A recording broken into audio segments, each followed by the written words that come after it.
Hello, hello, hello. Welcome. Got a new day today. And new outfit, pretty much. I'm not gonna make too big of a deal of it. But I'm glad I got it going. So, well, I got this done, last Saturday. Well, like, during Saturday, you know. So... We're gonna be continuing here with the second case. If I remember correctly, we got the investigation done. Well, at least the first investigation done. And then we did a little bit of the trial. And I think we're in investigation mode again, as far as I remember. But either way, let's get going.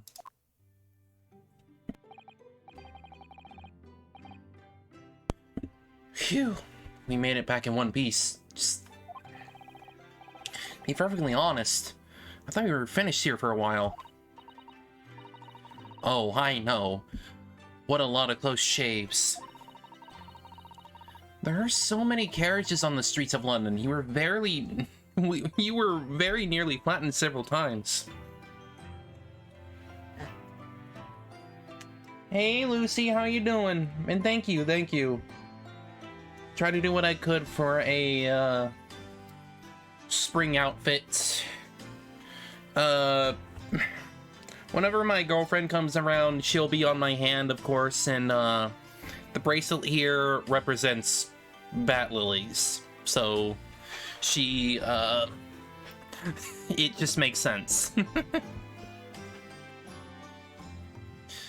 Alright, so there are so many carriages on the streets of London that you were very nearly flattened several times. Oh, no, I didn't mean that. Wild. It was a marvelous defense, Naruto-san. It really was. I was in awe of you. Thank you.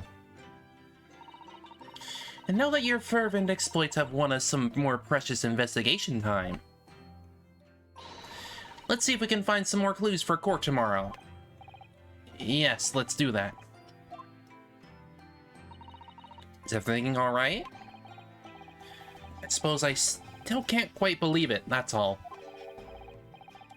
But I'm here in England working as a lawyer, I mean, in the Old Bailey, no less. Truth is, it shouldn't be me, should it? It should be him standing in my shoes. It should be Kazuma. It was Kazuma-sama's wish that you follow him to Great Britain and work alongside him. Yes, I mean, I never had the chance to ask him exactly why, but he clearly had a plan. I wouldn't be here today if it wasn't for him. And you're doing wonderfully, Naruto-san. I've no doubt that Kazuma-sama would say exactly the same if he were here with us. Thank you, Susato-san. Thank you.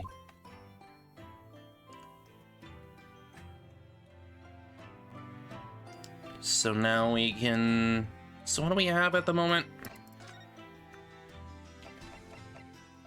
Okay, we got all this. Well, all we can really do, I guess, is go to...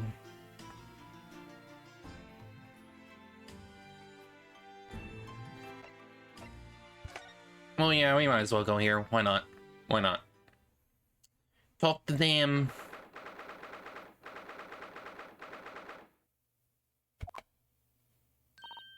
Oh, Bruno and Susie. Hooray, you're back.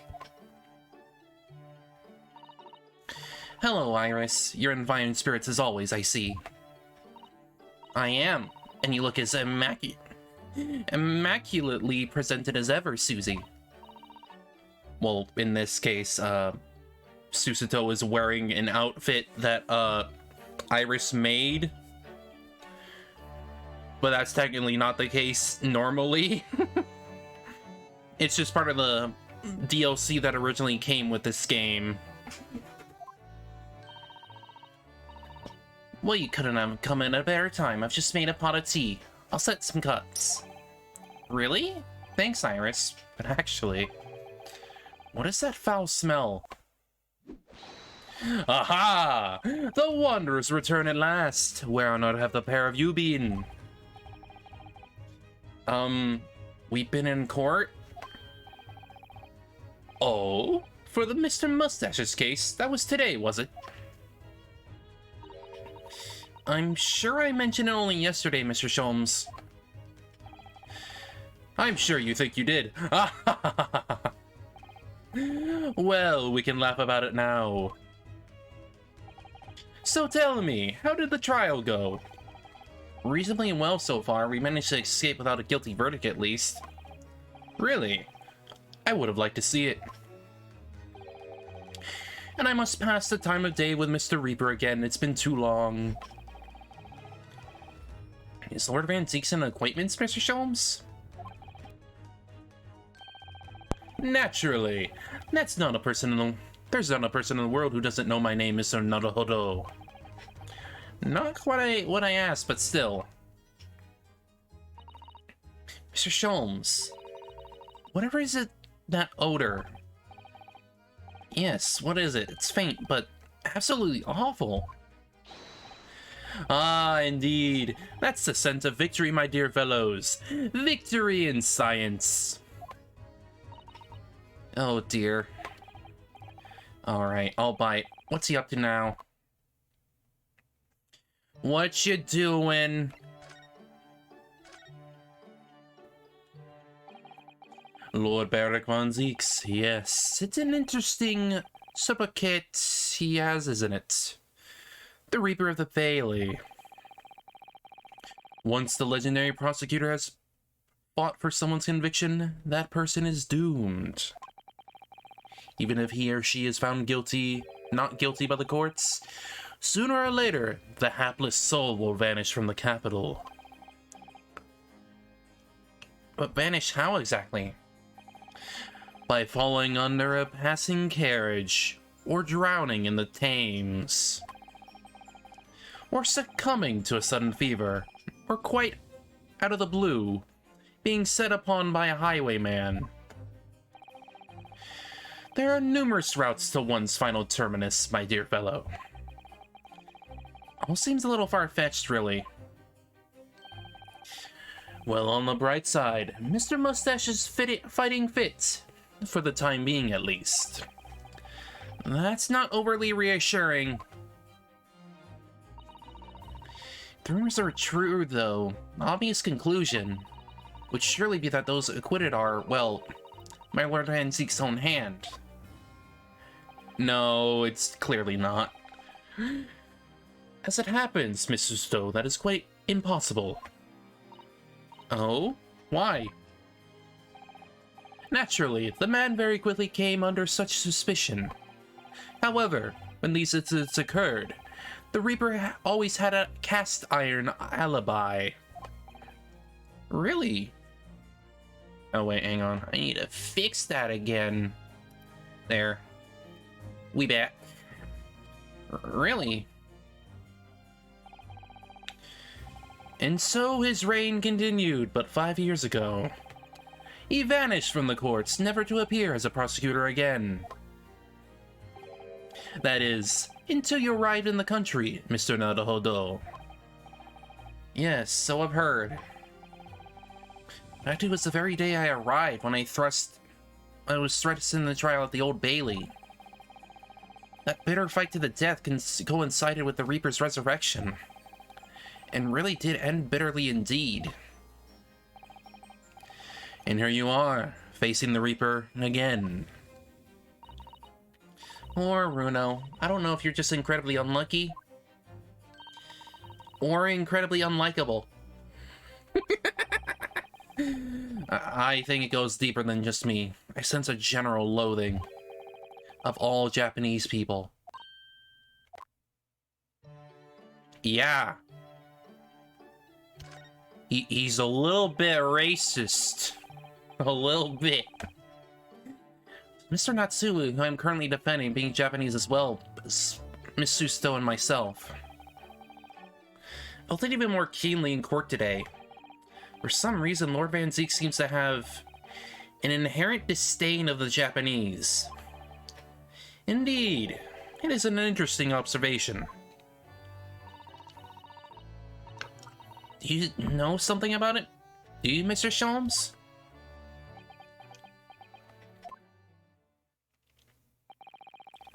It was about 10 years ago that Baron von Zieks chose to enter the legal profession. However, before that time, the young man's closest companion hailed from the Empire Japan. No. What the? Tell us more, Mr. Sholmes. What happened? Yeah, what caused this? Please. I believe I made it clear before. I'm unable to tell you anything about the affair. Oh, but...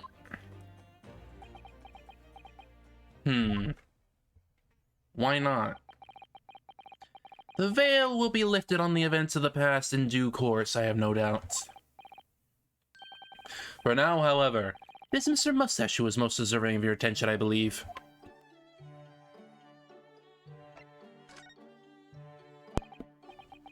So, what is that indescribably foul smell? Well, most probably this, I would say. What is that? My dear fellow, it is, of course, my latest invention. A chemical test that can identify whether or not a tea is genuine at the drop of some tea. Oh my. There are some unscrupulous sorts manning the stalls along some of London's less frequented streets. They rarely sell what purports to be high-quality tea, but is in fact merely dyed leaves of a drab flavor. Well, that's certainly unsavory behavior. So when one is presented with what appears to be black tea, one must be careful. Iris?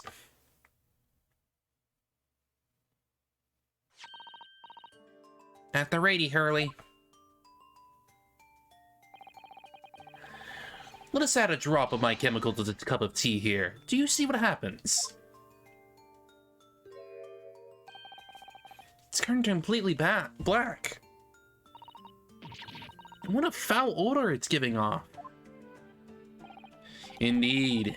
The blacker the tea becomes, and the more foul the odor, the better the tea is.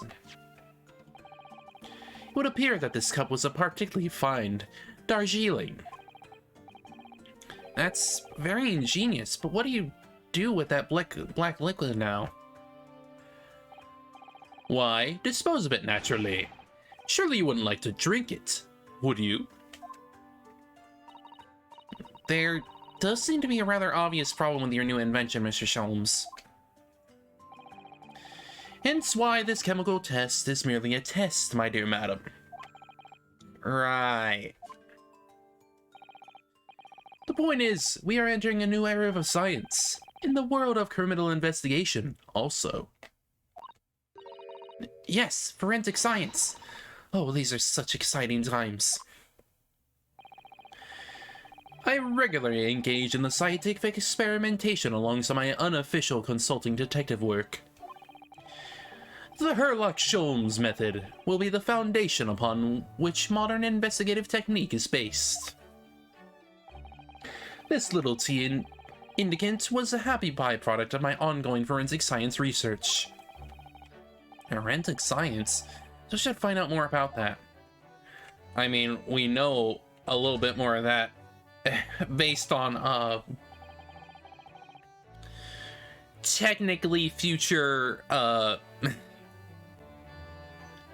Phoenix, future Ace Attorney titles, which take place after this. So your T-test, is that an example of forensic science? Indeed it is. An essential tool in cases that hinge on the knowledge of whether some tea is of high or inferior quality. Not a huge number of cases then. Perhaps a more practical example is required. Fingerprints? Not yet accepted in our courts as evidence, I might add. Really, we are dragging our heels here. I hadn't even heard of them until recently. It's partly why I undertake research in this field myself, of course. Does that mean you're studying the fingerprints, Mr. Sholmes? There are others in that field already, and I abhor the company of inferior minds. No, what I am researching is skin prints. Skin prints? A nomenclature of my own design, as is this chemical agent that makes it possible. It instantly reveals objects touched by whichever person is under investigation. Brilliant, Mr. Sholmes. As long as I turn everything completely odorous and black. I assure you, my dear fellows, you will witness my forensic talents in action very soon indeed. It's probably going to be during the investigation, too. Well, I think we should go back to the scene and see if we can uncover any new clues. That's the spirit, Runo. See you later. Yes, until later. No, Mr. Sholmes, we were thinking you'd come with us. You were? Yes, of course, you said so just a moment ago. You said we witness your forensic talents in action. Ah, yes, I do recall saying something along those lines. But you go on ahead. I shall be sure to follow you later. In all likelihood, probably, maybe, oh, well, I might. Your commitment astounds me. Oh, thank you, Mr. Sholmes. We'll eagerly await your arrival. Bye-bye, Runo. Bye-bye, Susie. Alright. I mean, we can probably go here. Maybe we can talk to her.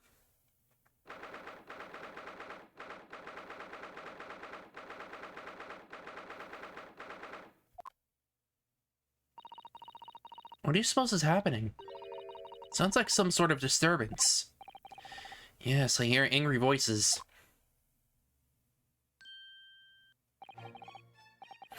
Be not angry, O ample lady. Verily, thou art mistaken. Mistaken my foot. You were looking at my painting. The eye of man hath not heard, the ear of man hath not seen. What? 'Twas foul indeed, the poison that mustached villain gaveth me. Forgive me, lady. Oh boy. I wish that you died from that poison. God of mercy, ample lady, but thou seest I have vigor still. Behold my sham spear dance! Oh my god. This looks rather ominous, doesn't it?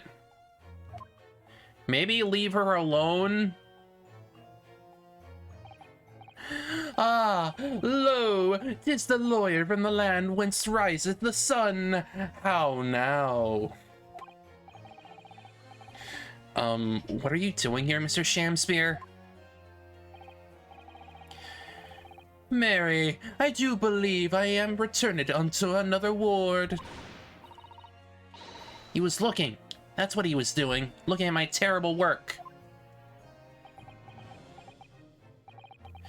Eastern fellow, so dark ye clad. Faith, thy work in court this morning was wonderful. I do applaud thee. Oh, well, thank you. But that doesn't mean things will go so wonderfully for you tomorrow, does it?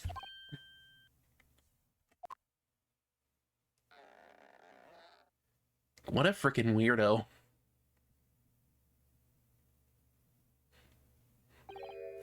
And on.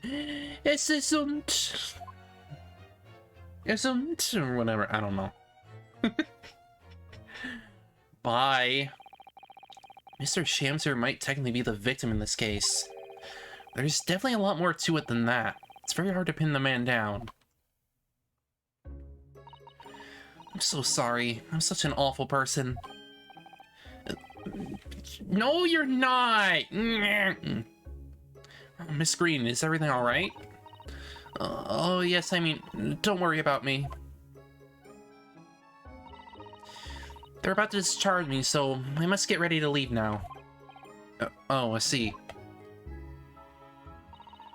We're delighted that you'll soon be well enough to go home, Miss Green. Oh dear, you're too kind. I don't deserve it. Nonsense! Nonsense! You're freaking cute!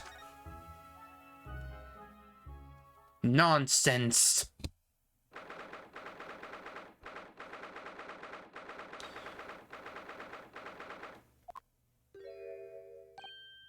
Oh, hello again, Inspector Gregson. What are you doing here? Well, if we're hoping to have another look around, actually. The lawyer representing the defendant has a right to examine the scene, as I'm sure you're aware. Yeah, I know the score.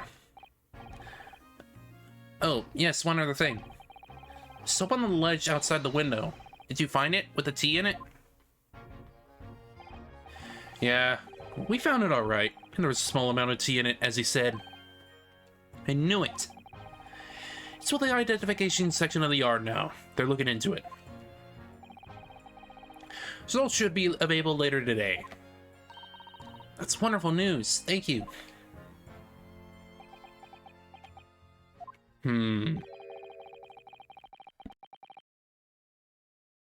Oh wow, he's actually praising. Oh wow. Pretty impressive performance in court this morning. Sorry? Nothing. Forget it. Just make sure you don't disturb anything in here. No. Sholmes! What are you doing? What are you doing?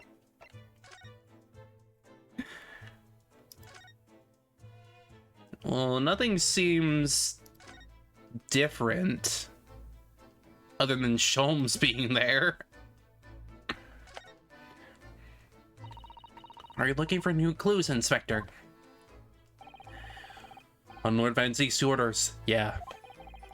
Didn't come back till you got something for me, he says. Oh dear, poor you. Yeah, poor me. Because we've already searched every bleeding nook and cranny in this place. I don't know what he expects, to be honest. Thank goodness for Warren Chips is all I can say. Well, at least he's honest. So, what are you doing there, Sholmes? What are you doing there? Sholmes, what are you up to over there? What a question indeed. Was it not your good self who asked me to attend the scene? Boy, what are you doing here, Sholmes? You were just looking at him. What are you up to over there? What are you doing here? Dear me, once a great detective is always under scrutiny, it seems. Is now the time, Mr. Sholmes? Are you about to show us your forensic talents in action as you promised? With the greatest of pleasure, my dear madam.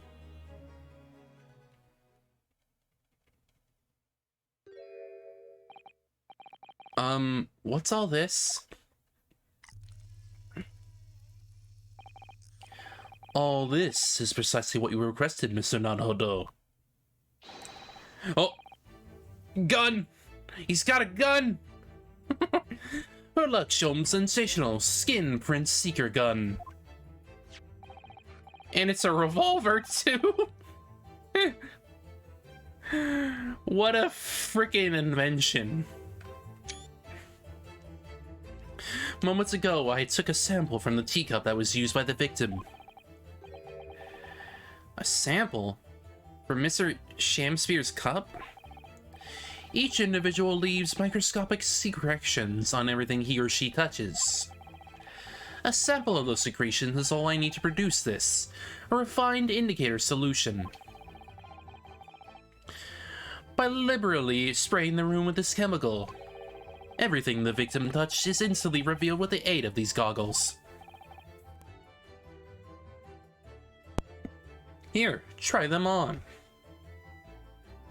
Blue. There.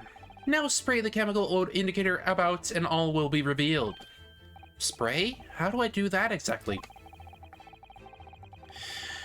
A little press on the area you're interested in is all that's required, like this.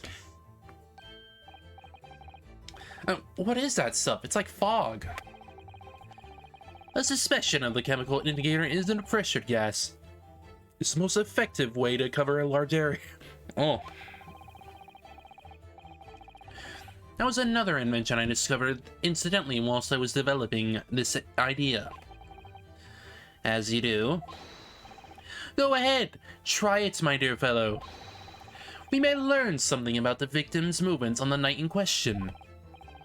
Well, there's nothing up to lose, I suppose. Let's explore.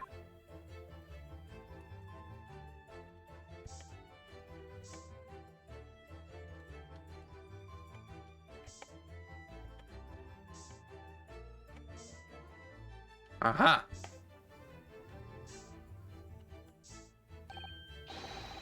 Look, there's dozens of handprints here. Wait. Does that mean he has something behind that? So there are. A great many indeed. So much so that it's hard to make out any individual one print, in fact. It sends a chill down my spine. Perhaps he was leaning against the wall while he admired this picture?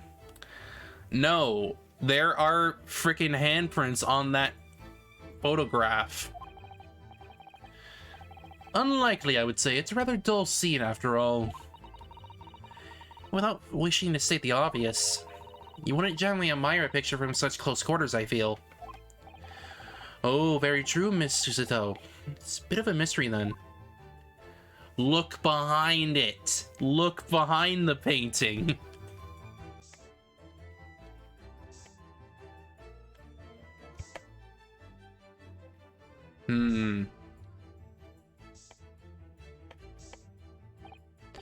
Oh, look at all this here. Ah, yes, interesting. A multitude of the victim's handprints. Why are there so many on the floor in this spot? Oh, perhaps he had a bad fall just here. There's nothing obvious that he would have tripped over, though, is there? I wonder. Personally, I often stumble when there's nothing obvious to trip over. I think that's something only a great detective would do, Mr. Sholmes. Well, this is quite a puzzle. Handprints all over the floor. Yeah, there's no obvious explanation. I mean, look at the freaking floorboard here. Look how obvious it is that you could literally move it and probably hide something. Like, you could literally hide something under there. I know it.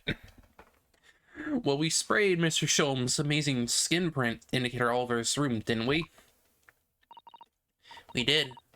But there are two places in particular that are of interest, I would say.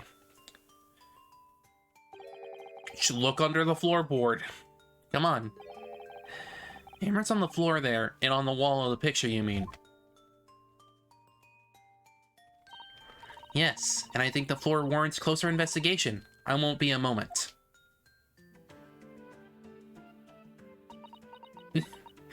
Cute. Ah! What is it, Miss Susato?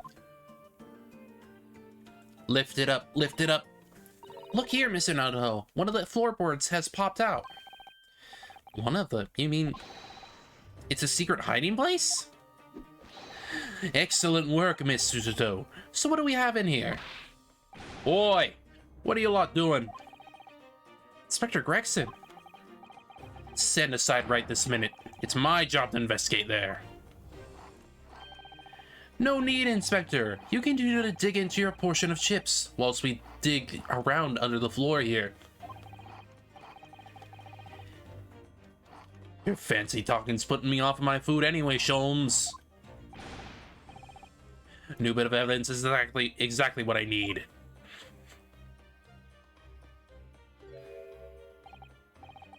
Wow, secret hiding place under the floor. What a find. It's not a hiding place you would make use of in Japan. I don't think I could lift a straw tatami mat. No, I know, but I never expected one of these wooden floorboards to move either. It's got me wondering about the wall over there too. Are you curious? Oh. I'll investigate it once.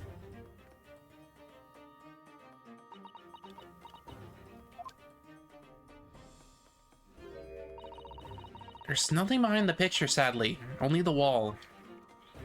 Why would there be a whole bunch of prints on there, then? How disappointing. Now, how do you explain the handprints? I really can't think of why anyone would have been touching the wall over and over in one place like that.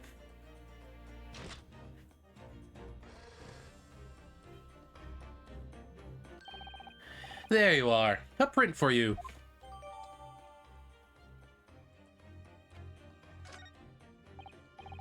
Oh, thank you very much. This invention can make prints too? Now then. I wonder if Inspector Gregson has found anything under the floor there. I'm desperate to know.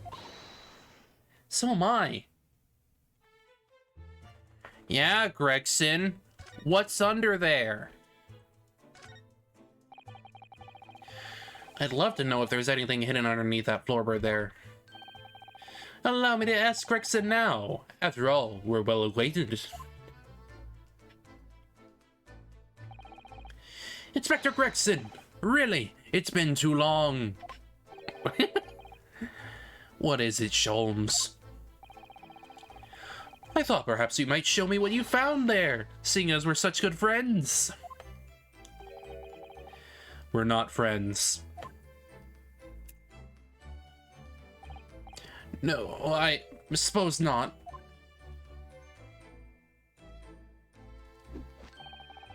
A dismal failure! Yes, I heard. Ugh, I'd kill to know what was under that floorboard.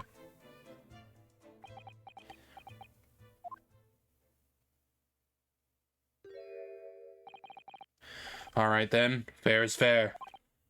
What? You did discover the hiding place after all. I suppose I should at least fill you in. Really, Inspector? Thank you! Do it quickly, my dear fellow. If there's one thing I know about this man, it's that he blows with the wind, as fickle as the weather.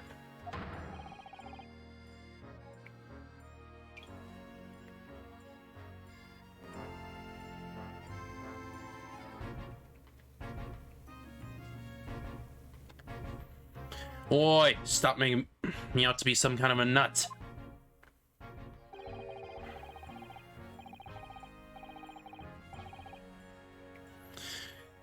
There were 3 items under the floor there. A newspaper clipping, a photograph print, and a tin box. Now, what do you want to know?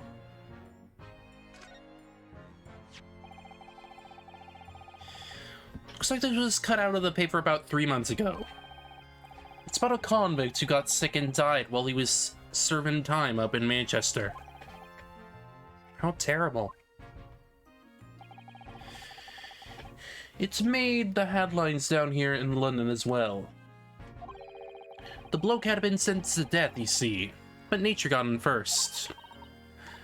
Oh my goodness, he committed a capital offense? Man by the name of Selden, nasty piece of work into burglaries and murder. They say the hoard he knocked off was worth about £1,000. A hoard? Of treasure, you mean? Jewelry and the like, but he'd hidden it somewhere, and no one knows where, and now he's dead. Papers loved it, of course. £1,000 lost, en route to hell, or some such was the headline. Does it not strike you, though? Why such an article would be so carefully ensconced under the floor?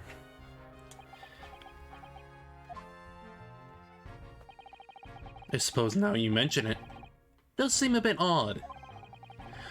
Perhaps I'll go over the paperwork we've got on Selden back of the yard and see if I can turn anything up.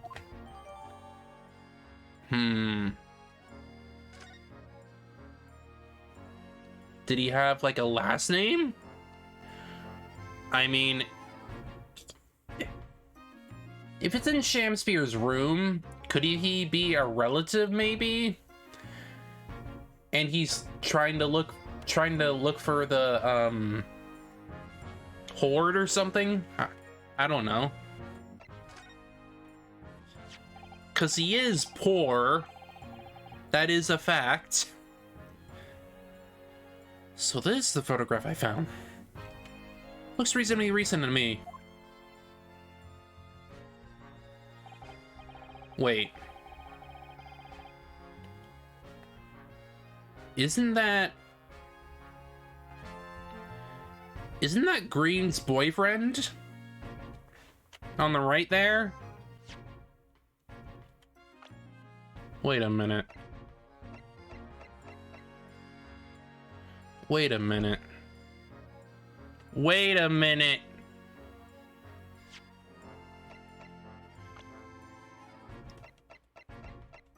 That guy. Her boyfriend and Shamspeare look very similar in facial structure.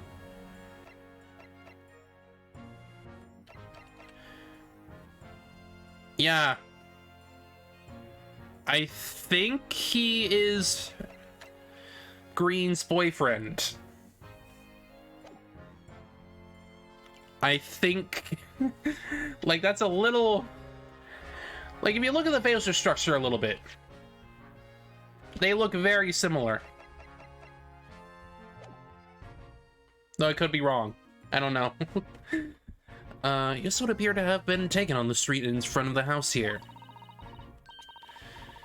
And that's the thing, he's with Mr. Garadeb, so he was probably lodging with, you know, he was probably lodging here at some point. Gentleman on the left is Mr. Garadeb, the landlord, of course. Who's the young man on the right? Mr. Garadeb's son, perhaps? No, that's Miss Green's boyfriend. Perhaps you can take that print if you like. Really? Are you sure? We can presume, therefore, that the yard already knows.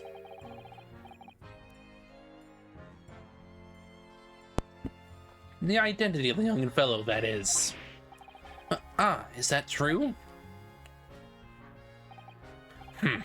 Well, it's too bad if we do. Fortunately for you lot, leaking information isn't one of my pastimes. My dear Inspector, if I may be so bold as to point something out. Pastimes are for one's leisure, but this is for work.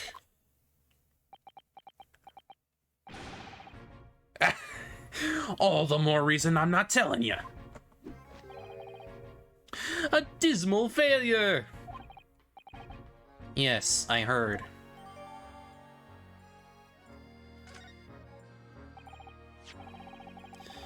I'm wondering when a photograph like this was hidden under the floor, and Mr. Shamspeare himself isn't in it.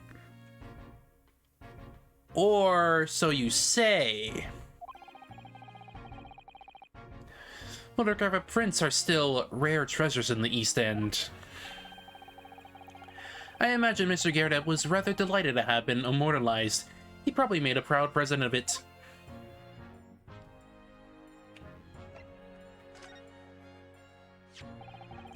Now this tin box looks interesting, doesn't it?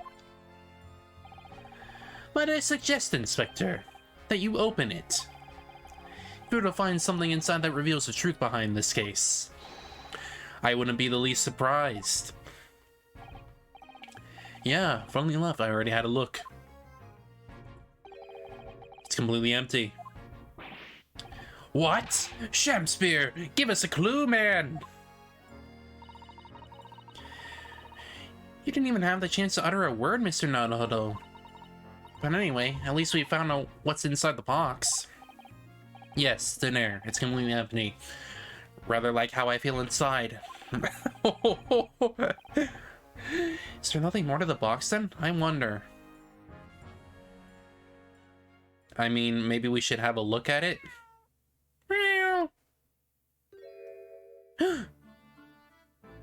It's you!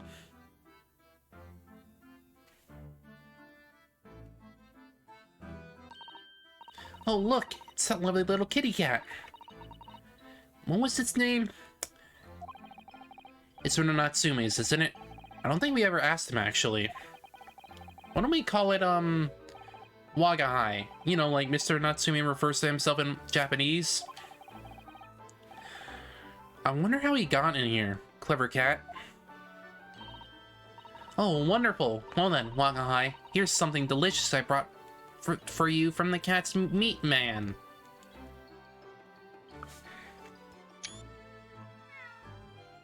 Good. Nom nom nom nom. Good.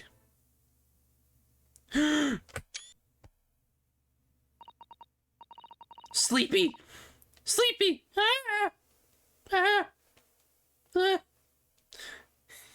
You couldn't be happier now, look.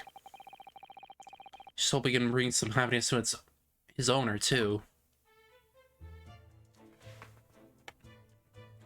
Oh!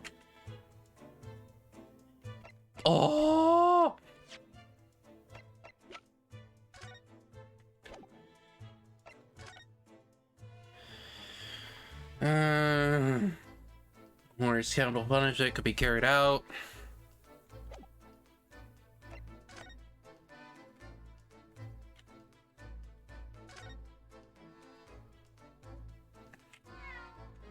Yes!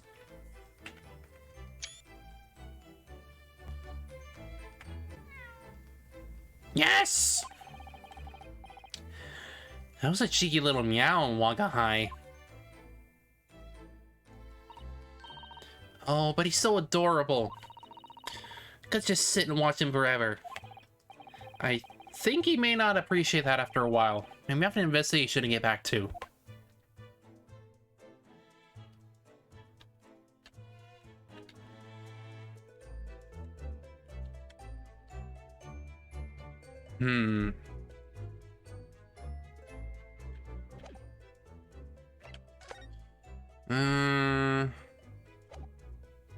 Wait, why were you even back there to begin with?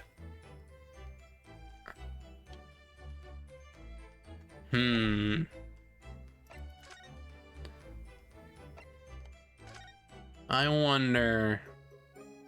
Could I maybe talk to her?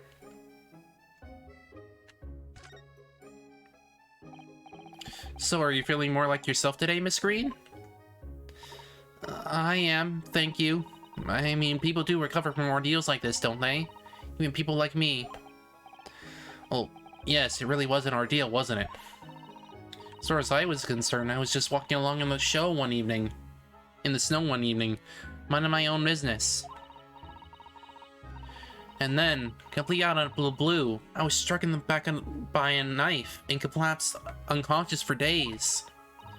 Of course, when I finally woke up again yesterday, the whole business had been cleared up already.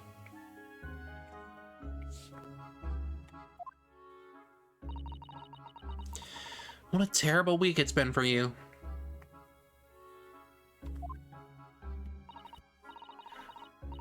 Oh no, I'm sure I'm very lucky, really. I'll look back on this fondly. Really? Anyway, I must be getting my things together now so I'm ready to be discharged. Oh, yes, of course. Sorry to take up your time when you're obviously busy.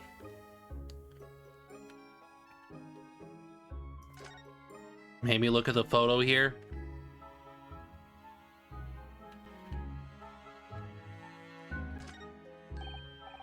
Look, there's a photograph in this frame here. Yeah, that's the same dude. Yes, it's a picture of a young gentleman. Looks to be about the same age as Miss Green, I would say. Perhaps the young woman's special someone, you think? My, Mr. Naruto. I didn't know you had a sense for matters of the heart.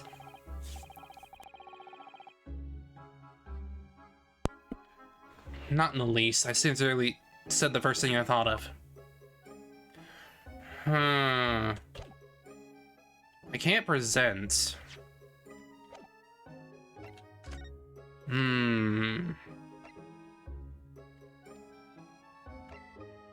Briar Road. Is there anything new down here?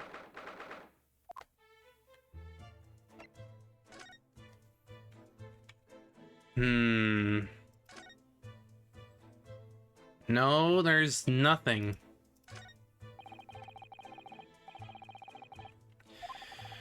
If you look carefully in the distance, you can just make out the Crystal Tower being built.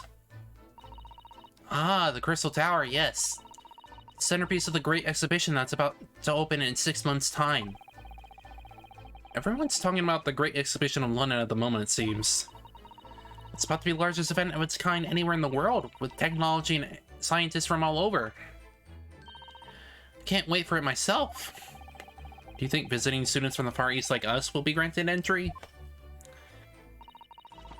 Last great exhibition that was held in London had more than 6 million visitors, it seems. And this time, the British are determined to make it an even bigger success, to outdo the Paris exhibition. I see. It's an incredible number of people. With so many people expected to attend, we shouldn't easily be able to slip in unnoticed. It's always the honest approach of buying tickets at the main entrance, Mr. Naruto.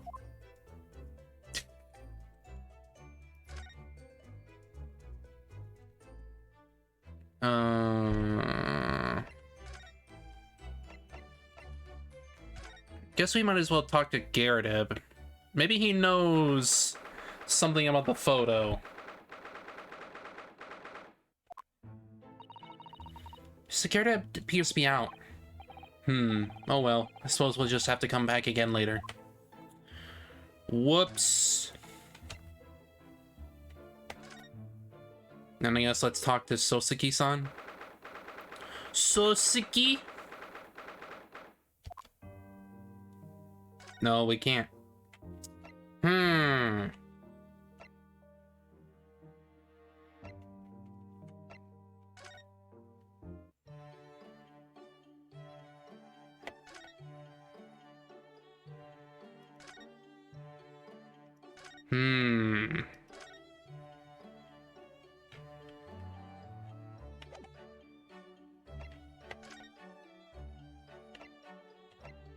Maybe I was supposed to be here?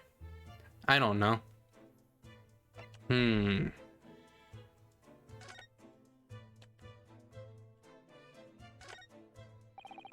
sun never shines in this room, thanks to that depressing bricked-up window. Yeah, with enough determination, you can always remove the bricks to set some soap outside, can't you?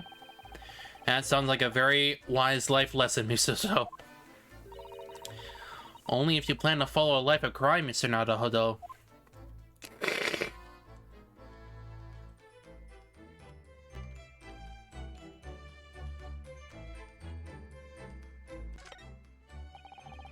If you ran out of change, you wouldn't have any light, let alone heat.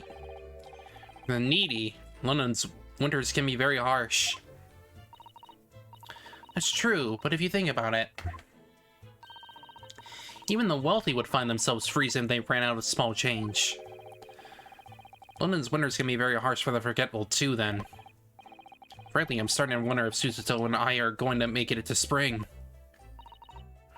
It's true, we don't even have a meter at Baker Street, let alone a gas stove. Look how dark the stain on the floor is underneath the meter there. Yes, from all the water dripping out from the ice coins melted, as he established in the court this morning. It's very large and obvious stain, isn't it? Shamster must have used an awful lot of ice coins, I suppose. It's an ingenious idea, I'll give him that.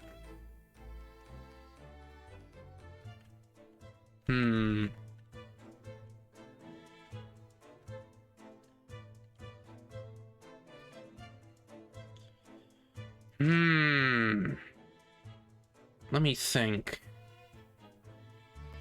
What can I do this time around? Hmm.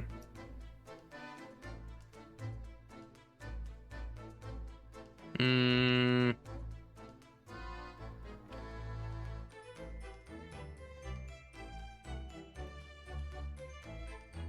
Hmm.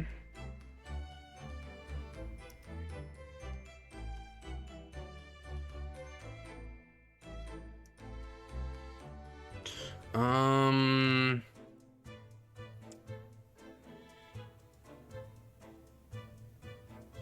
Hmm.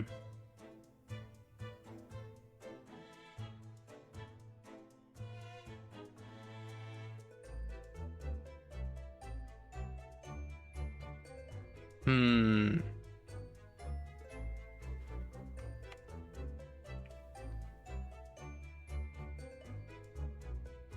Um,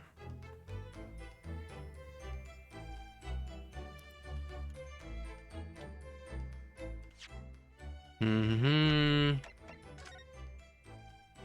Yeah. Am I missing something?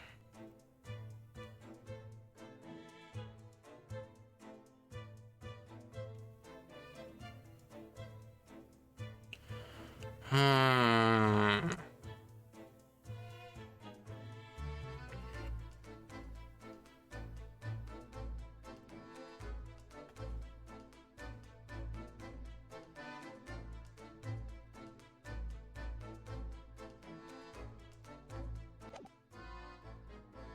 Like, I've already done that. Done everything else.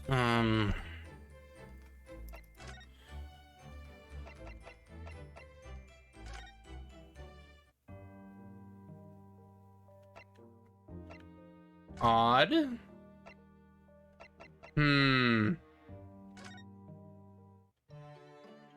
Yeah, something's off. Um.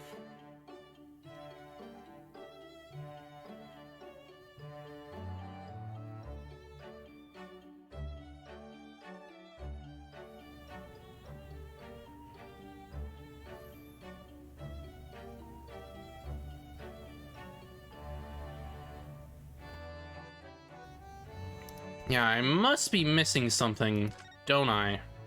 I just don't know what.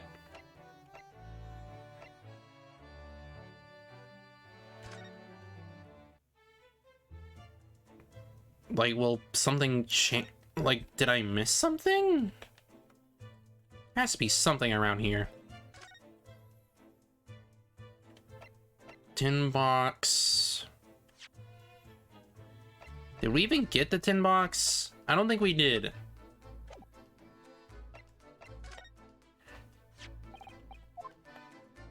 Tin box.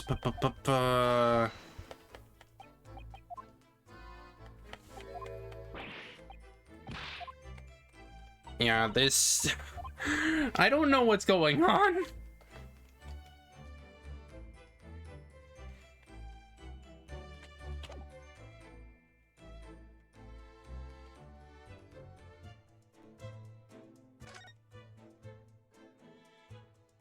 Kitty.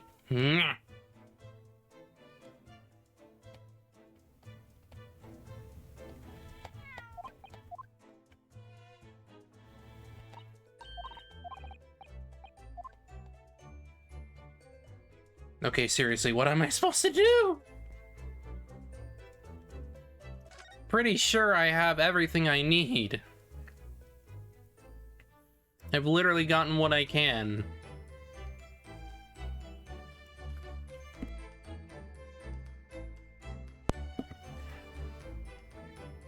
Um...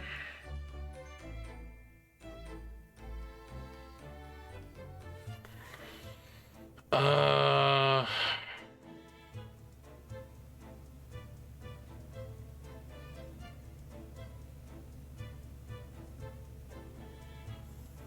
I've got the handprints. I've got the capital article.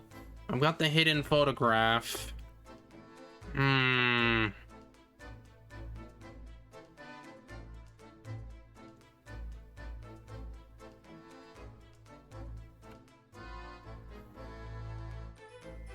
Something has to be wrong, and I don't know what.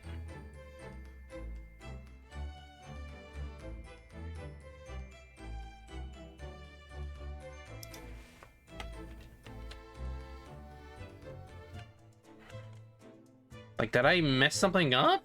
I don't know. I'm not seeing anything pop. Oh, wait. Oh, the ill-fated teacups from with the two men drink on the ill-fated night. That's what I missed, isn't it? Huh. During their heated, literally debate, yes. Who's stronger? Romeo or Juliet? Sounds like it was quite a discussion.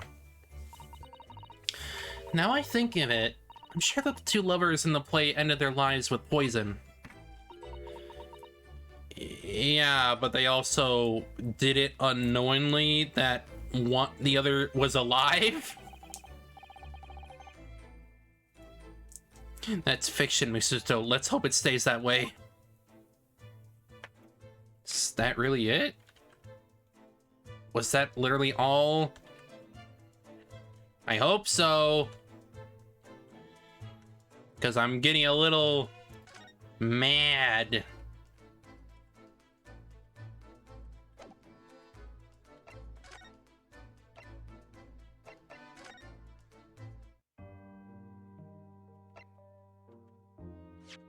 Like, what am I missing?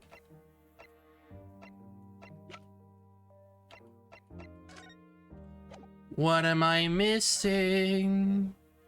What am I missing?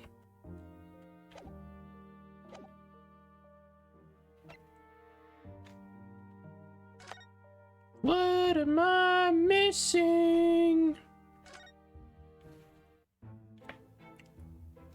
What am I missing?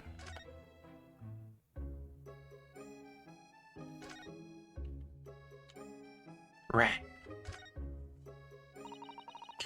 Speaking about Miss Green's personal belongings, she would have been brought directly here after she was found stabbed on the pavement, though.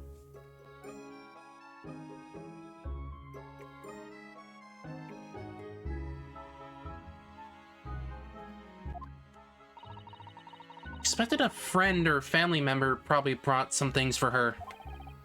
Alright then, let's see what's inside. Came to clothes, no doubt, and...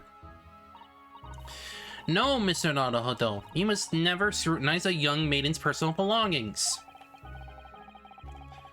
But the young maiden might have chocolates or biscuits or caramel.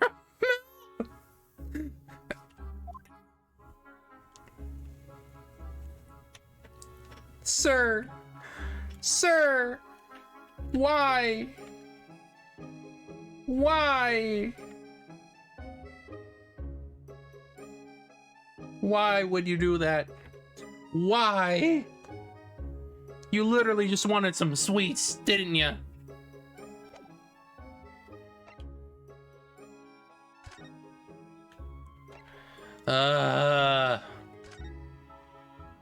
What am I missing? Seriously.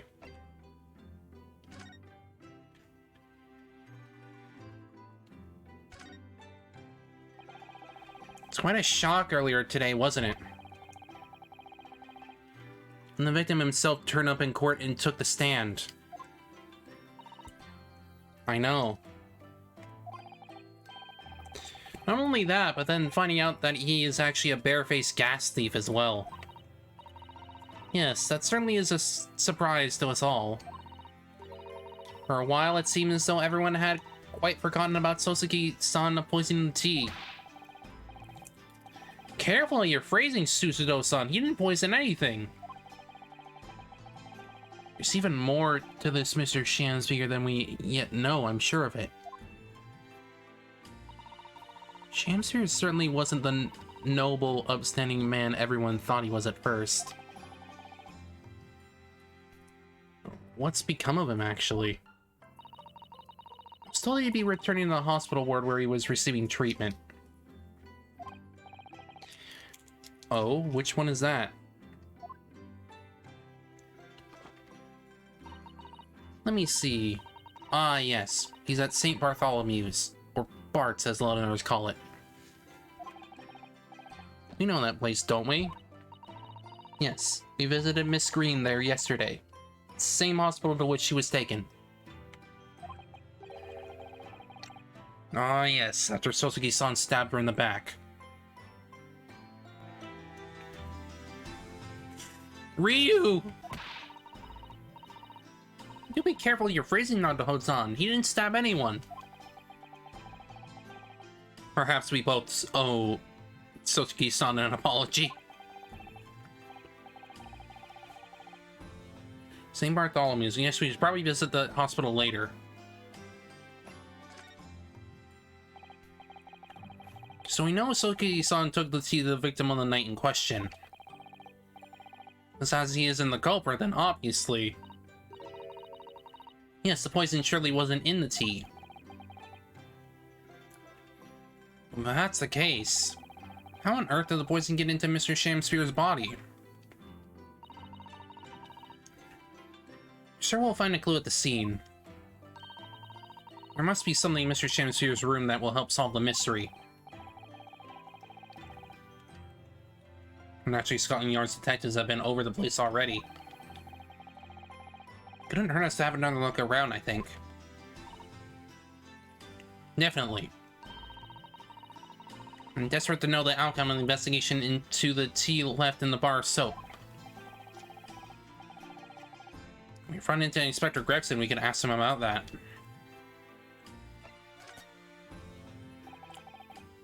Kazuma Asogi, the best friend I ever had, and a lawyer with such promise. He really saved my bacon in the horrible incident just before we left Japan.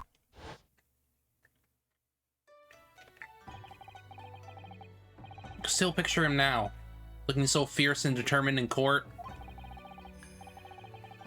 And after the trial, that crazy idea he came up with.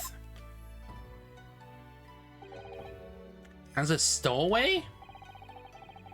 Yes, you can fit inside my trunk if you curl up it small enough, I'm sure. No one will know. Kazuma, won't you tell me why? Why go to such lengths that I can accompany you to Great Britain? Well, it's been on my mind ever since we got through that trial. Aiken really ought to go into law. Be a defense lawyer. You got a natural talent for it, believe me. I guarantee it. I never even thought about becoming a lawyer. Well, I can't force you, obviously. You'll have to decide for yourself. But anyway, London is the cultural capital of the world. The city at the forefront of everything. Can't hurt you to see it with your own eyes. No, that's true. I suppose, though, if you were to become a lawyer, then one day... One day what? Oh, no. Never mind.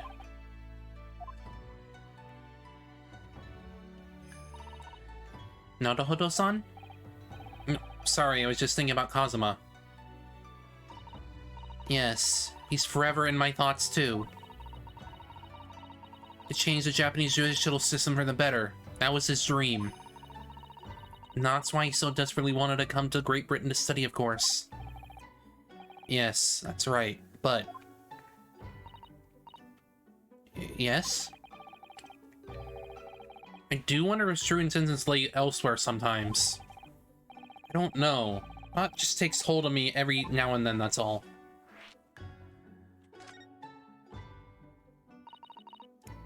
Naruhodo-san, what do you mean by Kazuma-sama's true intentions? I mean this. His katana? I never expected to inherit this sword after Kazuma-sama passed away, of course. No, I know. It was because I asked you to take it. When I have it at my side in court, I feel as though it gives me courage. Yes. Actually, the night before he died, he told me a little something about the sword.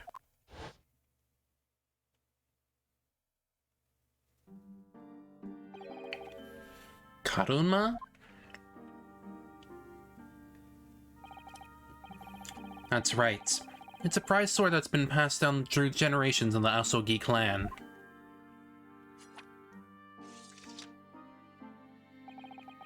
A Japanese man's sword is his soul, Ryunosuke. I cannot be parted from my katana. Kazuma guides me. Kaduma guides me. I truly believe that.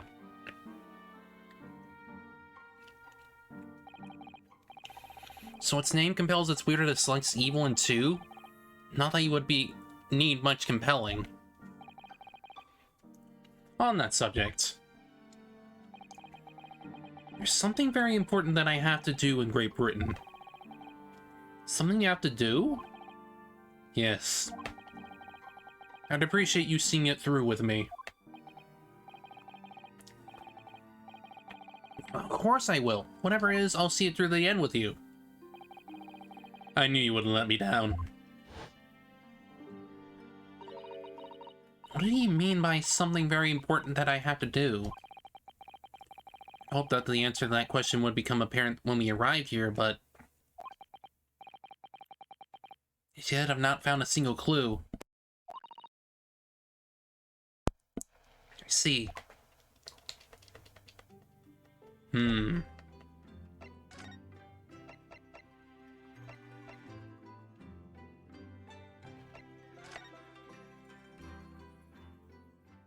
Oh, now it works? Okay. That was... I never would have guessed to go there to talk about that, but whatever. Oh, Mr. Natsume is back.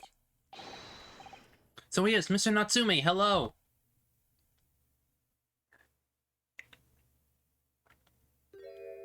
Oh. I am a cat.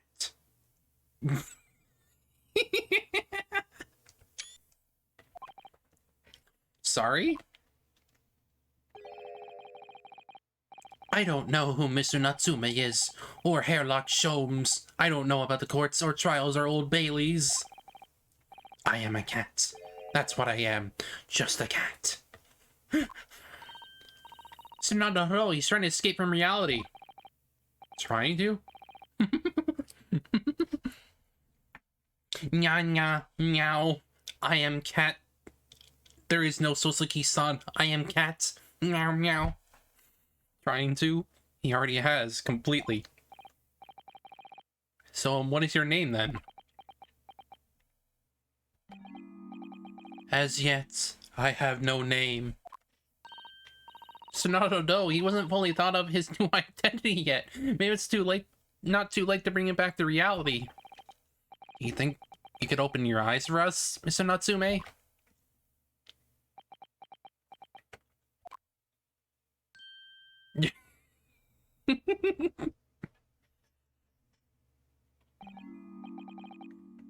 I am not a cat. Help him! It worked. He's back in the real world. What's going to become of me? No!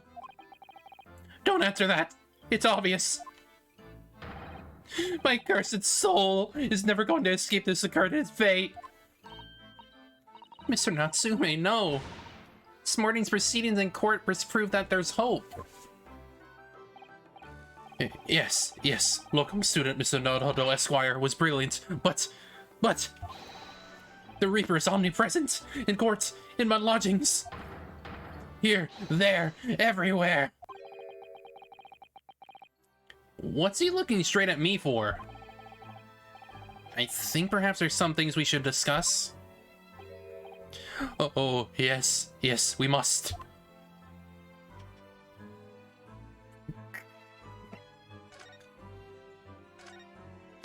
I still like the fact that they're using an historical figure here as just...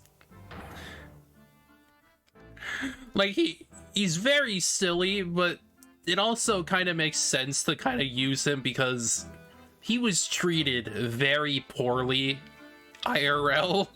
So, in my whole life, have I ever been so moved as I was today? No. Of course, if I cast my mind back, there were perhaps one or two occasions that moved me more. But if I just blocked those out, then today, being in that courtroom was... It was the most moving experience of my life. Locum student Masunato Esquire. You're too kind. Scotland Yard found the remaining tea, just as we deduced, and are analyzing as we speak. There's nothing wrong with that tea. They won't find a drop of poison in it. That's a solemn sworn Soseki certainty.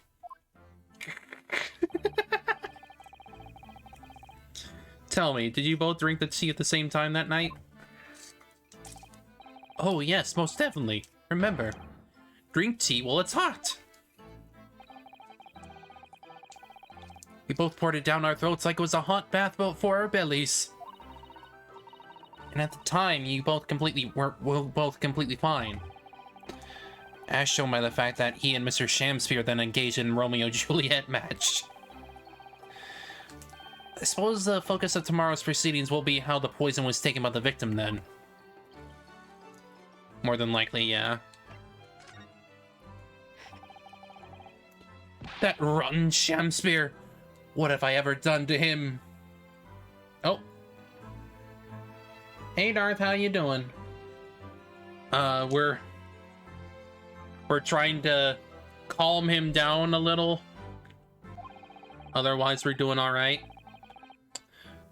Cool. You don't recall him taking issue with you over anything you've done recently? I've been holed up in my room, immersed in my books. Yes, he is. He's back in there because they always suspect the Japanese man. I don't recall anything at all. Right. What I don't understand is why he didn't let me know sooner. Now you know what, Mr. Natsume? How about the soap, of course? What else? Oh dear. Are you struggling with such a meager stipend? Of course I am. If I had money, I wouldn't have chosen to live in a cursed existence in such accursed lodgings. Oh, yes. It's because the place is cursed that it's so cheap, didn't you? Exactly. Especially the room that I rent. The spirit of that capital offender who lived there still haunts the place. It's trying to kill me. Capital offender? Might I ask, Locum student Mr. Naruto Esquire, that the next time you visit me, you bring scores of super soft soaps.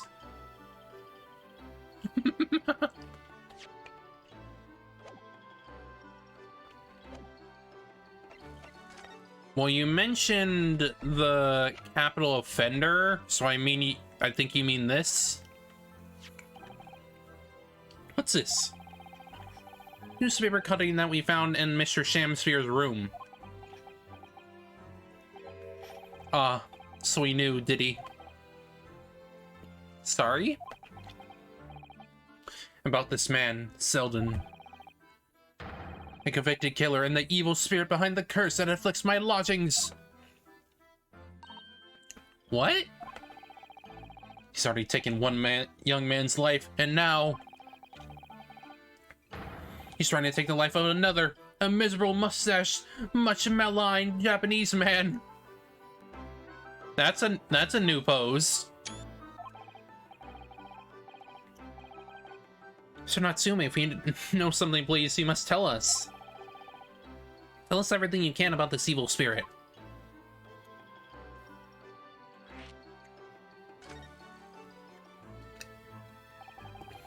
The truth is, I didn't know the details myself until very recently.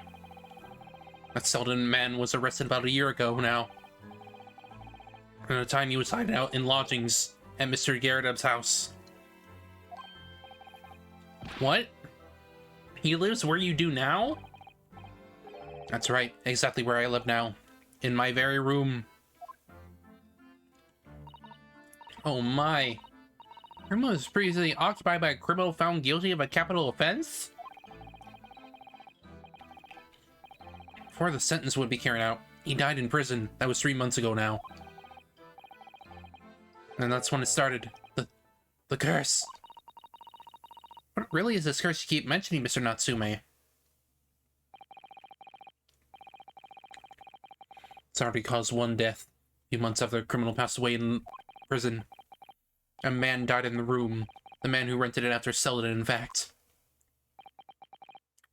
The poor lodger. He was found dead in mysterious circumstances. The room was locked from the inside. Locked from the inside? Exactly like the case we're dealing with now.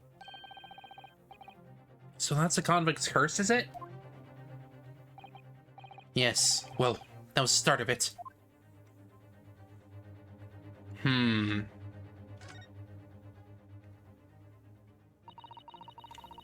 you have any idea how the lodger before you passed away, Mr. Natsume? The official cause of death was asphyxia. When they discovered the body, the room was full of gas. Gas? I only found that out after I signed the lease. When Mr. Geradev came to tell me later, I couldn't stop myself trembling. In fact, if I'd known beforehand, I'd probably have been too scared to take the room. Landlord's lease, luckily legal!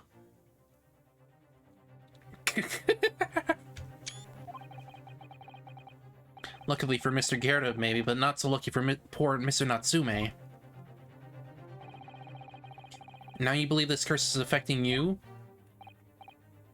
It is. At first. Just felt as though I was being watched. All the time. And then you talked about having nightmares, didn't you? The dead are trying to take me with them. They come for me and try to suffocate me. Just when I'm struggling to breathe, I wake up. And the room is as cold as ice. But why is your room so cold? London winters are too cold to bear without any heating on overnight. For some reason, even though I light the stove before I climb into bed at night, the pilot light always goes out and the room fills with gas. It's terrible. Exactly the same situation as what led to the previous occupant's death. There's what happened to Mr. Shamsphere last night, when he was mysteriously poisoned. Clearly more than that incident that can be explained by a curse, though. Whatever can be the cause of all these strange happenings in Mr. Geradev's rooms? Have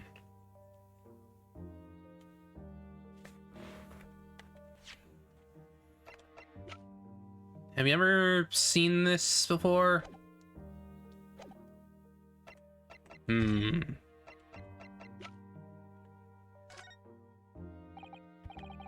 Okay, he's not gonna do it. Mr. Natsume, it's nothing much, but... Ah, it's been too long since I've been offered a present with that delightfully humble etiquette of our homeland. What? You're too kind. I accept it gladly. Sorry, but I wasn't trying to give it to you, actually.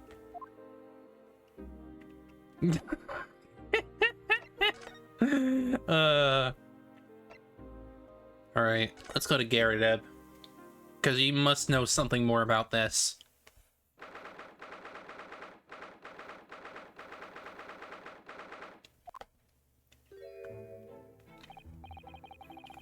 Oh, you're here now, Mr. Geradev. Right, bully businesses for me, you know, getting out and about. Are you at the Old Bailey by chance?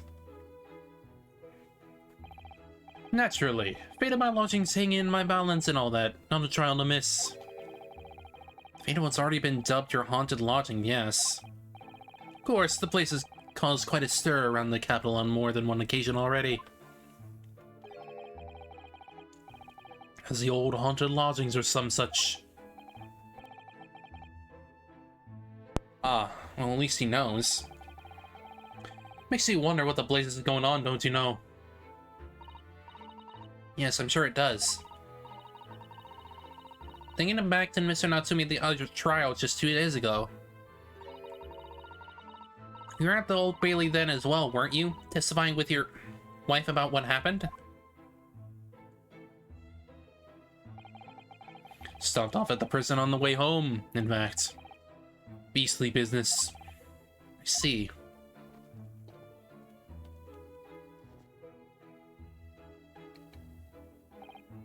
So, what brings you to my haunted abode today, eh? Well, first of all, I think we should talk about this. Scared, could I ask you to look at this photograph?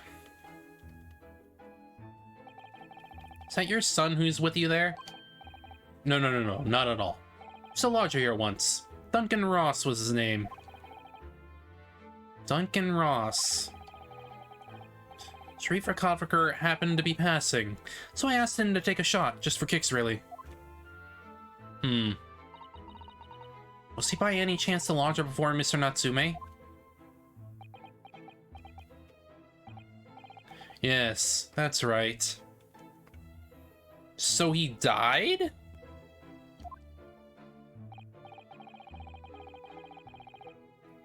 Ah, the young woman who died in the room in mysterious circumstances. Just what Mr. Mustache was waiting for, one might say. Yes, young Duncan lived in the room at the top of the first flight of stairs before that Japanese chap. You mind telling us a little more about him?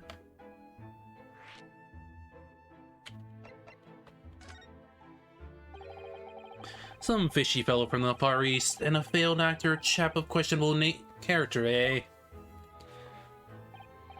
Yes, the house does seem to have become something of a magnet for rum fellows of late. Thanks to that bally curse.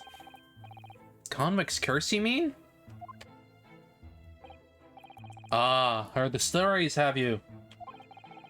Rotten scoundrel was arrested here. Then the next chap in the room goes and keys over.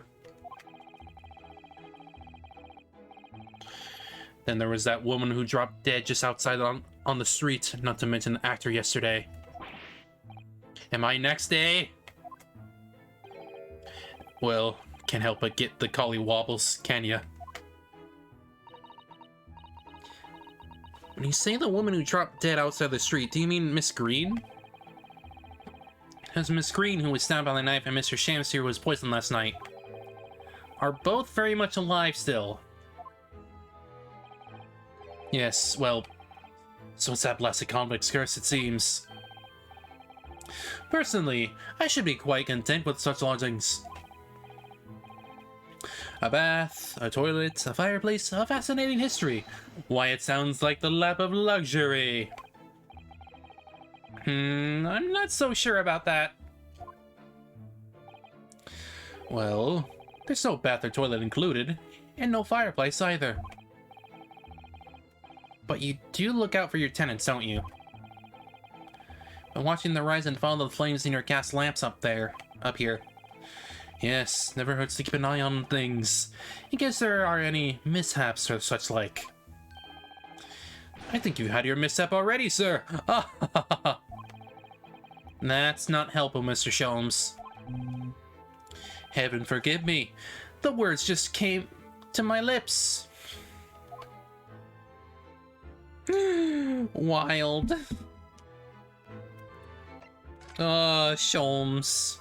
Oh, Sholmes.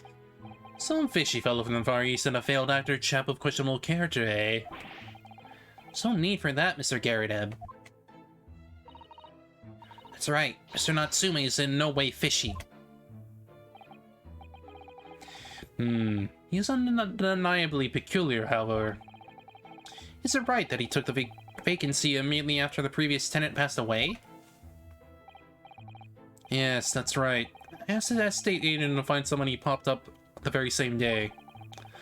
Never came across a chap so keen for a place with a background, as it were. I don't think it was the room's background he was keen on so much as the cheap rent, actually. So how long has Mr. Shamspeare been lodging under your roof? That failed actor chap? Let me see. Oh, of course. Yes, it's been 3 months now. Quite sure of it. Only 3 months? He's quite new here too, then. Into what do you owe your certainty in that regard, Mr. Garrett, if I might ask? Well, he was that Selden scoundrel as it happens. Selden? Convict, you mean? You Selden and Shammy have some kind of connection then? Oh, I knew it. I knew there was a little something there. I knew it. That convict chap, Sheldon, passed away in the clink 3 months ago, you see. Some lady or other. Yes, we've seen the report from the newspaper at the time. Well, it was only 3 days later that the tragedian showed his face. The actor fellow. Really? Yes, I remember quite distinctly. 'Tis small, this world we inhabit. Pretty. Landlord, hear my request. I, humble Shamspeare, do desire to take thy room on the middle floor offered erewhile for rent. Terribly sorry and whatnot, but that won't be possible. I already have a lodger on the middle floor. Aha! He wanted the middle floor because he knows about the treasure. Exactly. I knew it. Ground floor's room's vacant, though. Nothing can be made out of nothing. Let me repeat mine will unto thee. Those girls might be muffling your ears. The room on the middle floor is taken. It's ground floor or nothing. Very well. We have an accord. Glad to hear it. Welcome to Briar Road. Lo, a Shamspeare dance to celebrate. God damn it, man. From what I heard in court today, it sounds like the chap was thieving gas. He was 3 months in arrears with the rent, too. Yes, the fellow was a bally player, all right.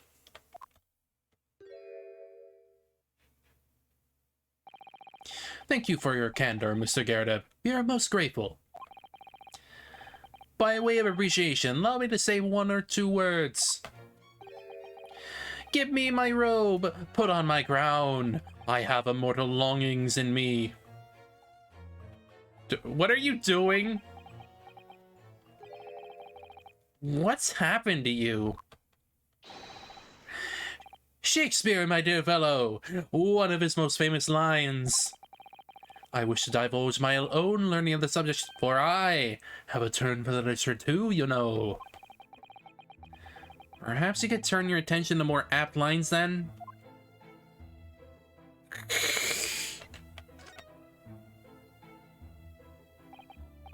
Yes, Duncan Ross. Young chap was attending art school. Had to work to pay for it, mind. Moved into the middle floor room about a year ago, after that criminal Selden was arrested. Young students are always on the hunt for rooms with history behind them. History of cheap rent, maybe, yes. Yes, well, anyway, it was one morning about a month ago now. Hadn't quite worked out the old trick of watching the gas lamps to see what my lodger was up to at the time. So sadly, I was rather tardy to discover what had happened. The smell of gas that alerted me it was.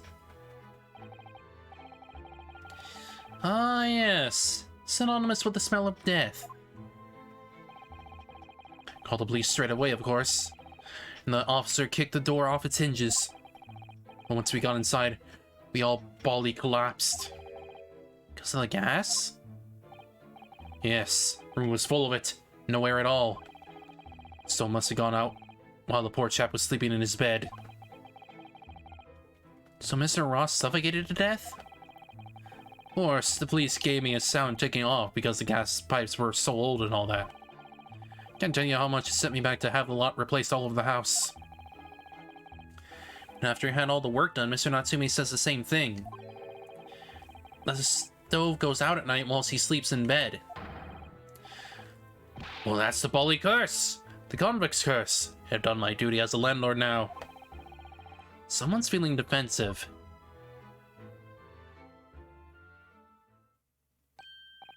Ah, that reminds me, actually. Yes? About young Duncan. That night before the poor chap perished.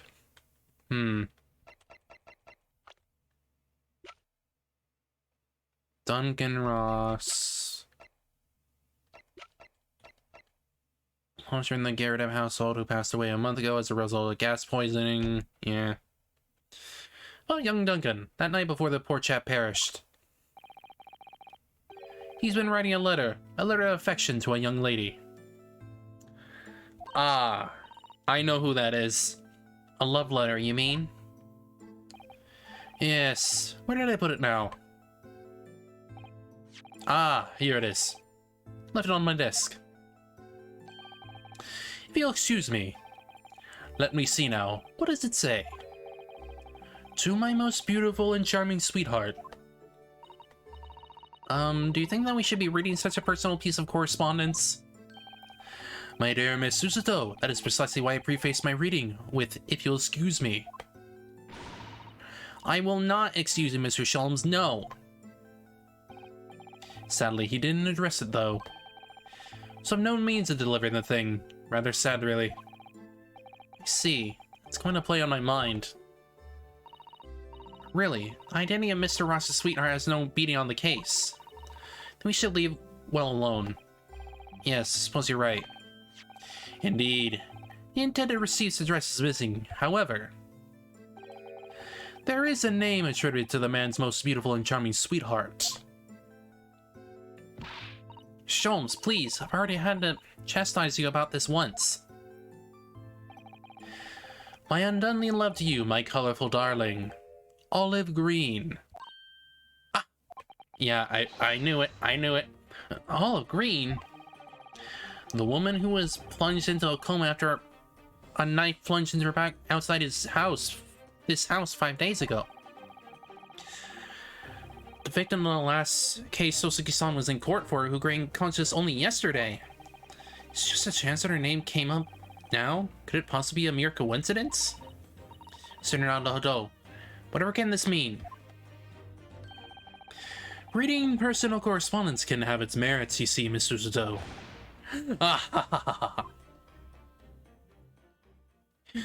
Okay, Sholmes, okay. Calm down there.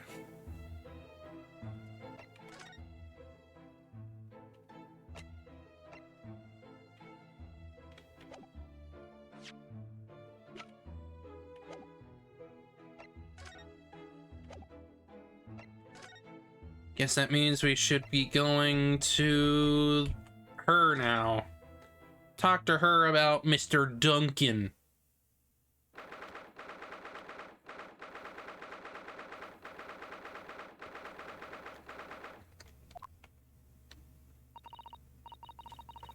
Mr. Nandolo, I've just finished speaking with the doctor. Seems Miss Green is well enough to be discharged at last. It's good news. Huh? What is it?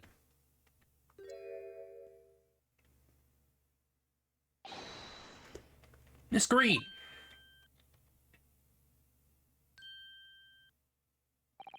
What are you doing? What's that? She clearly just hit something behind her back. One moment, I'll be with you in a jiffy. No, hello everyone. What are you all doing here?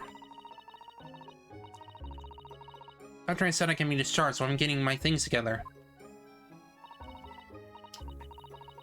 Serene, what were you just doing?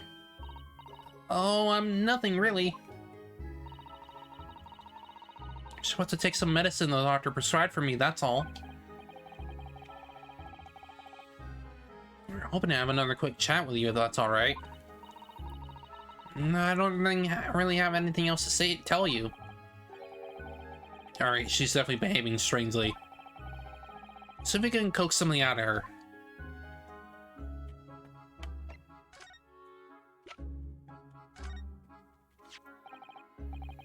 Screen, we were hoping to ask you about someone. Mr. Duncan Ross. You knew him, didn't you? Uh-oh. Oh no, I'm so sorry. Oh, Madison fell down when she did. Oh, Miss Green, are you alright?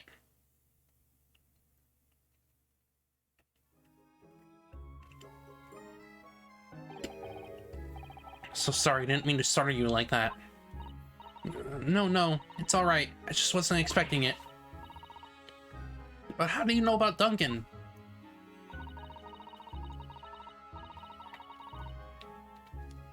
Mr. Ross had been writing a letter when he passed away. Landlord found it in his room. It was a very personal letter to you.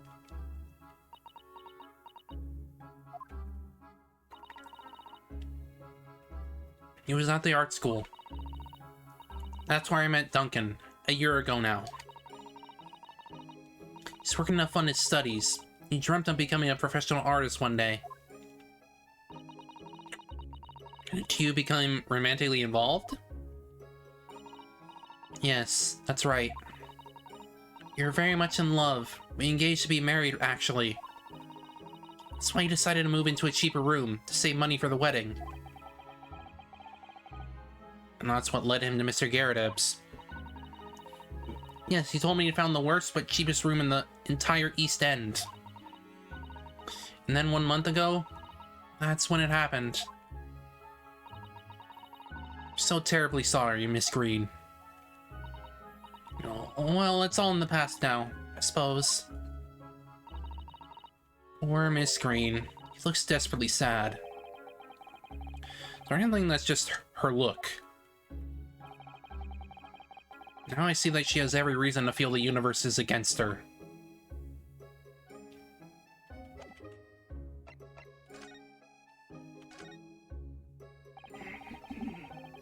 It's from the news that you're going to be discharged, Miss Green. Oh, yes, I mean, thank you. Once people are better, the hospital staff don't want them lingering and wasting space. Not people like me, anyway. So I don't think I should keep anyone waiting. I probably shouldn't stand around and chat. Certainly doesn't seem to be in the mood to talk, that's for sure.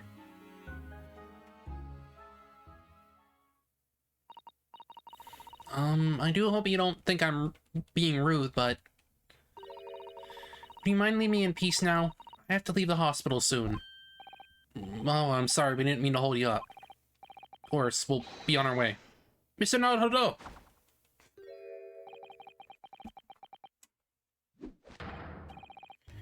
You are not about to leave. That's quite out of the question. What? Sholmes, I didn't realize you were here.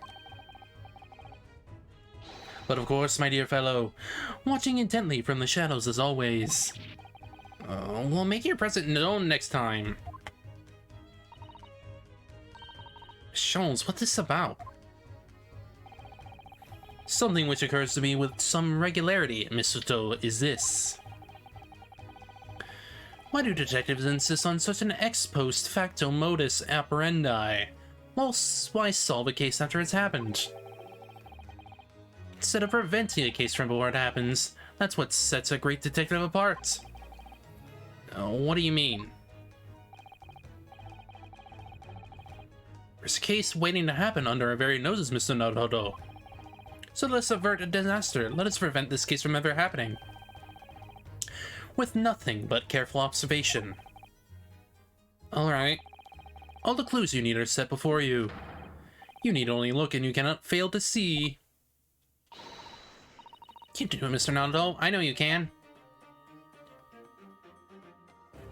Well, this doesn't look good over here.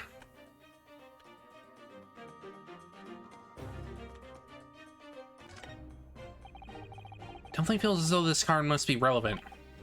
I mean, when we first arrived, Scream was standing with it in her hand in what can only be described as a very tense atmosphere. Yes, memorably related to whatever incident Mr. Sholmes believed was about to happen here. So we should ask Miss Green about it.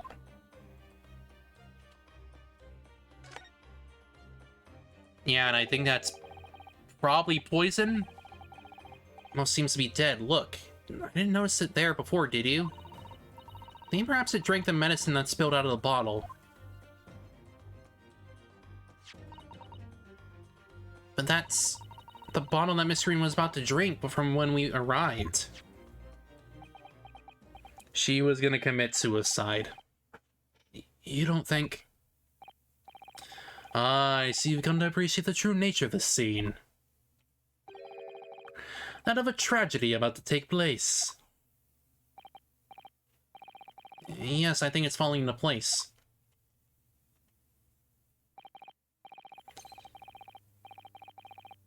Screen, the content of the bottle you had before has just spilled on the floor. The poor mouse that drank it has sadly died. Ah!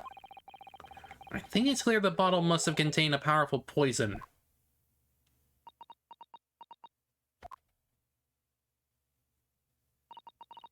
Don't worry. I will attend to the mouse presently.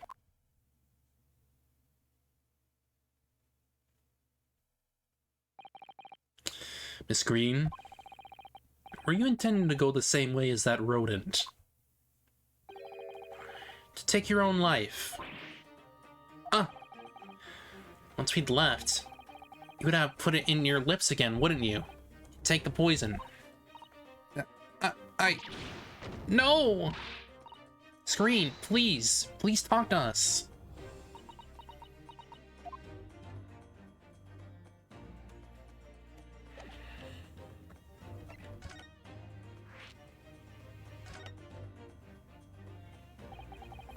Ten seconds later, and we would have arrived at a very different scene here.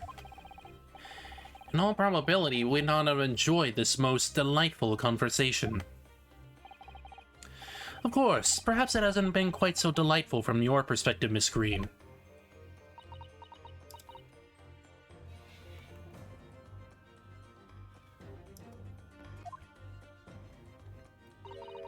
Actually, in a way, now that everything's out in the open, I feel like a weight has been lifted. Tell me, how do you acquire that medicine? Well, with this being a hospital, when the doctor comes to examine me in the mornings, he always leaves the medicine cabinet open for a while, so I snuck this out when he wasn't looking. It just really likes a label. I wonder what it contains. I'm afraid I don't really know. I thought if I drank it, it might just stop the pain somehow. Oh, please, Miss Green, don't talk of such things. It seems clear now that it contains poison. Yes, a poor little mouse is proof of that. Oh no, it's all my fault. What have I done? I shall remove this to my office, Miss Green. I take it you have no objection. No, none.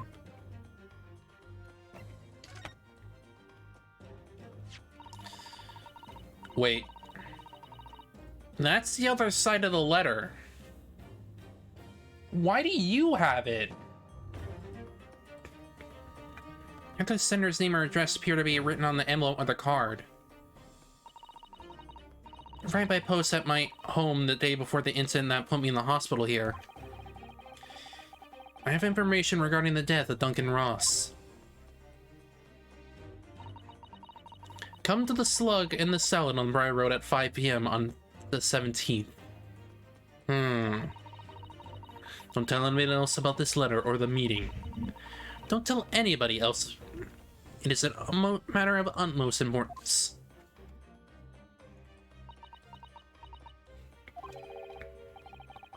Wait a minute, the 17th of this month? That's the date we were stabbed on Briar Road. And 5 p.m. It's precisely the time when the incident occurred.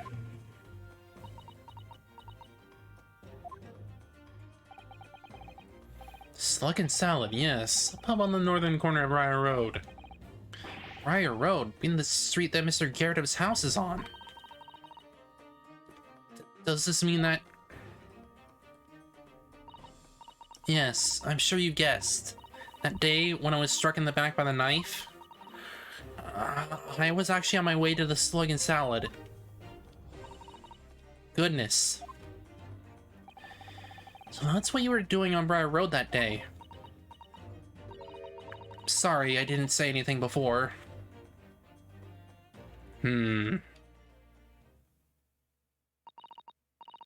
I think I really will have to ask you to excuse me now. Told you everything. Yes, I'm very sorry to have dragged such painful memories for you.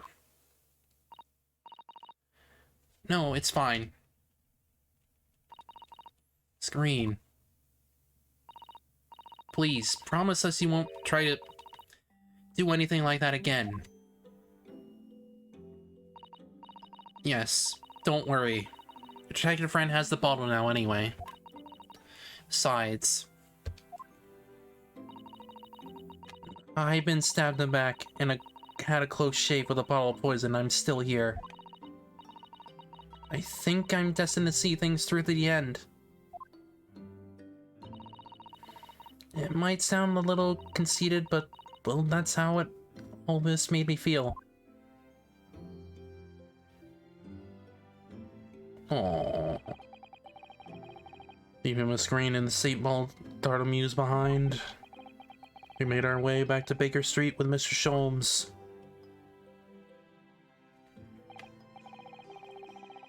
Well, it would appear we reached the end of the investigated trail for today. Yes, it's late.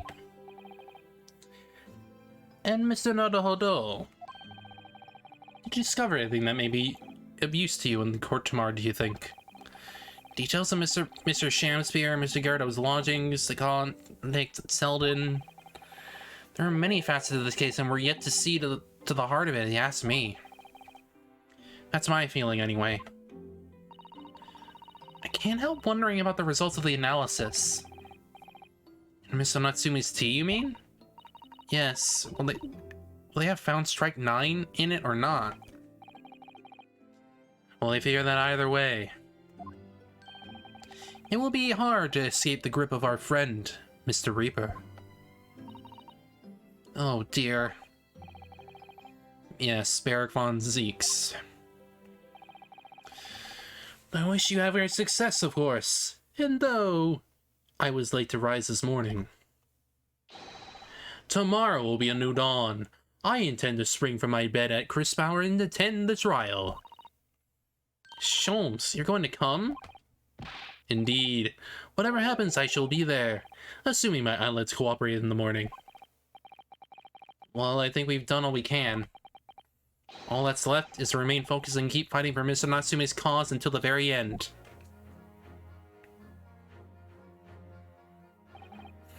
London, the world's most prosperous city, home to some 6 million people. But anyway, from the razzle-dazzle, down back alleyways and behind bricked-up windows, the lonely lurk.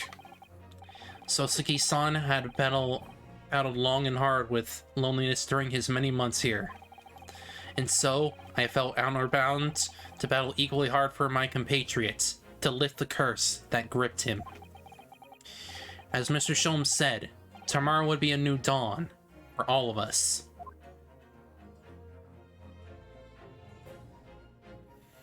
Trial time.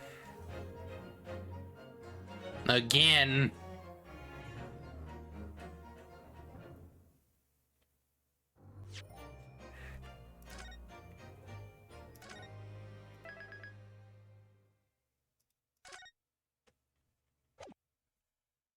All right.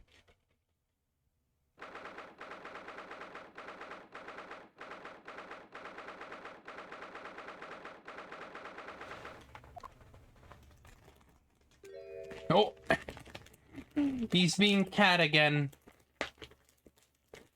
He's being cat. He's being cat.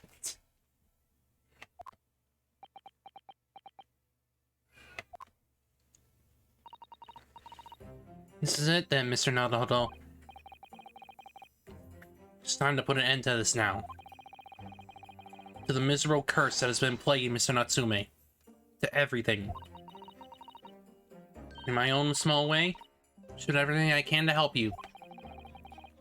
I will always appreciate your help, Suto. Suffering Soseki selfishly sidelined. Good morning to you, Mr. Natsume. Good morning.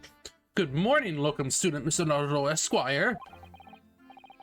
Listen, you two, chatting away happily as if the main player of today's trial isn't here. Why would you do that? Why? Oh dear, we didn't mean to cause offense, Mr. Natsume. Perhaps you had your eyes shut so tightly you were meditating, finding inner calm. It seemed wrong to disturb you. I was waiting. What's the matter, Mr. Natsume? You seem different somehow today. Why, naturally, that's because I've attained spiritual enlightenment. The path of literature, you see, is to discover one's own death. Or such like. That's the sort of morning conversation I was hoping for. That's why I had my eyes shut. I miss the signs, I'm afraid. Somehow, you'll have to forgive me. And you mustn't talk of your path leading to death, Mr. Natsume. That was just an example. Oh yes, there it is. Inner calm. And you barely came to see me at all yesterday. I was sure you abandoned me and returned to our beautiful, long-lost homeland. We're not even been in Great Britain a week yet. Yes, well, anyway. I intend to set everything straight in court today. I'm determined to uncover the truth. I've actually reached an important decision myself. Oh, what sort of decision? I shall fill you in after the trial. Alright. He's probably gonna go home. At least hopefully. It would seem. Shones isn't coming today after all. It's a very clever message, I think. My dear fellows, you must win this battle on your own merits. It's a very clear message, I think, that he's overslept again.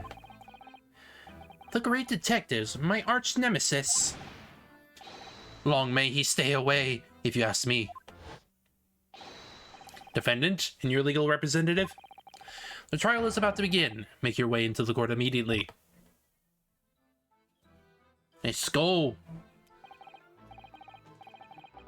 Today, once again, we face the Reaper. And when the Reaper stands for the prosecution, the defendant's fate is sealed. But I don't believe in that legend any more than I believe in Soseki-san's curse. Truth is hidden here somewhere, and I won't let it escape me. I have to keep believing in my client and keep fighting to the very end. That's all.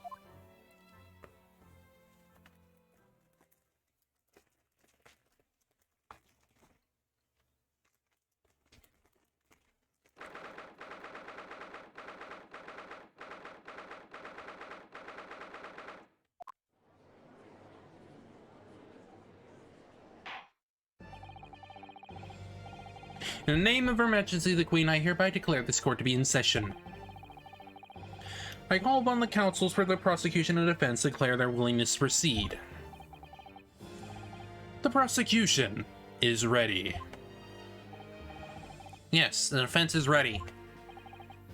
Very good. And now I call upon the 6 ladies and gentlemen of the jury.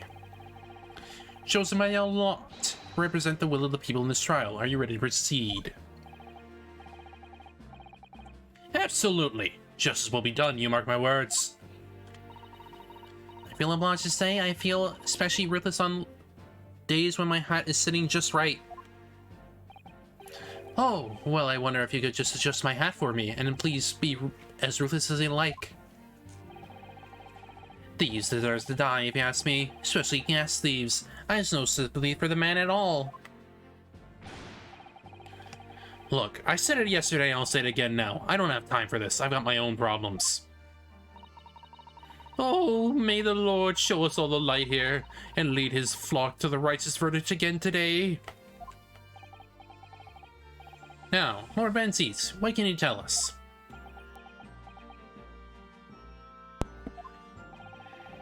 A prosecution's report, please, for the court. In relation to the theory expounded by the defense yesterday regarding the defendant's tea. So he does have the results.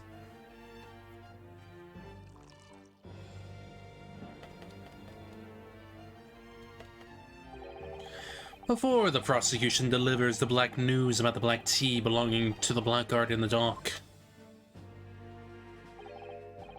Pray, allow me a moment to savor a liquid of more sanguine hue. In fact, I'll defer to the good detective for the reports. Here's to you, Inspector. Yes, sir. Thank you, sir. As indicated by the defense, we found a bar of soap just outside the victim's window in the snow. And there was indeed a frozen reddish liquid in a little depression on the top of it. Yes, that's a tea. That's what Mr. Natsume brought with him that night. Well, the brains of the art analyzed, and yes, you're right, it was tea. And there wasn't a trace of strychnine or any other toxic substance in it. No poison at all? Ha ha ha! Guess what? That shows that he didn't poison him. In other words, the tea that the defendant brought with him in the victim's room is innocent. It's in the clear. What a revelation! As I suspected. This makes it quite clear. The defendant, Mr. Sosuke Natsume, is blameless here. My learned friend is jumping to conclusions again. A typical Nipponese reaction. What? Yes, it's true no poison was found in the few drops of liquid recovered from the soap on the window ledge. But, what logic is that? We'll take a drop from the Thames and conclude that the water in the ocean isn't salty. My word, the water is extremely salty. The counsel. God. Exactly. Unfit for drinking, just as the victim's tea was on the night in question, as the court has already heard. Bitter was the precise word from the lips of Mr. William Shakespeare, whom the prosecution now calls back to the stand. Oh boy. Oh boy. Very well, I will uphold the prosecution's request. Shakespeare. Yes, sounds like we're going to have another confrontation with our theatrical friend. Bailiff, show Mr. Shakespeare to the stand.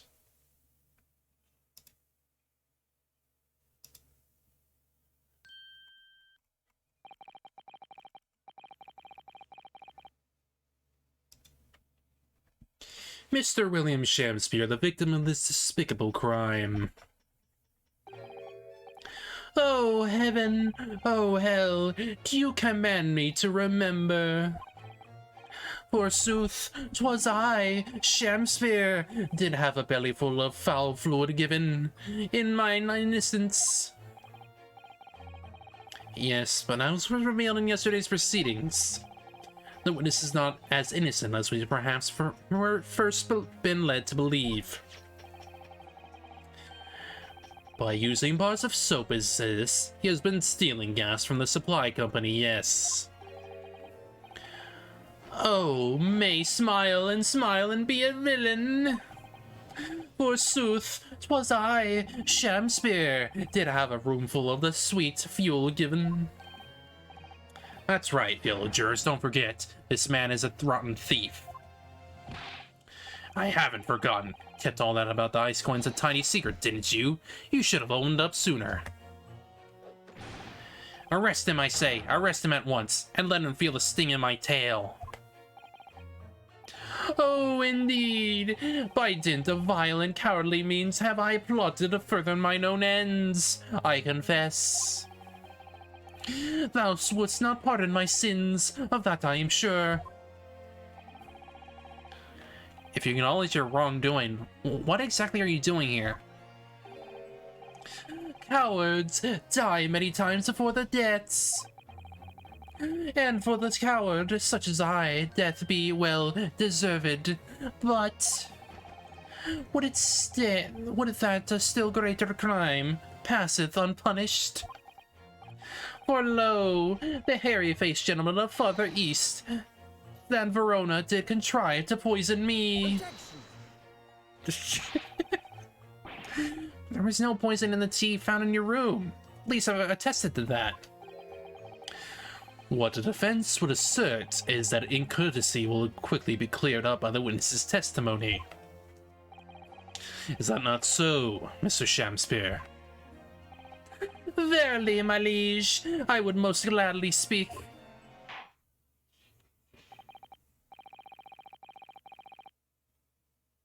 God damn it. Very well. Let the witness testify to explain this inconsistency.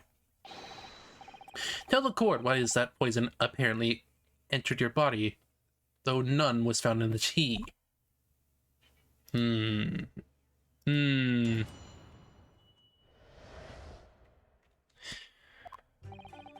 Japanese man did come to my chamber with tea brewed in a pot. 'Twas in my cup alone that the wicked miscreant secretly poured his wicked poison.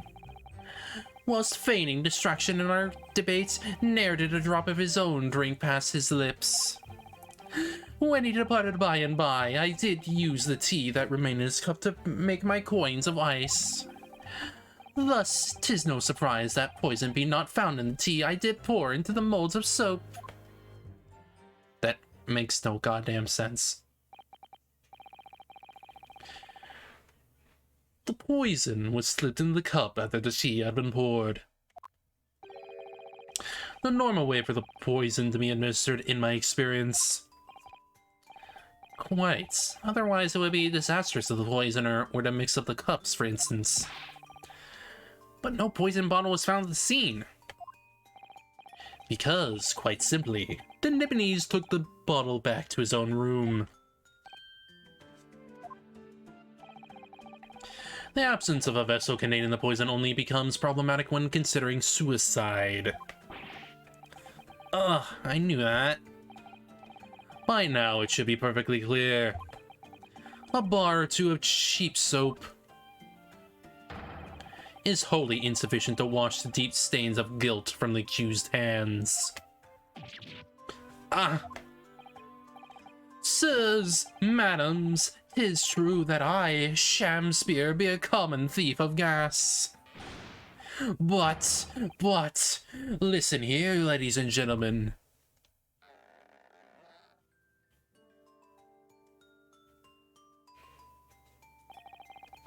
Therefore, would I lie? Verily, I have no cause. I have naught to lose. Well, I do declare. Thank you for your testimony, witness. Counsel, proceed with the cross-examination. Yes, my lord. Let's go. Let's go, buddy. Gonna expose your lies. Your lies.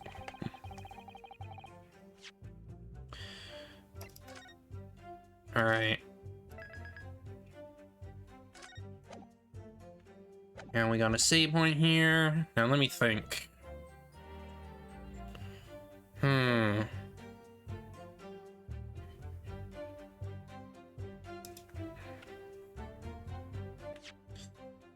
Well, he did mention that Soseki did not drink.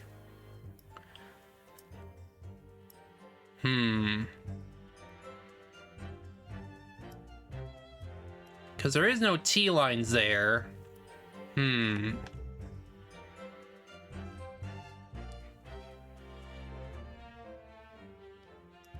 me actually read. No tea ring on the inside of Mr. Natsume's cup.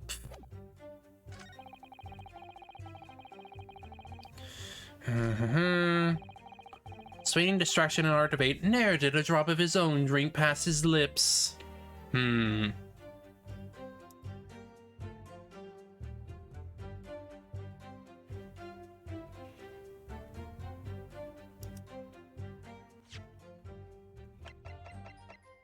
Objection!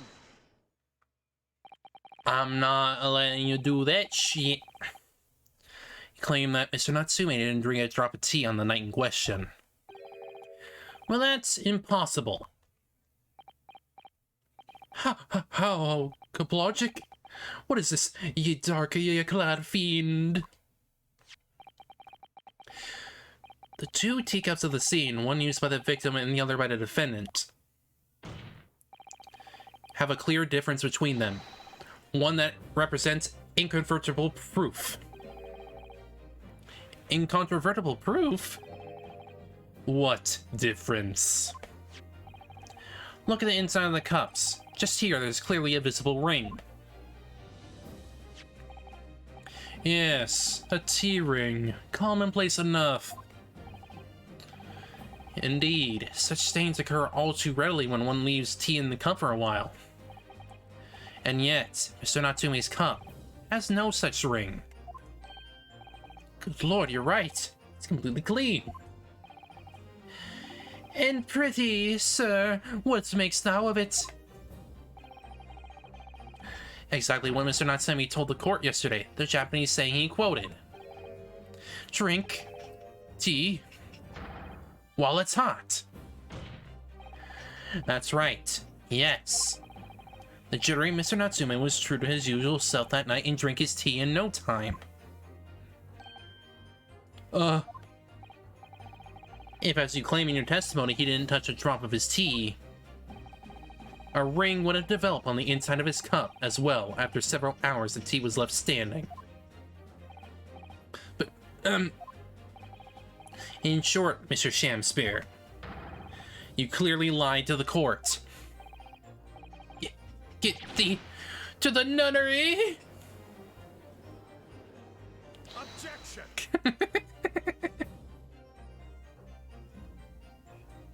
What is it now? As a rule, I fill my Hello Chalice up to 7 times during any one trial. You might want to keep that information to yourself. Yet on occasion, tedium distracts me and I pour more times than I intended until the bottle is dry. Your drinking habits are fascinating but irrelevant.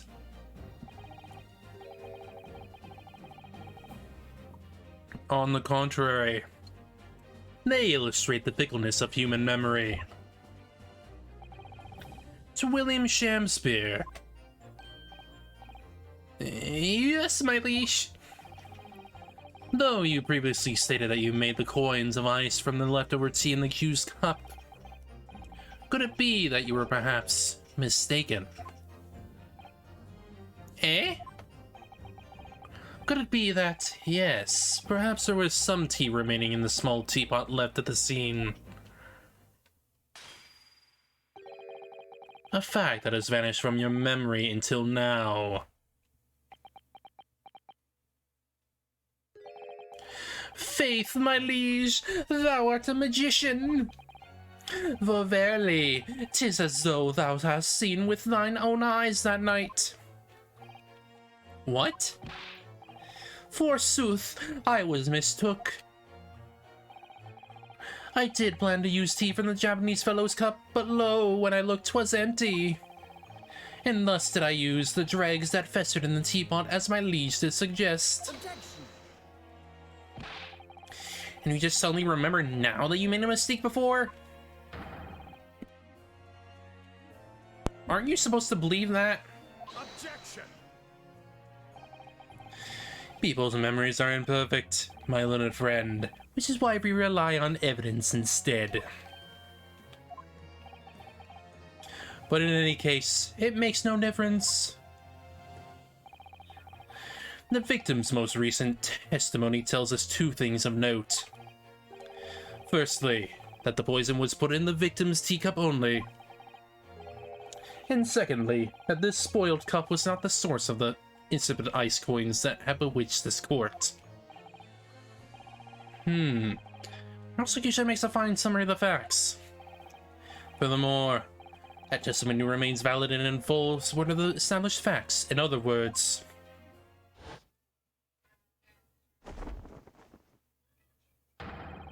The inconsistency claimed by the defense simply does not exist. No! What does this mean, then? I do declare it means that there's no issue with the gas thief's testimony. Remember about a bit about thieving gas, obviously. My lords, ladies, and gentlemen of the jury, I do solemnly swear. After I did dine at the Grub's Grubbery Alehouse that night, not did pass my lips, but the black tea given by the Japanese whose back be stooped as low as death. And on what did you dine, sir? Why, I did partake in my favorites. A broth, as would be called soup, and a leaf, as would be called salad. As insalubrious as a menu as the establishment where it was served. But you gods will give us some faults to make us men. Willingly will I suffer what punishment 'tis seen fit to serve a wicked thief of gas. But I pray ye, wise and noble fellows, ne'er forget the simple truth. That be one thing, and this be another.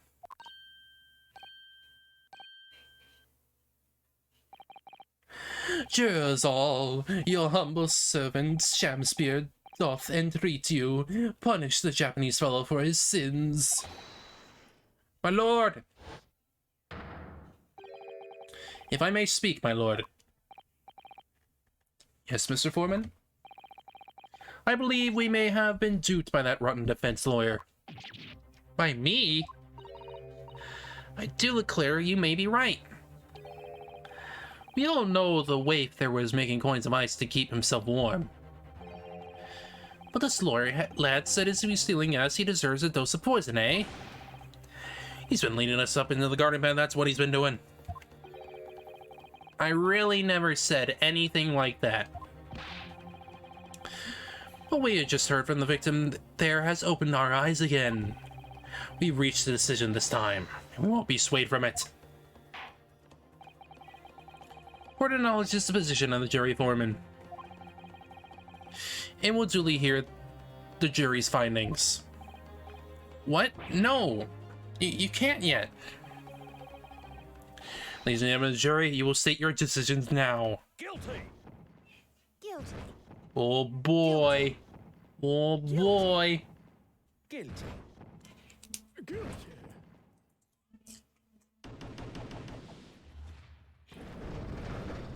Always getting ourselves in these freaking situations. I hereby declare the jury to be in one accord. Oh, happy day!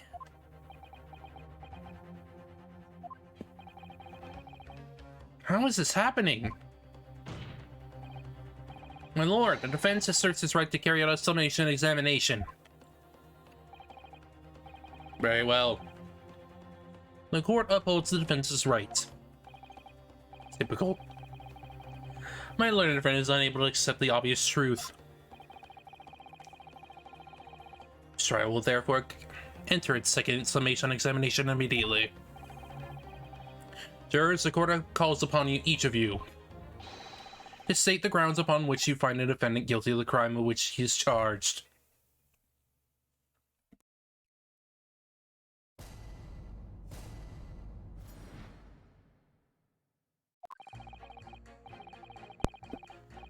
I'm a man of logic, me.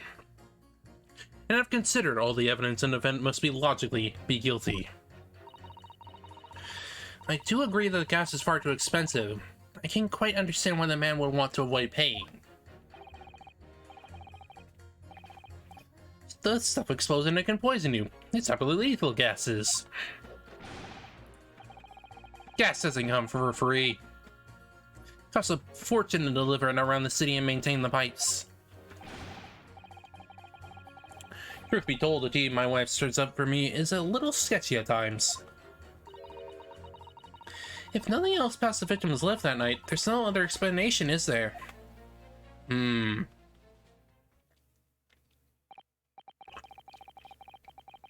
do feel that perhaps personal opinion about gas and its supply has influenced decisions somewhat. But never mind. No, you really should mind. Truth is, our counter-argument wasn't as unstable as we'd hoped. Shams here was poisoned. There can be no doubt about that. Then how are we supposed to turn this around? I think we need to establish the method by which Mr. Shamster was actually poisoned. Our only hope is to demonstrate that to the court incontrovertibly. But surely almost as possible at this stage. Don't manage it though, Mr. Natsume will found guilty.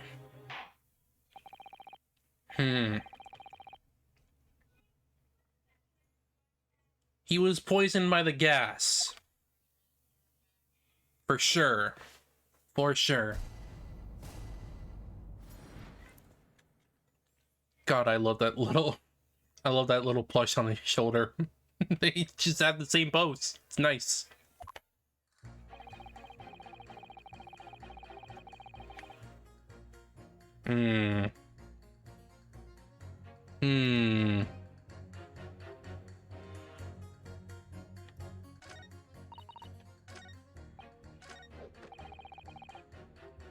Hold it!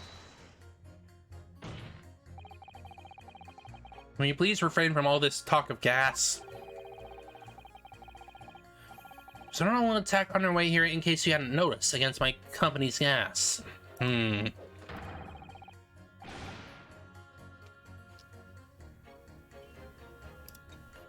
And I'm supposed to sit here and take it, am I? I don't think so.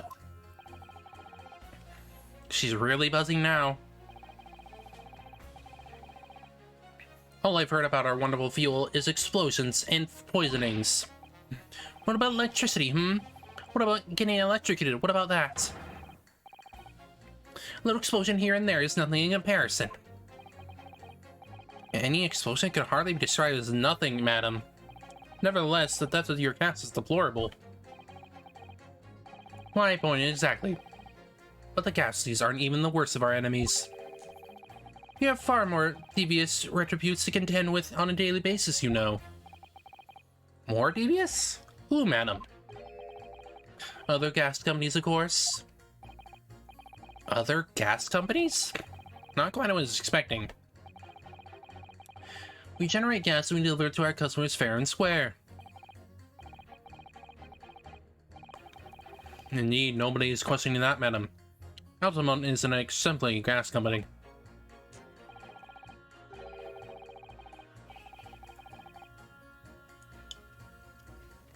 There are other unscrupulous gas companies here in London that don't even have any gas at all.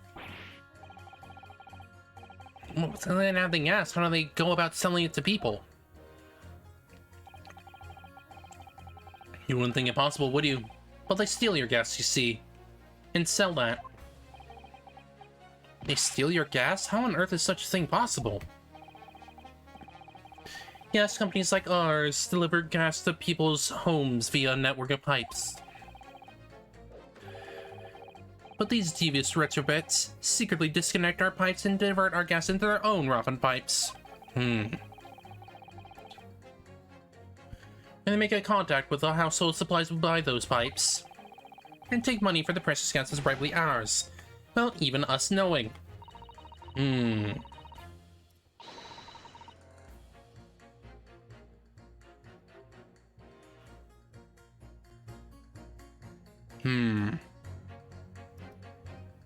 Let me think. They're diving gas in their own pipes illegally. What a brazen form of theft. When we visit customers' houses to collect the money from their meters, we always have to check whether or not one of these devious companies has up their streaks. Huh? What do you have to say about that, dude? Excuse me. What was so odd about that? You have something to say about that, juror number 3? Oh golly, you mean me? I'm terribly sorry. I was just thinking to myself. I really did catch him off guard there. Think about what the lady next to you was saying, correct? Oh, well, yes. I just got a little riled about it recently, you see. Go on. An out-and-out gas worker visited my house the other day to investigate the pipework. He asked for your cooperation while we carry out the secret check of your properties, sir, the fellow said. So I let him in, and do you know what he did? I'm afraid I have no idea. Please tell us. He proceeded to take one of my lights off the wall. Then he grabbed the exposed mouth of the pipe and started blowing into it. What do you think you're doing, young man? You're giving away company secrets there. Oh, please. Everybody knows. It was very nearly to death of me, I can tell you. What do you mean? I'll explain if you don't mind.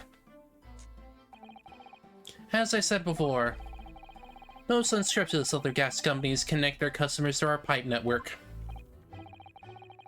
So how does blowing into pipes come into it? Obviously, there's gas in the pipes. It's a fairly low pressure. But blowing air through the pipe, you can make the pressure drop temporarily. If you do that, any lights connected to the same pipe will flicker for a moment. Ah, I see. In other words, if upon pulling the pipe, the lights of an adjacent property that has no contact with your company flicker, you know that these TV scoundrels have been meddling with the pipes. Exactly, my lord. That's it in a nutshell. It's the reason why we have teams of workers going around neighborhoods to investigate which lights flicker. Trouble is, the particular worker who came by my house didn't know the strength of his own breath. He blew on the pipe with all his might, and can you guess what happened, can't you? Well, he blew hard, then... Wait, you mean... That's right, the lights didn't just flicker, they went out. Along with the stove, gas started pouring into the house. What a disaster. The supply must have been interrupted briefly because the man blew too hard, so the flames went out. I'm afraid I yelled at the fellow. Are you trying to kill us all, I said? So by disconnecting a lamp and blowing into the exposed gas pipe, it's possible to extinguish the lamps and stoves connected to the same network of pipes. Then when the gas starts flowing again, it just silently seeps into the room. Sonato, I think perhaps... Yes, this is almost certainly the clue that we've been hoping for. Juror number 3. Defense requests that you amend your statement to include that information. Well, if you like. I don't mind. Well, I do. That's our company's secret method of identifying the rogues that try to diddle us. Like I said, madam, it's widely known already. Very well. Juror number 3. You'll amend your statement accordingly. Yes, my lord. Although I'm not really sure what the point of all this is.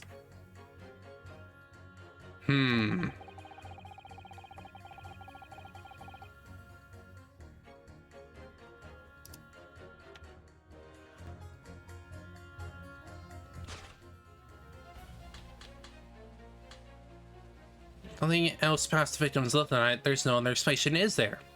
Well, this is how the poisoning could happen. Those two statements clearly contradict each other. Good gracious, whose statements do you refer, counsel? Juror number 6, do you hear what juror number 3 just said? What? Yes, of course. I heard him mumbling about something or other. There is another explanation here, I believe. Something besides Mr. Natsume's tea did, in a manner of speaking, pass the victim's lips on the night in question. What? What explanation? I wonder, did the police check the mouth of the gas pipe feeding the wall light at the scene? See if there are any traces of poison there. I was curious to see what your floundering would result in this time. With the mouth of a gas pipe. Scotland Yard has enough to do without exploring such irrelevance. What a piece of work is a man! What are you trying to say, Mr. Shamspeare? What speaketh thou? For tea is not strange and strange. That is what I say to these, sir. I thought it had been quite clear, but let me put it another way. The strike 9 could have been on the mouth of the gas pipe that feeds the wall lamp in your room. And that is how the poison came to enter your body. Good lord. Are they tasty then? Gas pipes? Is that what he's saying? Or is it gentleman suggesting the poor man was so desperately hungry he tried to fill his belly with gas? Perhaps no actress would have performed a kiss scene with him, For shame, madam, speaking the fancy. I assure you, I'm not such a buffoon that I have to kiss pipes. Objection! This is no summation examination. This is a farce. The prosecution will not stand for any more of my learned Nipponese friend's conjecture. Well, we have evidence. To begin with, the lamp in the victim's room is high on the wall. In order to place his lips to that pipe that feeds it, he would have been a contortionist. These are empty assertions. There is no possible proof that the man did as you say. Wrong. It's true, I have no proof that Mr. Shamspeare put his lips to the pipe. However, I can say with some certainty that on multiple occasions, Mr. Shamspeare has been doing something in front of the lamp on his wall. And I have evidence to prove it. Alright, you got our attention, lad. I'd like to see how you can be so sure of yourself. So would I. Let's see this evidence then. Now that I've got to Jerry's ear, I need to make this opportunity count. This is the proof that time and time again, Mr. Shamspeare stood in front of his gas lamp. The photo of the handprints. Take that! What the? These are, wait, what are they called? Yes, skin prints that were found at the scene. Skin prints, Counsel? Never heard of such things. The Justice Ministry is currently assessing whether or not to permit fingerprints as evidence in court, however. My lord, this is an exciting new forensic technique developed by the great detective, Mr. Herlock Sholmes. It reveals all the places that Mr. Shamspeare touched in his room. I've never seen anything like it. I mean, that's black magic, isn't it? Well, if anyone could invent something like this, it's that great Sholmes fella, that's for sure. I agree. This month's edition of the Engineering Thumbs was quite fascinating. Found skin prints into many places that you would expect. On the table, on the costumes. However, Mr. Shamspeare appears to have been touching some very unexpected places in his room. For example, here. Around the hanging picture there? Indeed, multiple handprints appear to be visible. Oh, I wonder, could he have been appreciating the awkward, perhaps? At first, my colleagues and I thought the same, however. Imagine standing with your hands where those prints are, and you would find yourself directly in front of... Ah! I don't believe it!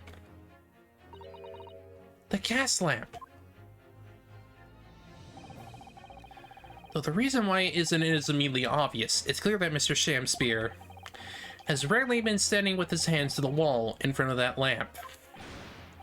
Right. What would he been up to, you nut? I'd ask the court to recall juror number 4's earlier statement. Me? What did I say? You said that blowing into the gas pipe would make the lights in the entire building flicker. And now if you recall juror number 3's statement. What? Me now? When the gas worker visited his home, blew with too much force into the pipe. Caused all the lights in the gas stove to go out, and gas start leaking into the rooms. Obviously, that incident was an accident. However, the simple fact is, If Mr. Shamster were had to have blown hard into the gas pipe here in his room, he could have extinguished every other light and gas stove in the building at will. Crikey. Are you suggesting that the man purposely caused the gas to... Objection!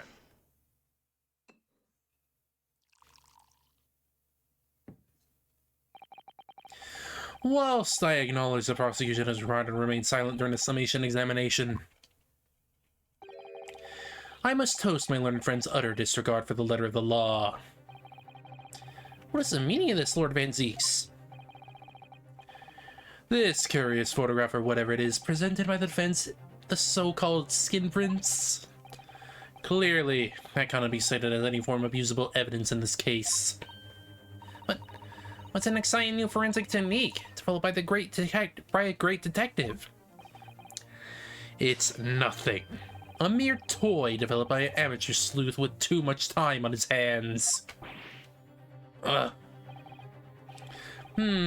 Certainly avian research at this stage by the esteemed Mr. Sholmes cannot be recognized by the court as formal evidence.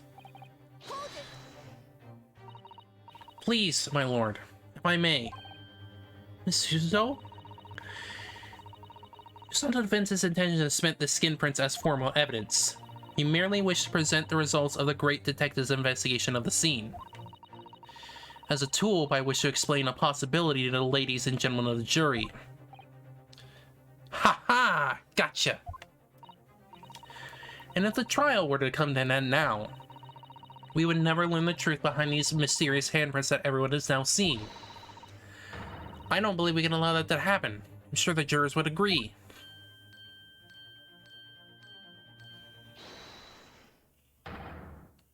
You're right. Whether those strange handprints are a significant clue or not, it's down to us to decide. Juror number 3. Oh yes, I do declare it's court. The great detective's investigation results sound absolutely fascinating. And I want to hear what that shitty actor fellow has to say about those shitty handprints.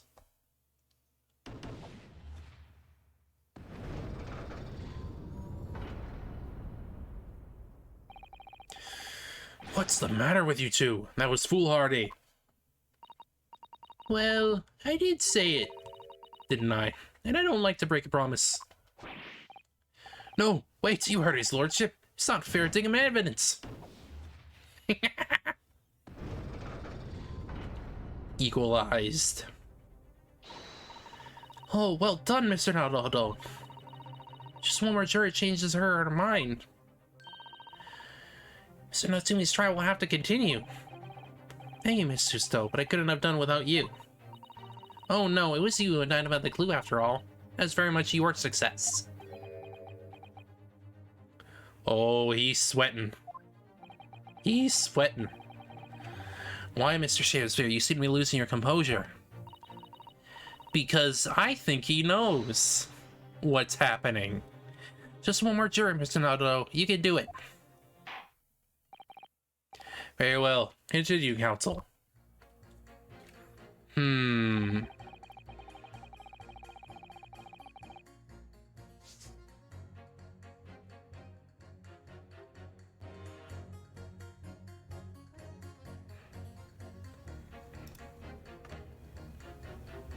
Hold it! All the evidence, you say? That's right. There's no room for doubts. It's all pointing at all that Japanese man with the big mustache. Says the Englishman with the bigger mustache. But offense just demonstrated another possible explanation for the events on the night in question. What do you make of that? What? Your so-called skin prints. Signing new forensic investigation technique developed by the great detective himself. Numerous hands on the wall are cleared out of the ordinary. And if Mr. Shamsphere had indeed put his mouth to the gas pipe on the night in question, it can't be denied that there's a possibility that's where the poison was. Well, yes, I won't deny that it's playing on my mind. But as the prosecution rightly says, we should pay no heed to unacceptable forms of evidence. And besides... Yes? Even if the fellow had been up to some mischief with the gas pipe dozen times before, it doesn't mean he got up to some shenanigans on the night in question, does it? Oh. And you can't make your case better than that. I'm afraid I can't change my stance. You may make a very valid point, sir. What? That's true. Perhaps I was a little hasty. No, wait. Look, you got your chance here, haven't you? It's time to prove your theory. If you and your Japanese cohorts can, that is. Just leave our nationality out of this, please. No. If we can't substantiate our position, I'm afraid that jurors that changed their minds before may very well change them back. What can I do? Is there any more proof I can give here? Can I show that Mr. Shamsy really did blow down the gas pipe on the night in question?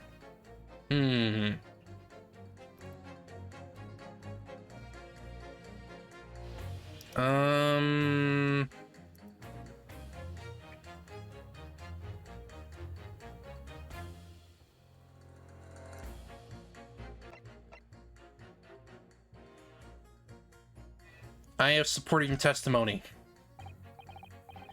No, in truth, I don't have evidence to support my theory. However, there is a witness testimony that substantiates it. What's that? Testimony? This is incredible. Whose testimony? Yes, it's all connected. Everything is linked. A person whose testimony revealed details about the gas in the garret of residence that night, namely Sosuke Natsume. Take that! Obviously, I'm talking about the defendant, Mr. Sosuke Natsume himself. The defendant? At the very beginning of the proceedings here in court yesterday, Mr. Natsume said the following. My lodgings, there's been a whole series of strange happenings in my lodgings. Even on the fateful night it happened, when I returned from Mr. Shakespeare's room, I lit my gas stove and climbed into bed. Before long, the stove went out, and somebody tried to kill me.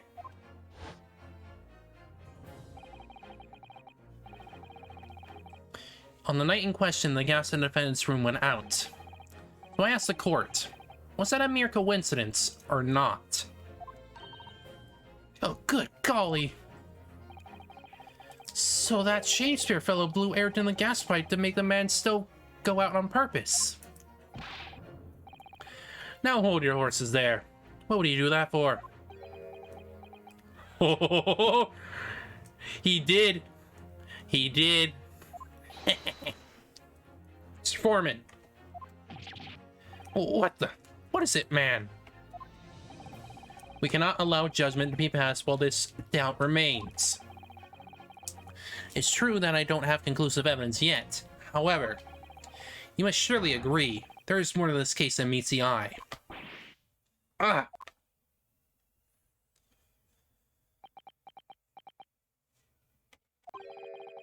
Fair enough. Like I said at the outset, I'm a man of logic, first and foremost.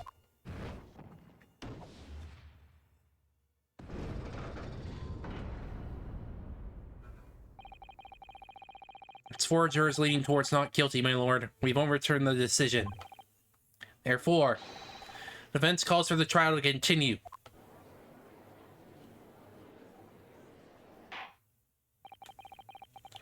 This defense is rightfully indicated.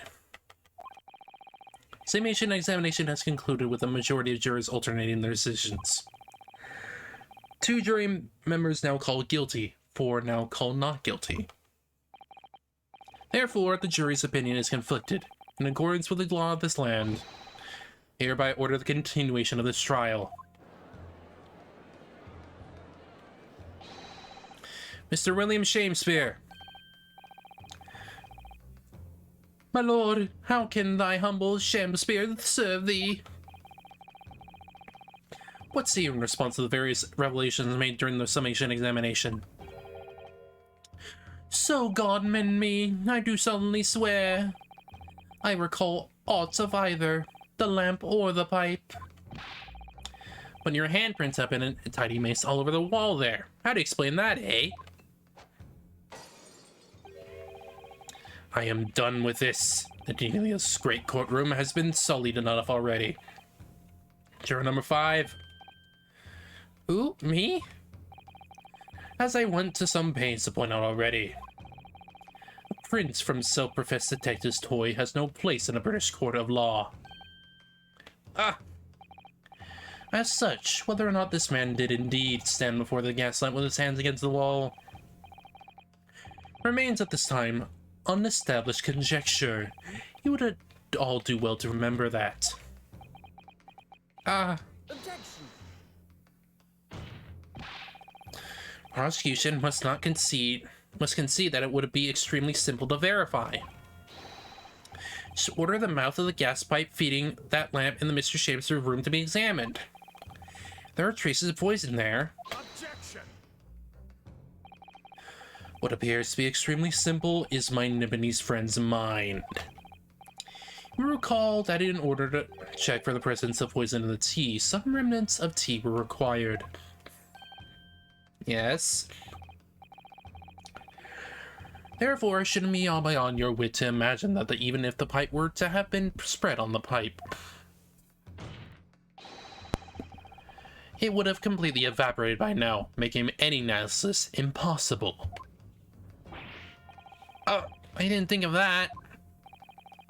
In any case, counsel, I fail to see what could possibly have motivated the man to do as you describe.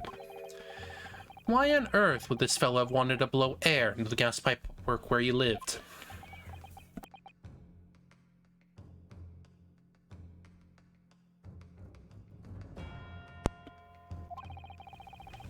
There's only one possibility that I can think of, and that is to use leaking gas to commit murder.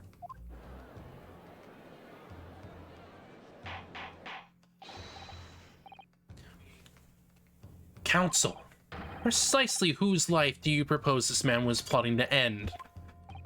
Natsume. It's going to be simpler. Now we run out of the mystery this far. Shakespeare wanted to end the life of Natsume. Take that.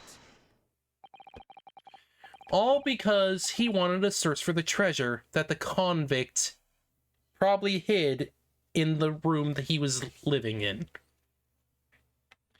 If a gaslight were to go up, it would have been noticed immediately, of course. But a gas stove, on the other hand, could be silently extinguished by the killer without anyone noticing. I live around in those parts myself, as I know what it's like.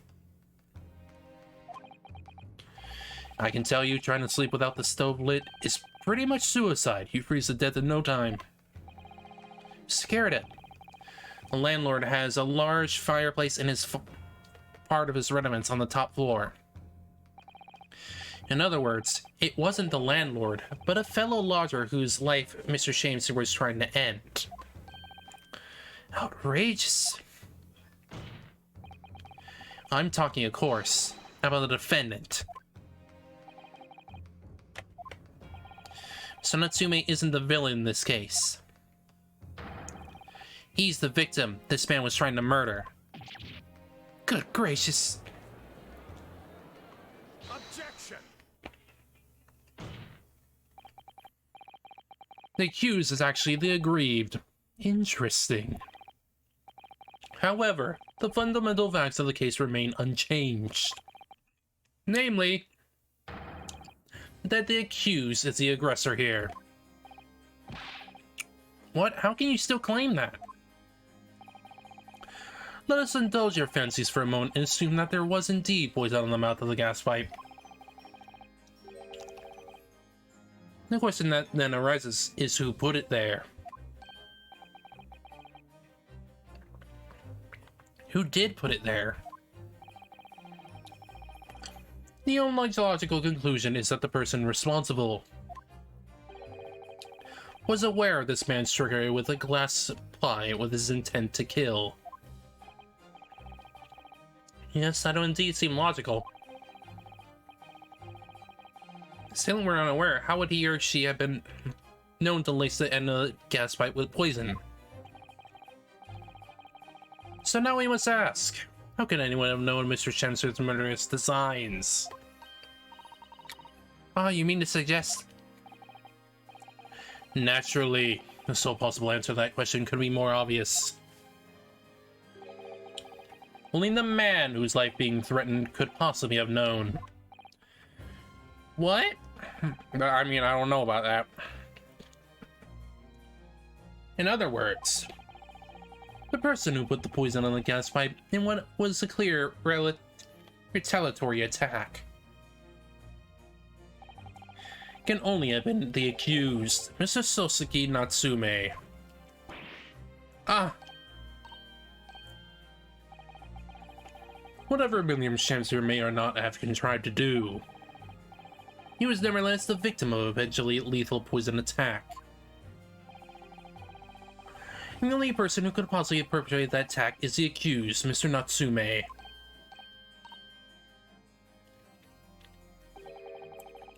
Defense counsel theorizing has failed to avert suspicion from the accused. Far from it. In fact, now the clear motive for the poisoning has been successfully established. That suspicion is greater than ever. Would you not agree, my Nipponese friend? No. I don't agree at all.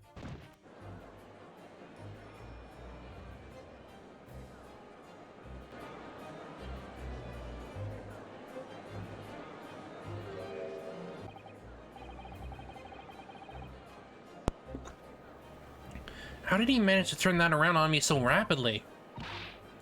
Mr. Naruto, you must respond. Otherwise, the members of the jury may very well change their leanings against us again. And this may be our last chance to gain the advantage. What advantage? Well, it would seem that somebody put poison on the gas pipe in Mr. Shamspeare's room. So name that person now and absolve Mr. Natsume of guilt. You mean name the true culprit?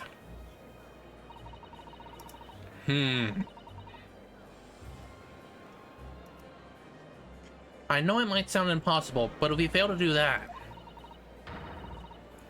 and no doubt Mr. Natsume's fate will be sealed once and for all. As it happens, one possible culprit does come to mind. The evidence, poison, it's all pointing to a particular person now. Prosecution calls for the jury to consider their leanings again. I trust that you'll make the correct choice this time, Mr. Foreman. What? Oh, don't you worry. We know exactly what...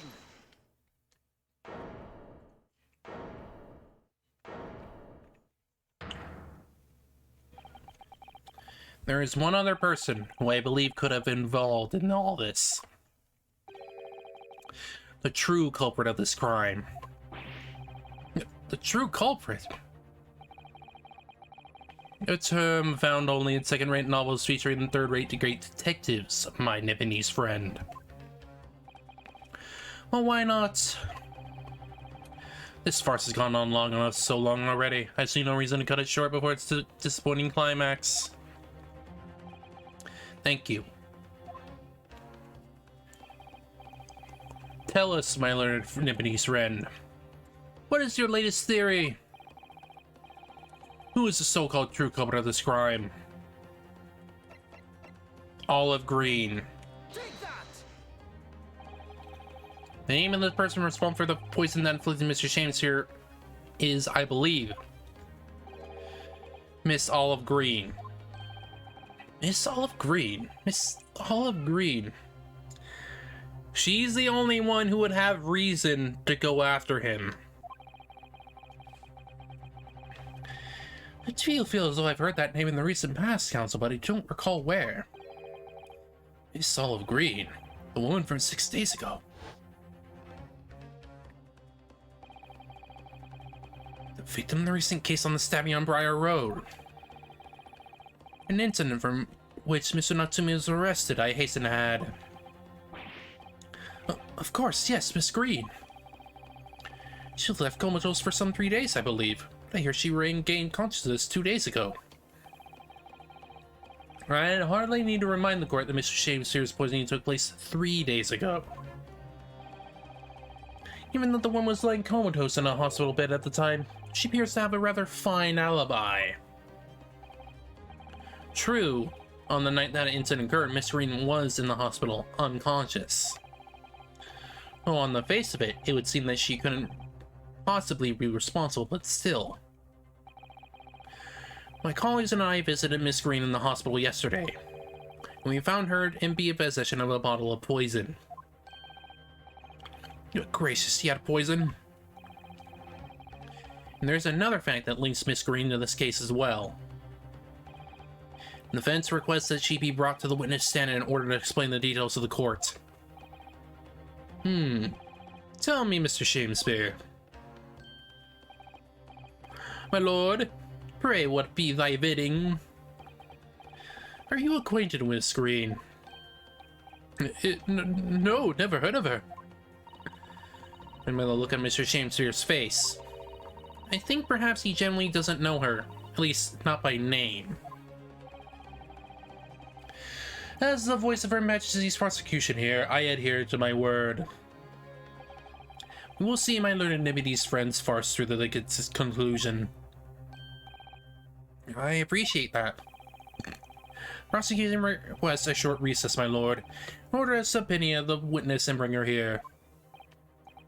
Yes, Miss Olive Green. Indeed, my lord. 1 hour should be sufficient. Very well, I grant the request. Excellent. I hope. Vince has made a most extraordinary accusation, I must say. At the present time, I feel the prosecution's argument remains largely uncontested. Currently, I'm afraid the defendant and his culpability remain the sole subject of this court's attention. Thank you, counsels. We will reconvene in 1 hour. Court is adjourned.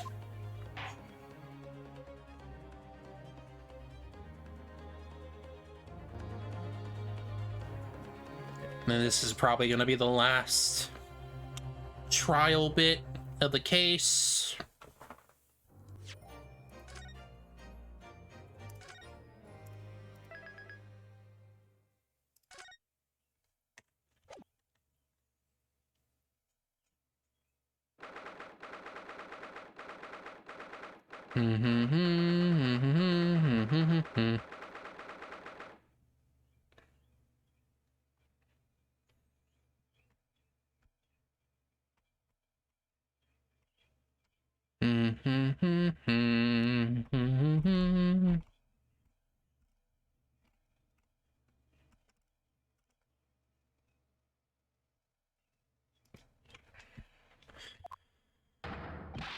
Joyful jubilee and jumping jacks.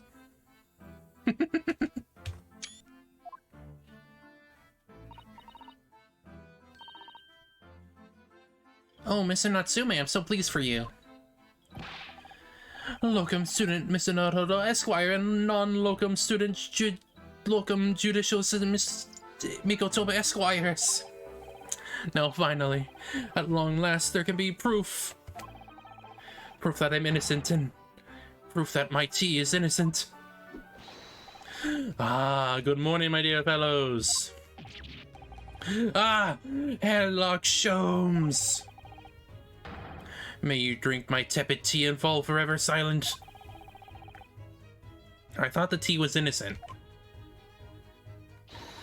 Oh, Mr. Sholmes came. How wonderful. Please, save your derision. I know what you're all thinking. Good morning, he says, when it's very nearly time for luncheon. Your scorn is written clearly across your faces. Maybe nobody said or thought of anything of the sort. Truth is, I was determined that today would be the day. As sleep seduced me last night, I thought. Tomorrow, for once, I shall not oversleep. I'll rise early and be present in a court to support my companions. Such spirited determination has beauty all on its own, does it not? Oh, yes. Then I begin to muse on the subject. Why do people oversleep, I queried. Why, time after time, do they make the same foolish blunder? And the answer came to me at once. It's so delightfully simple. People oversleep. Because they sleep. Well, is it not an astute insight into the matter? Well, you have no choice on, like, how long you sleep. Your body just decides for you. Oh, yes. Upon which realization, I attempted an experiment. I didn't sleep a wink all night. And the results? By first light, I was exhausted and began to be assailed by fits of drowsiness. Shocking. And so the conclusion of last night's experiment is this. A good night's sleep is quite simply essential. Yes, I think most of us probably knew that already. What others prepose? I prove by experimentation. That, my dear fellow, is the scientific method. And yes, one more thing. Do you remember this? Ah. Yes, of course. It's the poison that Miss Green was about to drink at the hospital yesterday. Oh, you didn't manage to... It was a laborious task as the bottle was near empty. But such inconveniences do not hinder Sholmes. I managed to confirm that it contains strike 9. Oh, yeah, now that just makes it proof that she did it. That's right. Perhaps, though, of course, such circumstantial evidence doesn't prove Miss Green's guilt. I shall leave the bottle in your care now. But licking the inside of the neck is not recommended.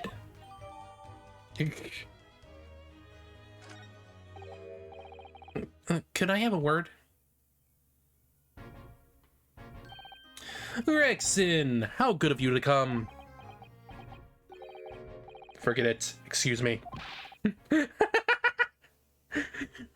Sholmes is here. I'm out. I'm out. Wait a minute, Inspector. I don't wish to make a nuisance of myself. When look on your face, I'd say it's someone else who you think is making a nuisance of himself. My dear Inspector, please speak freely. Pretend that I'm not here. Believe me, if I could do that, life would be a whole lot simpler for me. Have the results, Inspector, of the investigation in Mr. Shames's room? Not yet. Shouldn't be long now, though. No, I'm here about something else. That dead convict, actually. Oh, you mean the men from the newspaper article we discovered yesterday in Mr. Shames's room? A man by the name of, yes, Selden. I went through the archives of the yard and dug out the fellow's file. Something in there that, well, it caught my eye. Something caught your eye? What, Inspector? What? Copied out the relevant parts for you, so you can read it for yourselves. Thank you.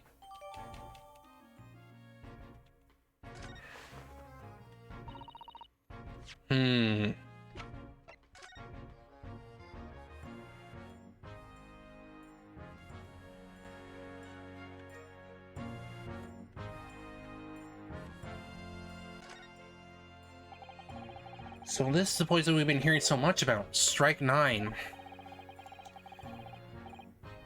There's a few remnants on the bottom of the bottle here, look. You must be tempted to try it. Of course not, as long as we don't lose this trial. No! You didn't lose the trial! No! We mustn't lose the trial in the first place, Mr. Nododol. Make your mind up, Susato-san.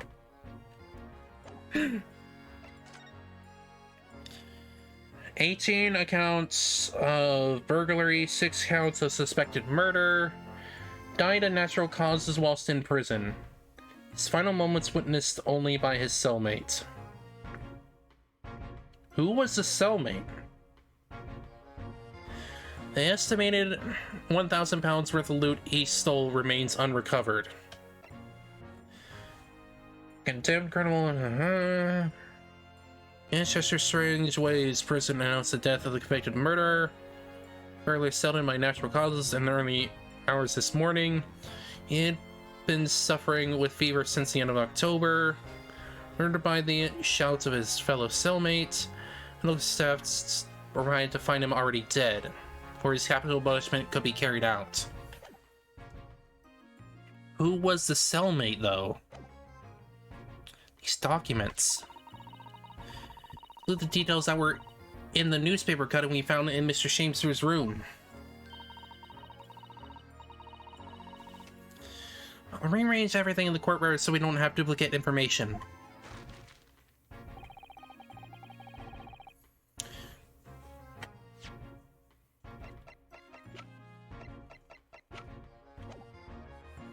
Why are you giving us a copy of this important file, though?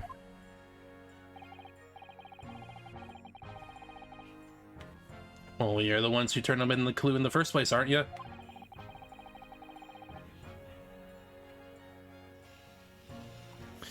I'm just making sure that things get handled into the proper fashion. Oh, Scotland Yard's workings are so wonderful. Indeed, my dear fellows. And the inspector here is a shining diamond in its crown. Shining diamond in the rough, maybe? Look, I don't want to be beholden to a lawyer, that's all.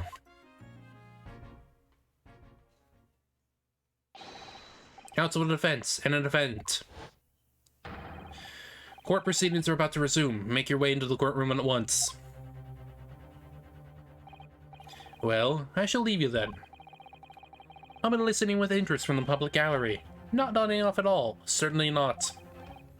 Thank you, Mr. Sholmes. Rather tired of seeing Mr. Mustache in floods of tears, personally, so... The best of luck to you. Locum student, Mr. Dohodo, Esquire. Yes, Mr. Natsume? It's time, isn't it? Yes, this is it. Miss Olive Green and Mr. William Shakespeare. It's going to be the final battle.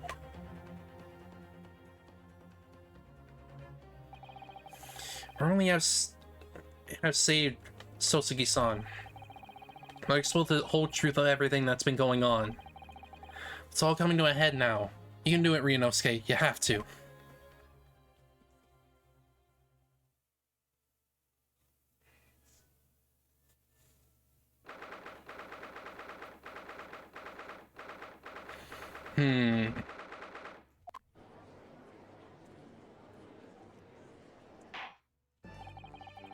In the name of Her Majesty the Queen, I hereby declare this court to be in session again now. Before the recess, we heard a most startling accusation from the defense. Namely, that the victim of the case we heard here only a few days ago is the true perpetrator of this incident. A reckless, rash, and prejudiced charge of wrongdoing, in my opinion, my lord. However, the prosecution has tried to extend every courtesy to this amateur newcomer from dubious eastern shores. Thank you for that backhanded consideration. A rather cold assessment from the Honorable British Prosecutor, I must say. So, Lord Van Zeeks, is the new witness present and ready to take the stands?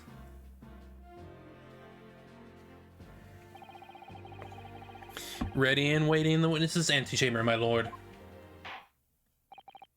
Very well. Bailiff, bring the witnesses in.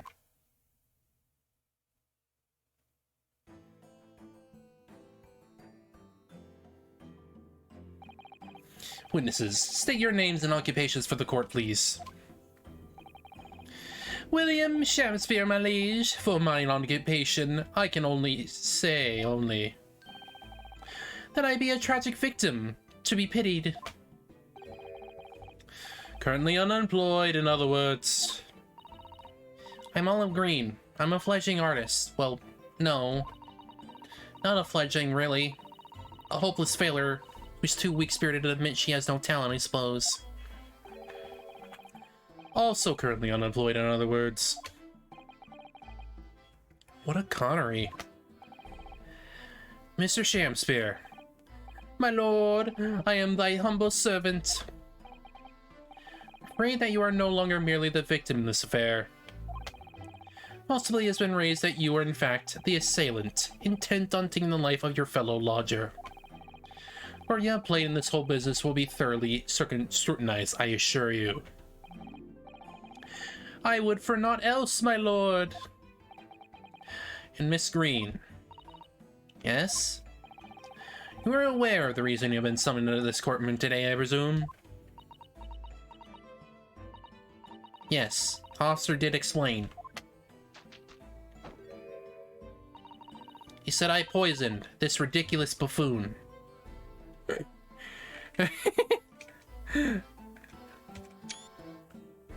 I love that framing.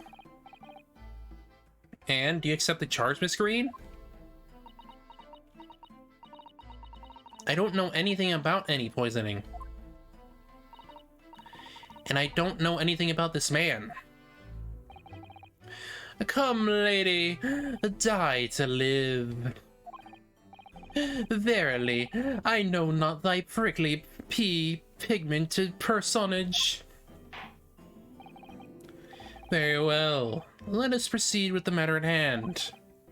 That being to ascertain whether or not Miss Green has any involvement in this affair. It's all very strange indeed. Why would you suspect me? Barely ever go to the East End anyway. So happens that I passed by the neighborhood 6 days ago, that's all.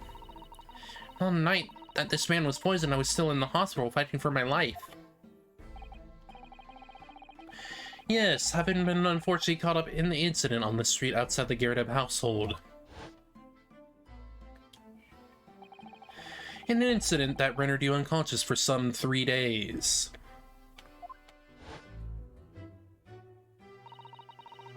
Struck in the middle of my back by a knife, though no fault of my own, and now I'm under suspicion? What other irrelevant things might I be suspected of? It's all very disturbing. Your days may be better spent worrying about random knife attacks, I feel, Miss Green. At this point in time, all that appears to connect you with Mr. Shamespeare's lodging is the Briar Road incident of 6 days ago. That's why. We'd like to testify formally now about exactly what happened. No. It's 6 days ago? You mean you want me to relive that awful incident? Fortunately, yes. Please tell the court what happened that day. And of course, we will be interested to hear from you about your movements that day too, Mr. Shamespeare. Eh? But what happened 6 days ago has nothing to do with me being poisoned. Are you sure? Let us proceed then. The witnesses will present their formal testimony to the court on the subject of the incident that took place on Briar Road the evening of the 17th of February.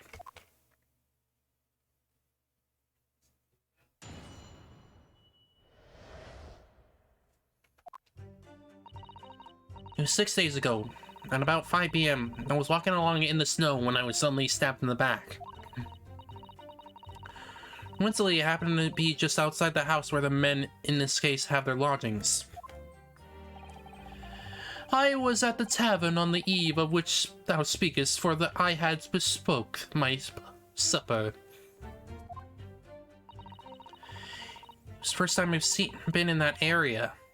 I had a little matter to attend to, that's all. Anyway, I was admitted straight to the hospital, so I knew nothing about all this business. Are we sure? Are we absolutely sure?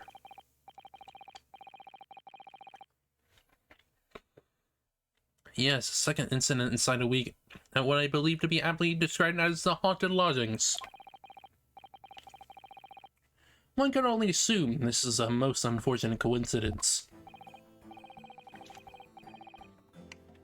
Meanwhile, you can say you were not living in your room, Mr. Shamespeare. 'Twas the following morn when I did awaken that I learned of the dire events. Mary, what a commotion did the officers of the law make on the floor above mine. Sosuke-san was arrested on suspicion of attempted murder. As suspected, there is nothing connecting these two witnesses but happenstance. True, it does seem as though they're unrelated at first glance. But I'm not so sure. Something lurking in the shadows here. I feel certain of it. This is my one and only chance to expose it. Counsel, you may now cross-examine these two witnesses if you wish. Yes, my lord.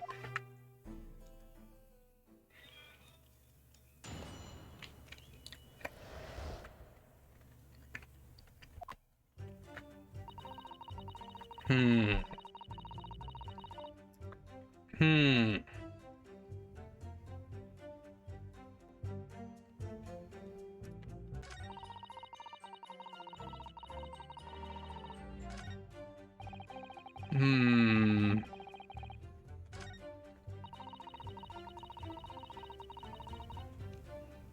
Hold it! And what matter is that? What little matter, Miss Green? Please elaborate. It was nothing, really. It's not worth mentioning.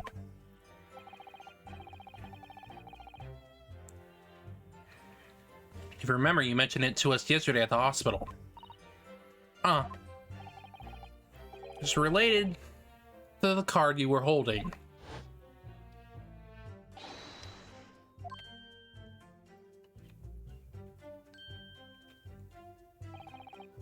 What was that? She clearly just hit something behind her back.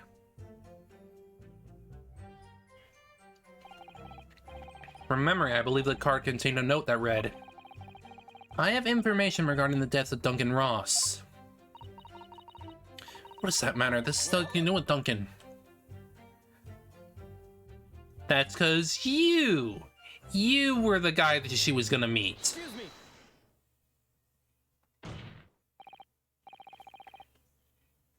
Mr. Shamspear, you have something to share with the court?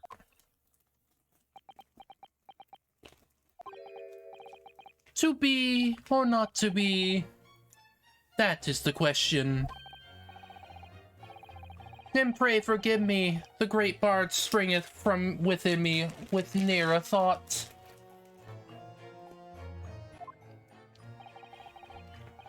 Don't tell me. It's because you're possessed by Shakespeare's spirit, right?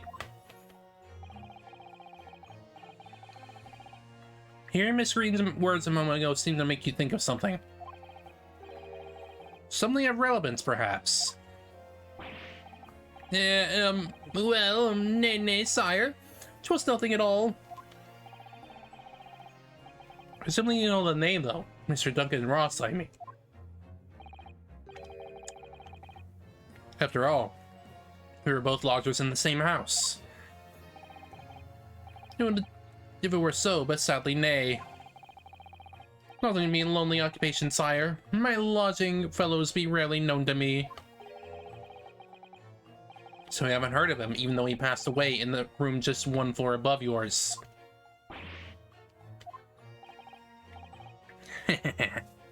Miss Green. Me, my lord? Have I done something wrong? Card that was mentioned before containing the note. Do you happen to have it upon your person? I do, yes. But I don't need it anymore. In fact, I should throw it away, really. Where do you dispose of it? The court will take it as evidence, please.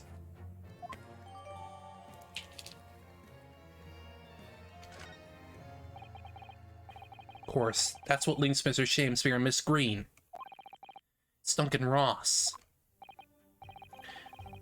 Can you hear a testimony, please, Miss Green?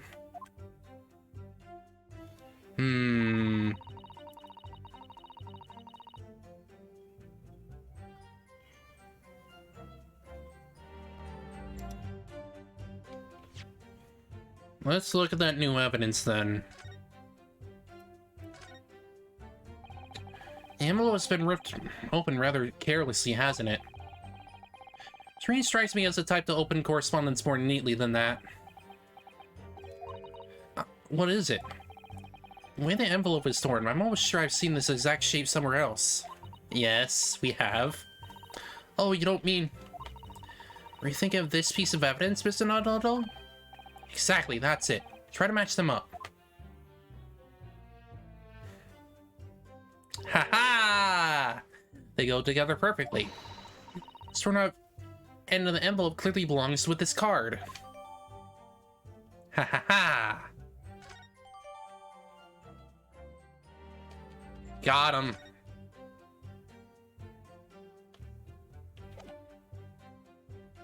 Hmm.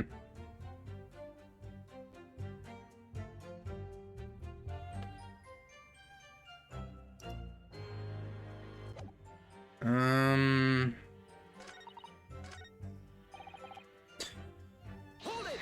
Press this. Tavern, you say? Which one? "'Twas the slug and salad where I did tarry. 'Tis a jewel in the East End." That was the tavern that you both needed to meet at.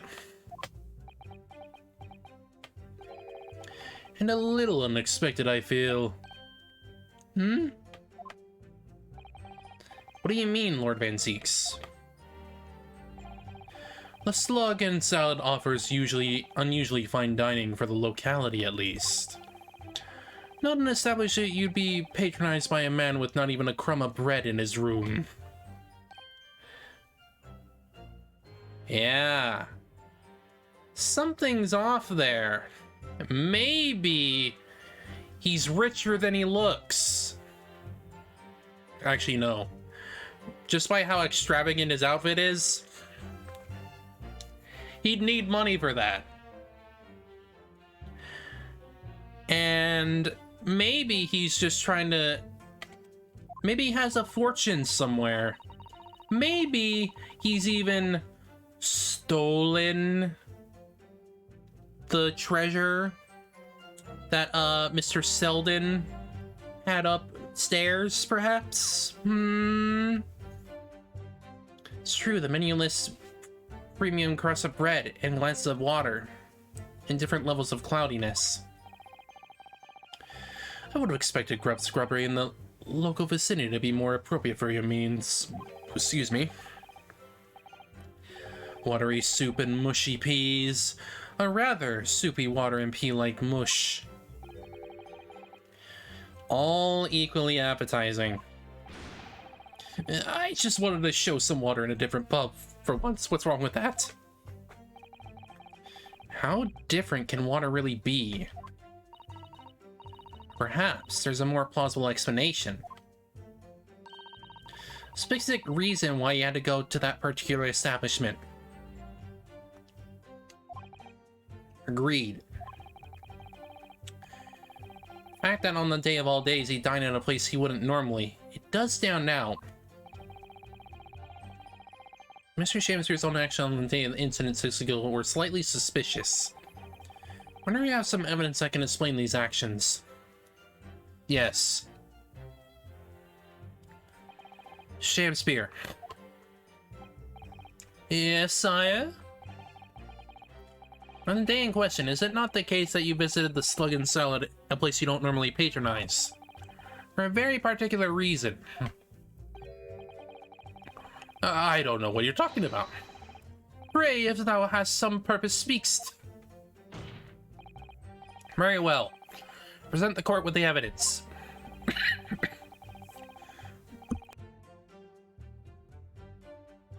Ooh. Had a weird freaking cough. Take that!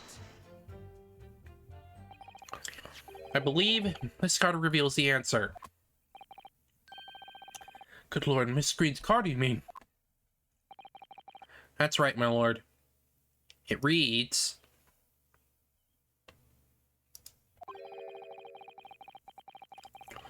I have information regarding the death of Duncan Ross. Come to the Slug and Salad on Briar Road at 5 p.m. on the 17th. Don't tell anybody else about this letter or the meeting. It is a matter of utmost importance.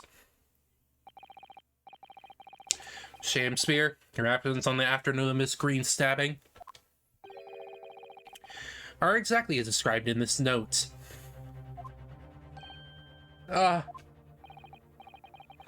Personally, I find it hard to believe that's a coincidence.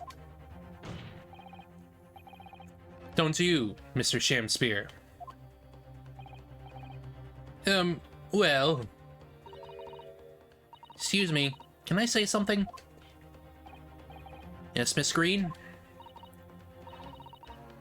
That card was delivered to me. It doesn't have anything to do with this odd man, does it? Well, you'd think so, yes, but it's hard to believe it's merely... My lord, may I? May you what, Miss Green? I'd like to make something very clear about that card. Very well then, you may amend your testimony. Include details about the particular note. This note was delivered to me at my address. It's nothing to do with the odd man next to me here. You say that...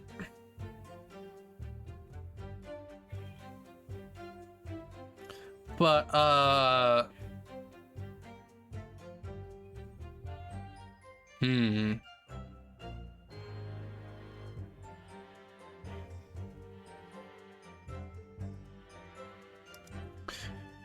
You say this, but...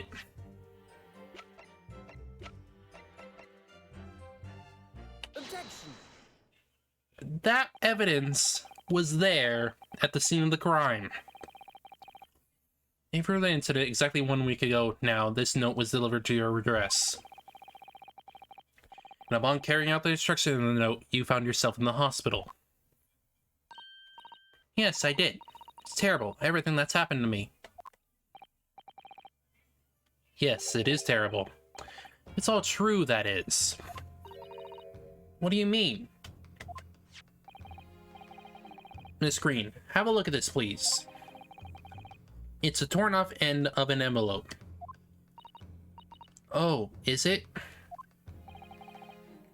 And it so happens that it fits together perfectly with the envelope of the note you received. Where did you find that? In Mr. Shamspear's room. Eh? In my room? Mr. Shamspear.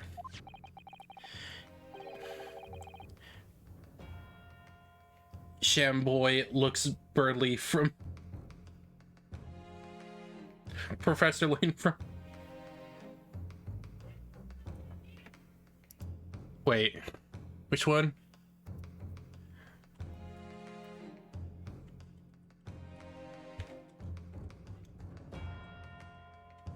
Hang on, I need to remember this. Oh yeah, him. I remember him. Yeah, him. Birdly. I actually saw a video relatively recently about the Great Ace Attorney, and apparently there is a character that looks vaguely like a Spella Cantabella. So I guess we look forward to that. Do you perhaps remember this note from somewhere? Well... Your actions that afternoon followed instructions in the note to the letter. Come to the Slug and Salad on Briar Road at 5 p.m. on the 17th, so that's exactly where you went.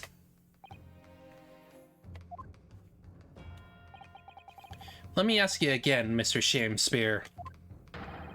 You already knew about this note, didn't you? Oh boy. And you, Miss Green. What did I do? As this torn up end of the envelope proves, the note was originally in Mr. Shamspear's room. So how is this that it came to be in your possession? I don't have the first idea, just a fledgling artist after all. There's only one explanation. You broke into Mr. Shamspear's room and stole it.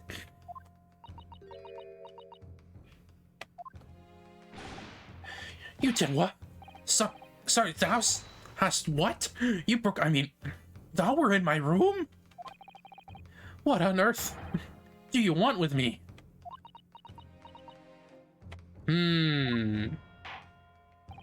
Suspicious. Would seem. And both witnesses seem to testify again.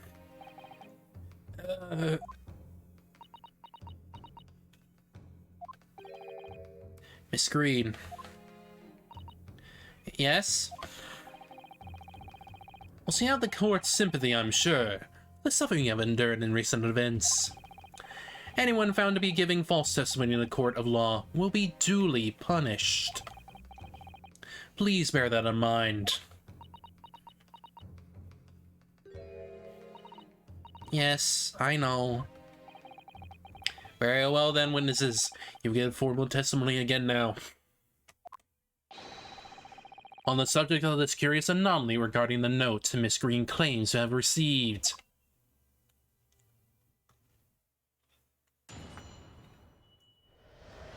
Next.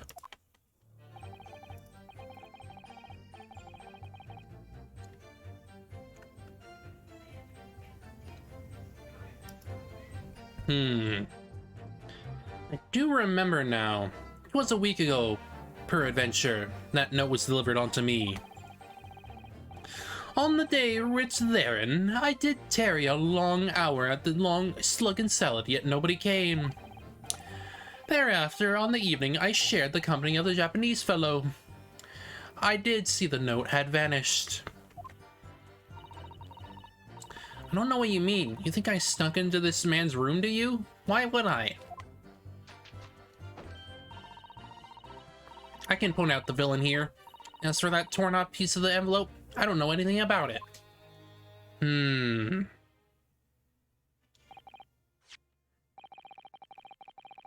Now claim to have received this letter, do you, Mr. Shamsphere? Faith, 'tis so, my lord. And I would swear to have set it upon the table in my humble lodgings. Yet 'tis clear to me now that since I returned from the tavern that night, I have not laid eyes upon it. That being the case, young lady, it would appear that your testimony was a lie. Is that what you think? How unfair of you to think I'm the one that lying. I beg your pardon. I'm just a fledgling artist, as I said, and fledgling artists don't lie. The note was delivered to me at my address, besides. We all know who the liar around here is. That's true, Miss Green. How do you explain the facts? This part of the envelope was without question found in Mr. James's room. I don't see why I should explain. Sorry? I'm a fledgling artist. My job here is to just say what happened. That's all. It's your job to give the explanation and the proofs. You, the fledgling lawyer. The fledgling will do his best. Evidently, my learned friend's cross-examination is our only hope of learning the truth. Well, counsel? I'm ready, my lord. Very well, then. The defense will now proceed with the cross-examination of the witnesses. Miss Green clearly did break into Mr. Shamsphere's room. I mean, no question of that. That's how she acquired the note. Yes, two facts that are starting to lead to a possible explanation for all of this. It's not a pretty one.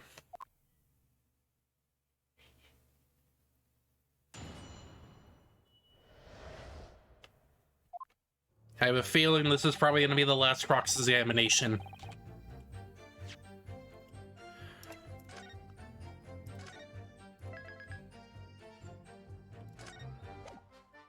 So, let's think here.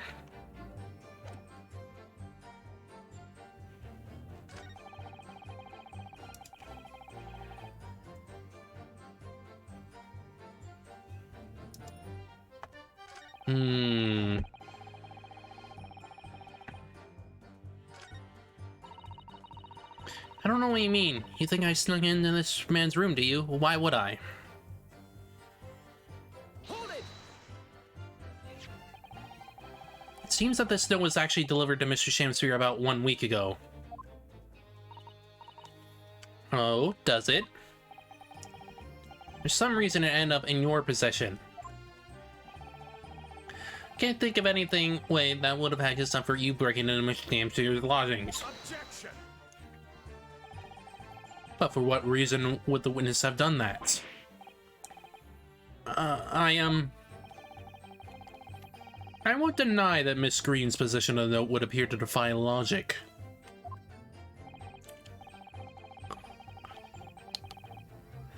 However, until and unless her involvement in this case can be proven in some other way,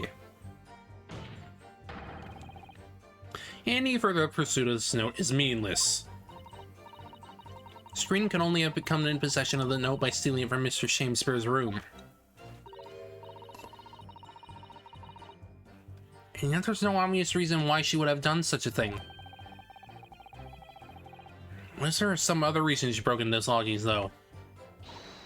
Yes. We should pursue that idea, Mr. Naruto. Close now, I can feel it. We're so close to a breakthrough.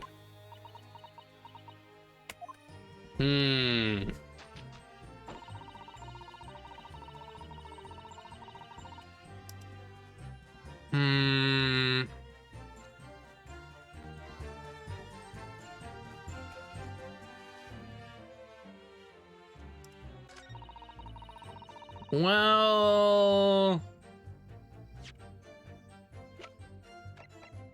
I'm thinking the bottle of poison. Objection! Yee!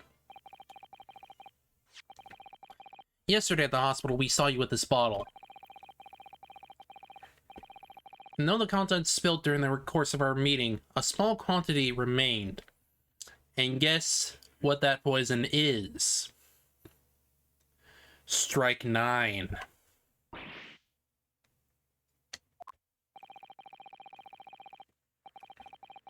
According to defendant's independent analysis, Mr. Sholmes' chemistry set, little that is still in the model was identified as Strike 9. What? Strike 9? The very same poison that afflicted Mr. Shamsphere.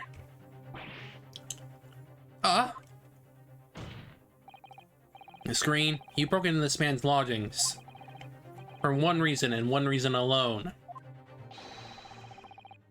To cover the end of the pipe that feeds the gas pump in Mr. Shamsphere's room with poison.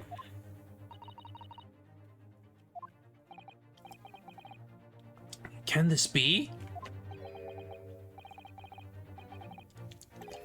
You broke into my room to... May seem incredible to the court. But from the remaining clues, there is only one logical conclusion that we can reach. The person who attempted to take Mr. Shamsphere's life with poison was you, Miss Olive Green. Oh dear, oh dear, oh dearie. Me! Ouch. Ouch. Counsel, are you seriously suggesting this woman put a poison on the end of the gas pipe with intent to kill? Yes, my lord. There's no other way to explain the facts.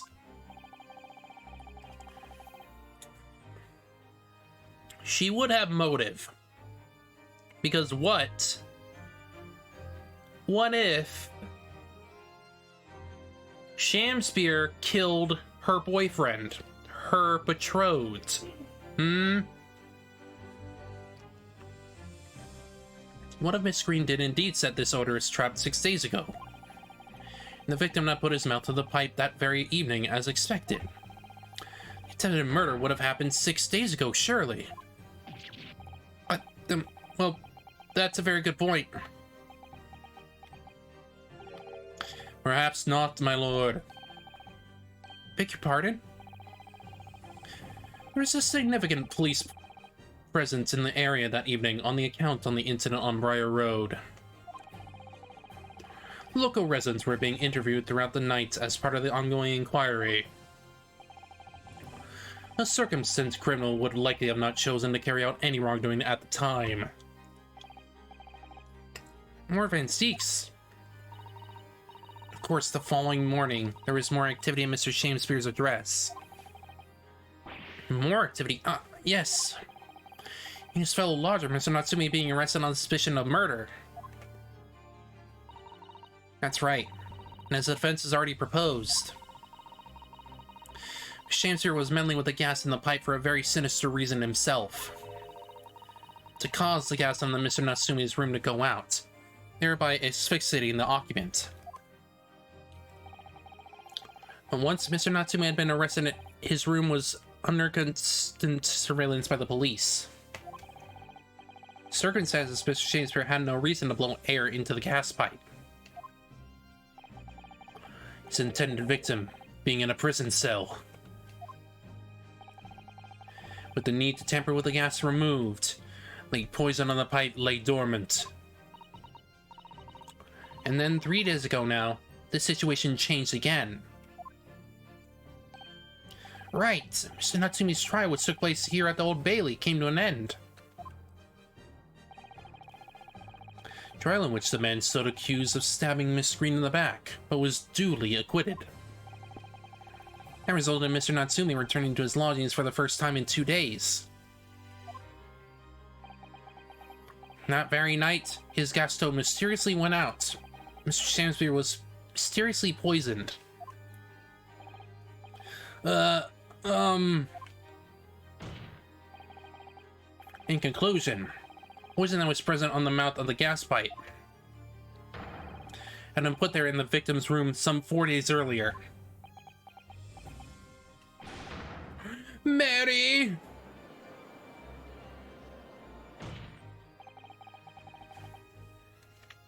With that new understanding, it becomes clear that this letter was all part of the plan. What plan? The court will now recall that the note gave instructions to visit the Slug and Salad at 5 o'clock, and that the recipient should tell nobody else. The reason for those instructions are now clear. To ensure that the lodger would not be at home at the stated time. To make sure I wasn't home? Perfect! Oof. Exactly. While you were out, Miss Green could safely slip into your room, knowing that she wouldn't be disturbed. You mean to say that letter was written by Miss Green? Yes. In order to cover her tracks, she took it away with her when she left. Just after she smeared poison over the mouth of the gas pipe in your room.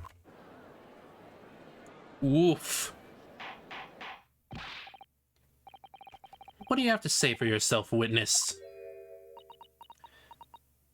Uh-oh. Uh-oh. The real Olive Green's gonna come out, isn't she?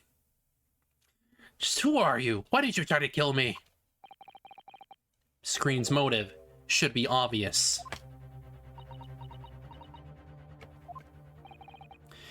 It's all tied up with someone whose name we've heard several times already during the course of this trial. So that's what's behind all this. You will share your apparent understanding with the court, please, counsel. Which person is behind this woman's motive for the attack on the victim's life? Her betrothed. He died in the same building. Take that! Duncan Ross. That's right. Or the defendant, Mr. Natsume, took up residence in the lodgings of Mr. Garrett. Somebody else was renting the room. Mr. Duncan Ross. I knew I heard the name somewhere else. So were the papers a month ago, when the man died in strange circumstances at the haunted lodgings. That does ring a vague... Ah! Of course, yes, I remember now. The young man they claim was strangled by the convict's curse or some such. Stand, my lord, it wasn't a curse of any kind, nor was it an accident. A man died as a result of Mr. Shamespeare blowing into the gas pipe and causing a leak to leak into the room. It was murder, plain and simple. Ah! Okay, that is a great freaking reaction. I love that. He's so freaking appalled. He knows he's in trouble now. Well, what do you know? Oh, the real Green is coming out. She's coming out. Oh.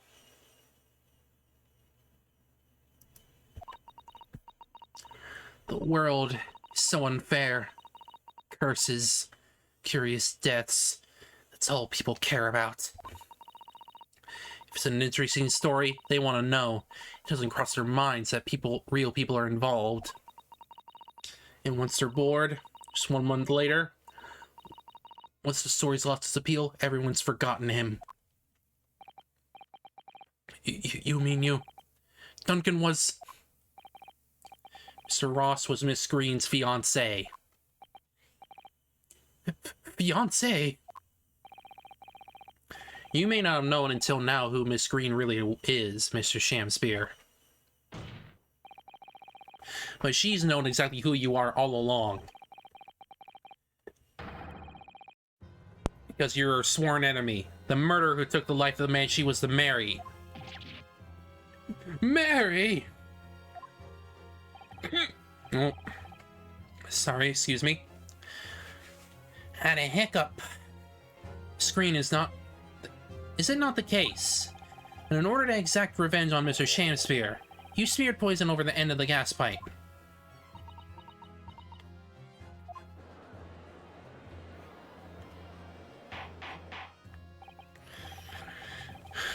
So quite extraordinary. Am I to correct in my understanding that you now accuse both parties, counsel? Each on different accounts of murder? Yes. Attempted murder and murder. Yes, my lord, that's correct. Objection. Inhaling so deeply, it appears that my fledgling learned friend has taken in a lungful of dubious gas that's causing his judgment to be clouded. What? Why would Mr. Shamspear have wanted to kill these lodges, as you say? I have the reason. He wanted the fortune of Mr. Selden. You have completely failed to provide a motive to substantiate your accusation against the man. Yes, that's right, Mr. Reaper, my liege. I have been slighted. 'Tis lies, all lies. I deny every utterance. And you'll have to forgive me, Mr. Nahodo, sir. But I don't intend to admit to anything either. Screen. I'm sure you'll think I'm being very rude, but I'm not going to be sent to the gallows for the likes of this scoundrel. Objection. He broke into the man's room. If you didn't smear the poison in the pipe, what was your reason?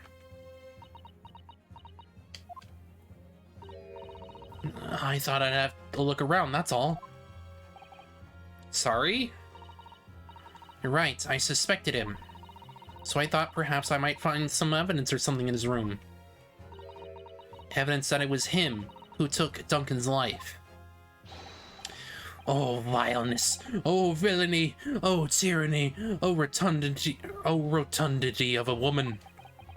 But in any case, whenever I leave my room, I do turn the key in the lock. That whole place is falling apart. The locks on the doors are no different. Duncan showed me once how to unlock the door with some terps and a piece of wire.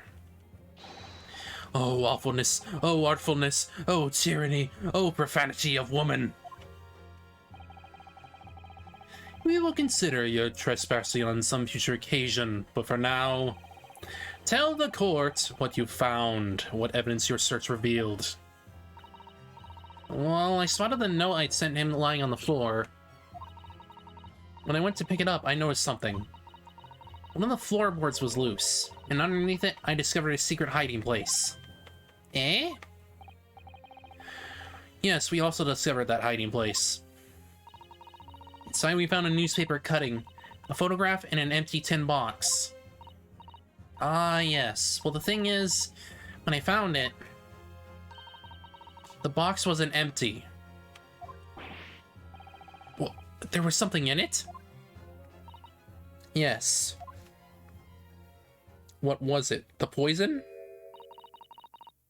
This rather nice key. Ah! What are you doing with that? Is it the key, perhaps, to Selden's fortune? Every ounce of color is drained from his face. Give it here. Give it to me now. It's mine. I inherited it. Inherited? You mean to say you are a relative to... You are a relative to him, then? What was that, witness? What did you say? You inherited it? No, What's all this about? He inherited that key?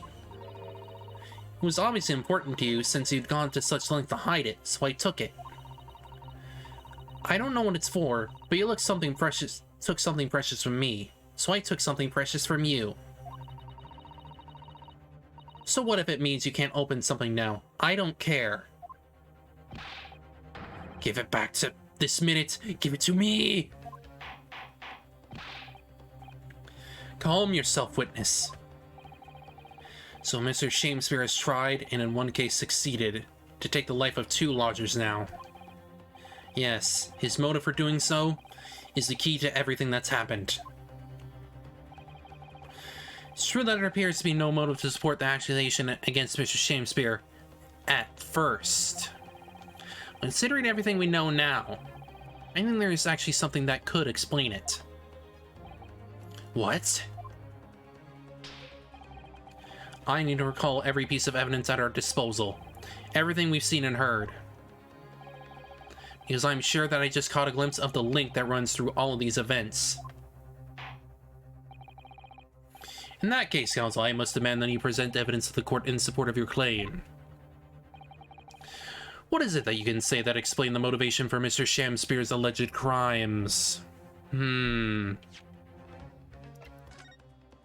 sure I save that way. It's good. Let me think.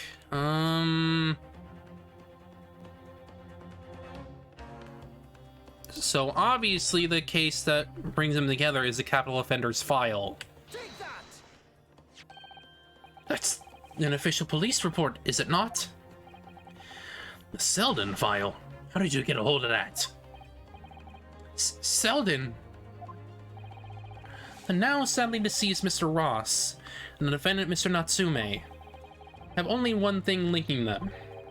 The fact that they had lodgings in the same room. Yes, we know this, certainly. A room that was formerly occupied by Selden. Until, that is, he was arrested by Scotland Yard for his involvement in multiple burglaries. I see. It so happens that the convict Selden left behind one very substantial mystery when he died. The sum £1,000 worth of loot that he stole. Which has yet remains to be found. Ah, yes, of course, it's coming back to me now. It's written in this file here. £1,000 lost en route to hell. That was how the paper summed it up. Seems that one particular fellow inmate was with the convict in his final moments. It's not hard to imagine Selden entrusting that inmate with his most closely guarded secret. AKA... Mr. Shamspeare. location of the stolen loot, and perhaps a key to unlock whatever container the valuables were in.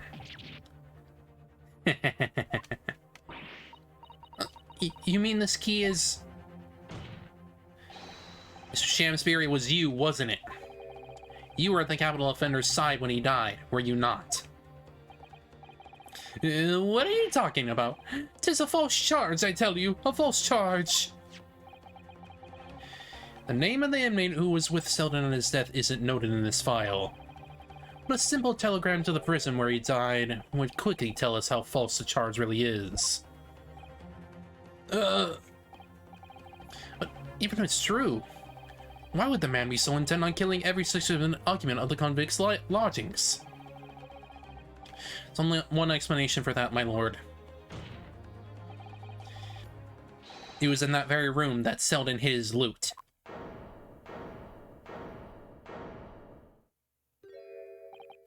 So, it all comes out. Yes, and having established that, all of Mr. Shamspear's subsequent actions start to make perfect sense. When he was let out of prison following the Selden's death, he made immediately for Mr. Gerdup's lodgings in hope of renting Selden's old room. However, a retired army man was unable to offer him the accommodation of his choice, because Selden's own room had already been let somebody else, Mr. Duncan Ross. Ah.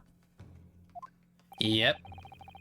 Which is why Mr. Shamspear so successfully devised his gas-based plot to kill the occupant of the room.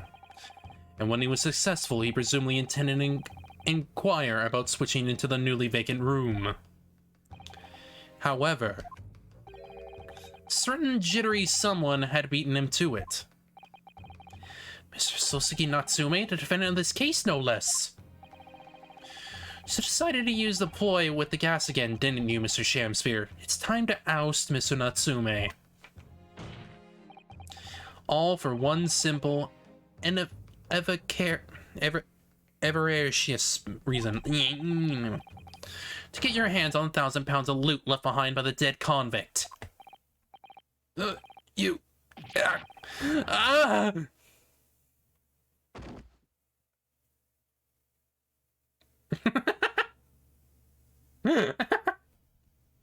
Wild.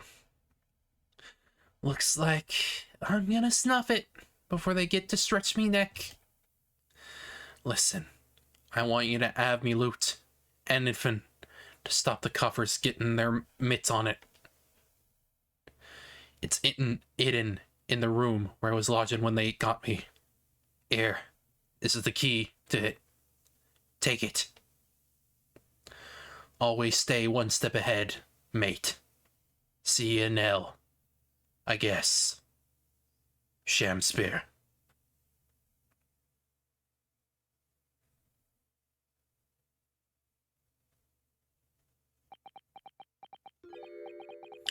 It's mine. What did he just say? It's mine. That loot is mine. Ugh! I hate that face. Mr. Shamspear. It's all lies. I don't accept any of it. Why should I? After all, you don't have a shred of evidence. You can't prove I killed that fellow. Forsooth, I'm the victim here, remember? Isn't that right, ladies and gentlemen? If I don't admit to it, there's nothing you can do. You can't arrest me, for the time being anyway. Verily, you can't arrest the victim, can you? Isn't that right, ladies and gentlemen? He looks like he's having more than one kind of breakdown. Yeah, he does. I'm so close. I just need a few more hours. I swore to myself that I'd get my hands on it, and I can almost taste it now. Do you really think I just give up?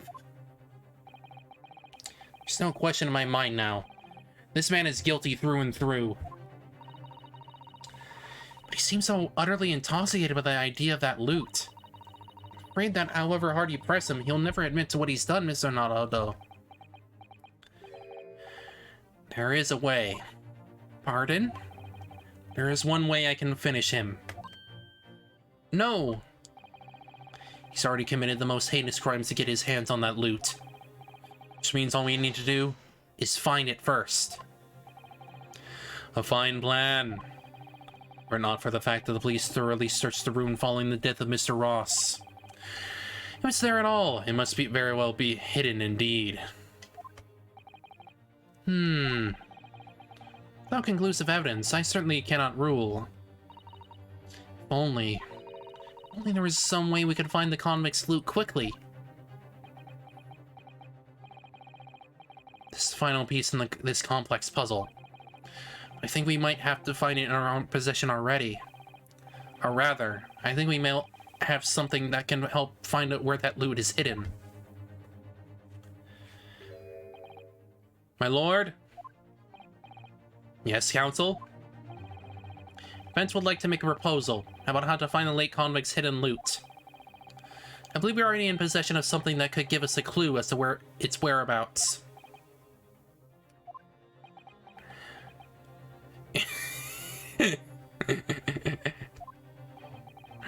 It's our last chance, so it has to be worth a gamble.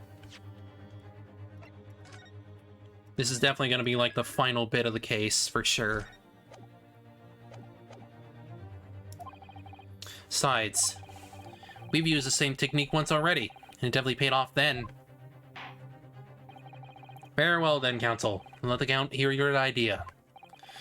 What do you propose we can use in order to locate the hiding places of the deceased convict's haul?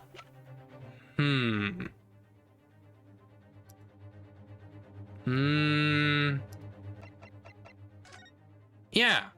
Why was he touching the wall so much? Almost like he was searching. Take that! If I'm not mistaken, those are Mr. Shamspeare's handprints on the wall of his lodgings. That's right, my lord. Exposed as a result of the defense's independent investigation of the scene. Based on a wonderful new discovery in the field of forensic science by the great detective, Mr. Sholmes. A great detective? Is that some kind of joke? Do you really think I'm going to be daunted by a man with such ridiculous title? I should think the great bard ought to recognize such a title when he hears one, Mr. Shamspeare! Perhaps we should compete for the honor of most ridiculous title. Ah, 'tis Sherlock Holmes himself. Sherlock Holmes. Yeah. What are you doing here, great detective? Your usual haunts are filthy back streets of the capital, are they not? Ah, Mr. Reaper, it's been too long. Ooh. And I see your complexion has worsened since we last met. Mr. Sholmes. He does know Lord Van Zeek's then, well, enough to say something like that in any case. Sholmes. Though you may be heralded as a great detective by the population at large, that does not give you the right to come and go in my courtroom as you see fit. If I may, my lord, Miss Sholmes' newly developed scientific method has helped us to uncover vital clues in this case already. Clues, you say? I call them skin prints, my lord. My method identifies every location touched by the individual under scrutiny. It's the method by which we were able to ascertain this gentleman's gas pipe activities. You need only a small sample of something the individual has previously touched to make an indicator solution. In your case, sir, I used the teacup you had been holding. Elementary. So now, Mr. Naruto. Yes? What am I to use as a sample to make the indicator solution this time? Thank you for offering to help, Mr. Sholmes. Ahmed was arrested. He was living in what is now Sosagi-san's room. He sampled to help locate Selden's loot that is in his room. What form will the sample take? I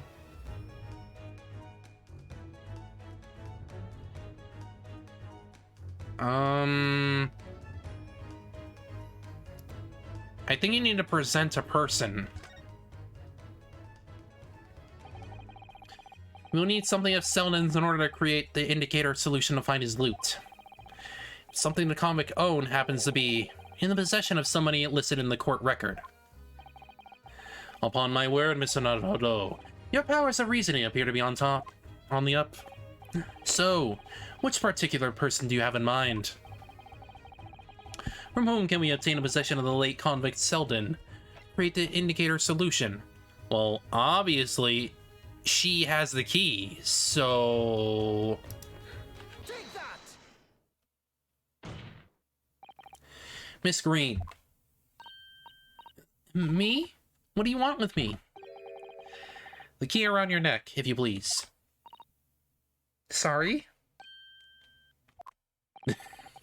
The key belonged to Selden. There will be remnants of secretions from the man's skin on its surface that we can use. Very true. That is the sample we need. Using it, we can create the indicator solution required for Mr. Sholm's skin print seeker. And find out exactly what Selden touched in the room that he used to rent. Mr. Shamspear has one great to another, I assure you. If the late convict's hall is hidden somewhere in his former lodgings, I shall uncover it in no more than 30 minutes. So, Mr. Shamspear, the truth is well within our grasp now, and as such, you will never get your hands on Selden's stolen wealth. In that case, I'll gladly let Mr. Sholmes have this key. No! Give the key to me! The detective shan't have it! It's over, Mr. Shamspear. No. No! You're out of options now. There's only one thing left for you to do. Admit your guilt. Whoa! Oh, Shameful Spear! Despair! Be thy name!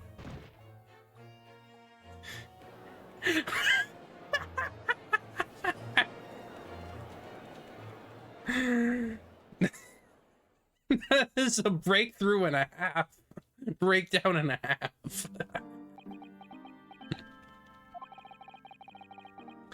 I never intended to kill the man. I just wanted to drive him out of the room. That's all. So you'd have time to find the convict's haul of stolen goods. And after you killed the young man, you still didn't move into the room. I asked the landlord, of course. I pleaded with him, but he refused. Why? I was 3 months behind with the rent, for one thing. Mr. Gerda really has a lot to put up with. And he had the gas repair work done immediately afterwards, putting the room out of action for a while. And then, this Japanese man swooped in at just the right moment to sign the new lease. But poor Mr. Natsume, what unfortunate timing. Then 5 days ago, after the incident on Briar Road when the Japanese fellow got himself arrested, I thought I'd finally have my chance, but it wasn't to be. No, the scene was sealed off and guarded by the police night and day. If I remember rightly, Sholmes spent the whole day in there reading books. Couldn't even enter the room, let alone search for the loot. Which is why on the day Mr. Natsume acquitted and returned to his room, you once again tried your trick of blowing air into the gas pipe that feeds the stove in his room. Unbeknownst to you, however, that action would lead to you into a deadly trap.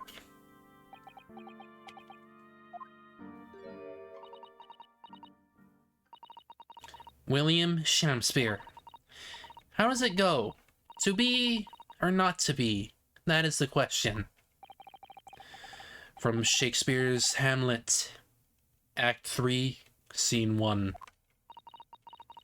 Well, let me tell you, in your case, it's not to be. That is the answer. You deserve to die for what you've done.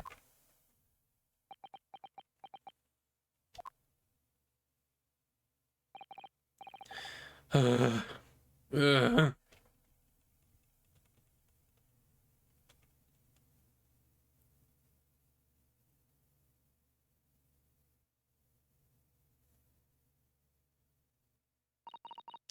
At first, I really did think it was just a terrible accident.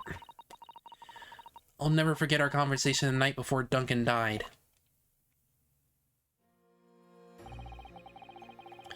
The gas supply in my new lodgings are a complete disaster, you know, Olive. The gas supply? Yes. Stove always seems to go out in the middle of the night for some reason. That's no joke. Say it's the convict's curse. Oh, Duncan, please. Don't stay there. I don't care how cheap it is. Alright then, if that's important to you, I'll start looking for a new place. Our spare room's at my house. Why don't you just leave that horrible room tonight? No, I better not. We said we'd wait until we graduated before we told our parents, remember? But that was the last time we ever spoke. That very night, he fell victim to the gas. If only I had known it was going to happen, I'd have insisted he left that horrible room that instant. But instead, all I've been left with is bitter regret. I stopped going to school. But something kept me drawing back to the house on Briar Road.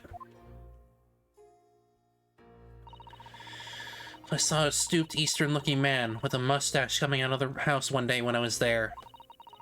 He walked up the road to the Grub's grubbery for some food, so I followed him. And sat myself next to him. He had some water-looking soup and started to pick a quarrel with the publican. That place is cursed, I tell you! Cursed! The ghost of that convict who used to live there is trying to suffocate me! I wake up in the middle of the night, freezing to death because of the stove that has gone out. The room is full of gas. I can hardly breathe. Lights been checked. No problem there. It's like I'm the problem. That's what they're thinking. But now, could that be? Duncan was gone, and now this man had almost suffered the same fate. Could it really be a curse? Then I remembered. A rumor I'd heard about the gas companies go around investigating the gas installations. A rumor? Ah, you mean... Yes, everybody's heard the stories, it seems. How they go around checking the pipes. How anything connected to the gas can be extinguished by blowing air to the pipework. That's when it started. A little flicker of doubt in the back of my mind. That just wouldn't go away. Was it really an accident, though? Once I had the idea, it wouldn't leave me alone. It plagued me day and night. So I bought this at one of the black markets in the East End. Black market? I'd never been... I just heard people talk about them. And you can really buy anything you think of there. In some ways, being able to get my hands on this only easily made me even more determined. I had to find out one way or another. Was Duncan's death an accident, or was it murder? And her chosen method for establishing the truth was simple, but highly effective. Smear poison on the gas pipe you suspected the man of tampering with, and wait. Mr. Shakespeare was innocent, nothing would come to what you'd done. But if he was guilty, He would pay for his crimes dearly. I found out the name of the man I suspected, William Shakespeare. And then I wrote him this little note. I have information regarding the death of Duncan Ross. Come to the Slug and Salad on Briar Road at 5 p.m. on the 17th. Don't tell anybody else about this letter or the meeting. It is a matter of utmost importance.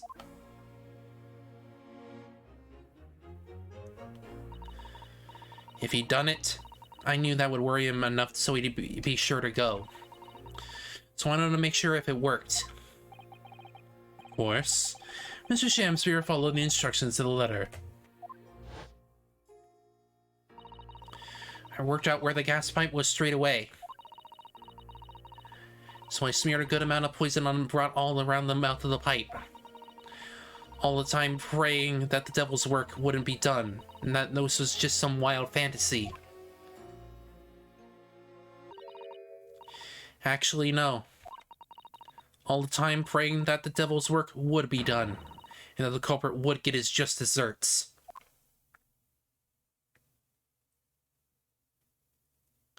I don't blame you. The guy's a freaking weirdo and a piece of shit.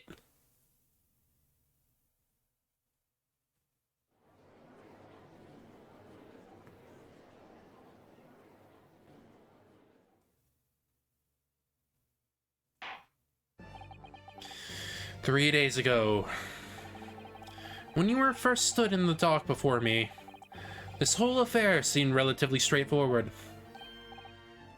"Yes, my lord. I certainly never imagined the depths of depravity that we should simply find lurking behind the scenes. It's been a long road, my Nipponese friend." "Yes.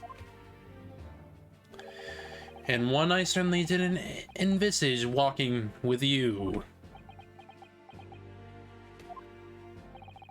Nevertheless, together we have reached the light at the end of the tunnel, as it were.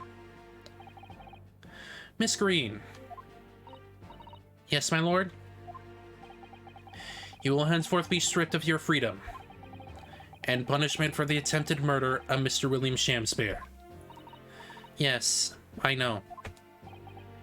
"And you, Mr. Shakespeare, you will be tried for the murder of Mr. Duncan Ross in cold blood, and the subsequent attempted murder of Mr. Sosuke Natsume here present."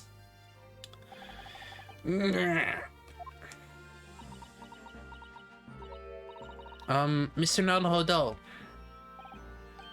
Yes? Yesterday, at the hospital, when you and your friends stopped me from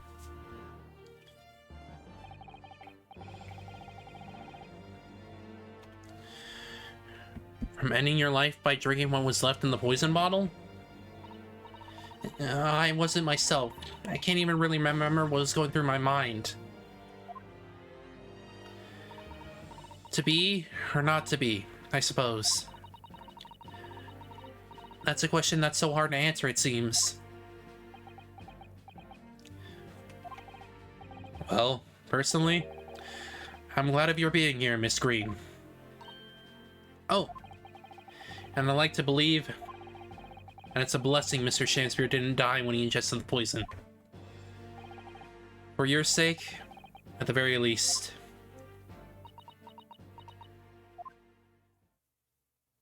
Oh, because of you, I chose life, not death. And now, you made the truth come out at last.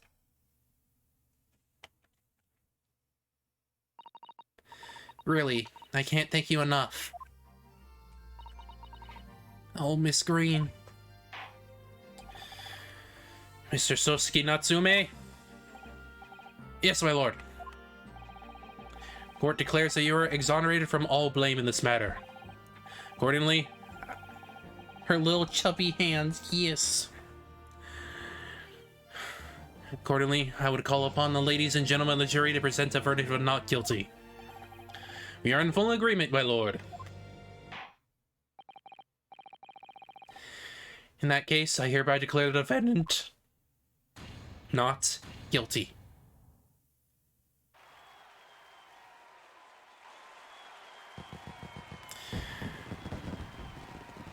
Two trials, Natsume. Two. Got you not guilty. Court is adjourned.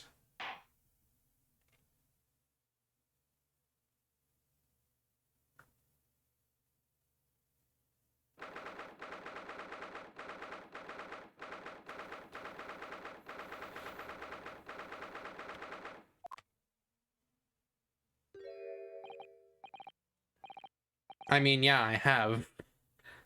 I've done the same for Maggie, because she's just as unlucky. Oh, yes, at last.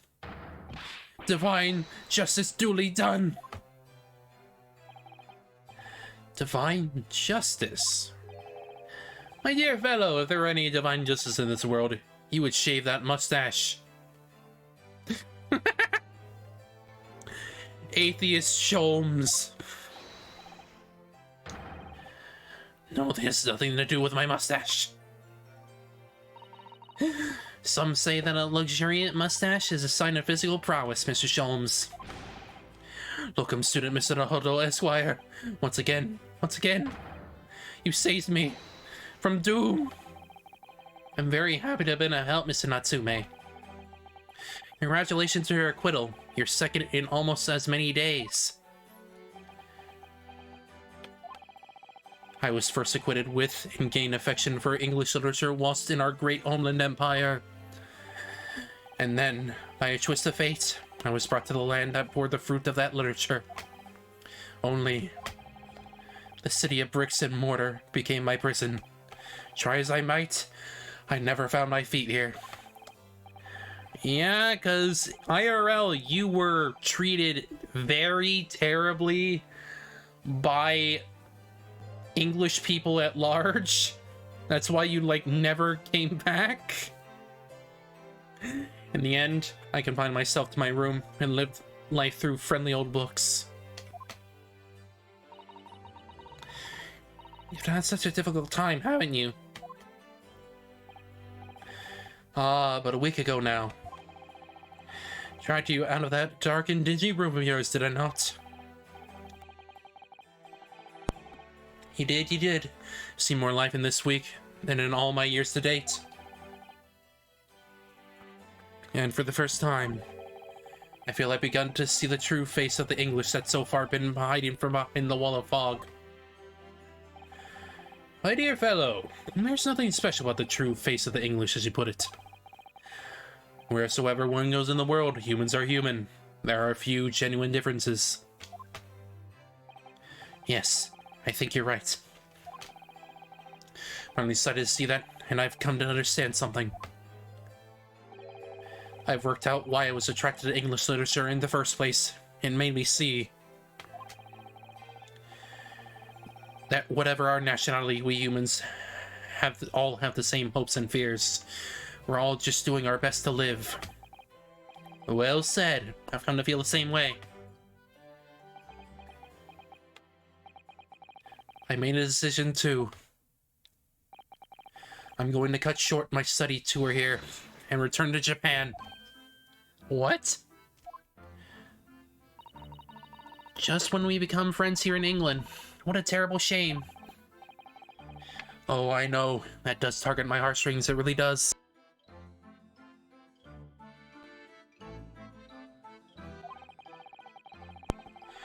But I've decided that I'd like to take everything I've learned here in Britain and write something of my own. A novel of sorts, I suppose. Oh my, you'll still be creating your own literature, Mr. Natsume? How wonderful.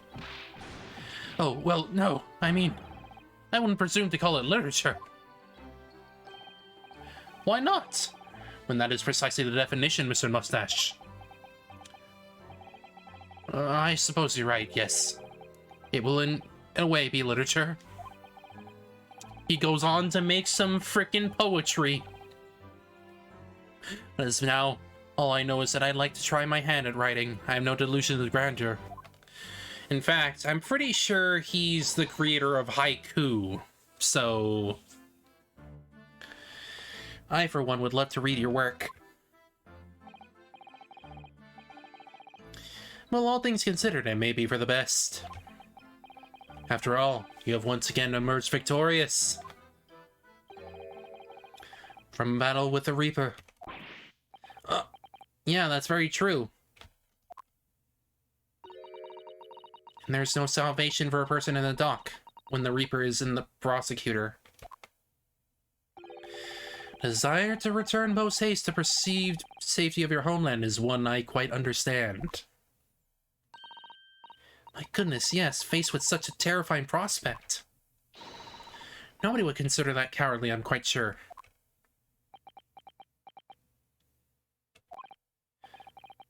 But that's not what I am leaving. I mean it. Objection! And that was the case that we found ourselves embroiled in 6 months ago now. Sosuke-san did indeed return to Japan and submitted a report about both cases to the government. It was on reading that report that Professor Mikotoba was prompted to visit the scholar. And barely any time later, Susato-san was given the news that she must return to Japan as well. On the back of a telegram stating falsely that her father had fallen gravely ill. The only possible explanation that comes to mind is what happened after the trial, on the following day. The day that we uncovered the loot, hidden by the now deceased convict in his former lodgings. Huh? And what would that be?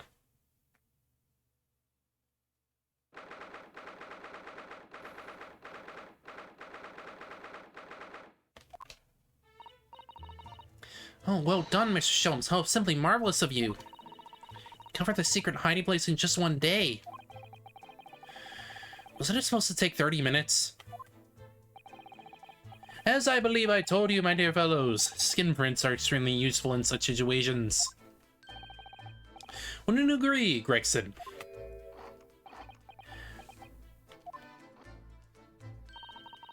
Rexy's been happily munching in agreement this whole time, you know, Hurley. Happily, I think perhaps humorously might be closer to the truth.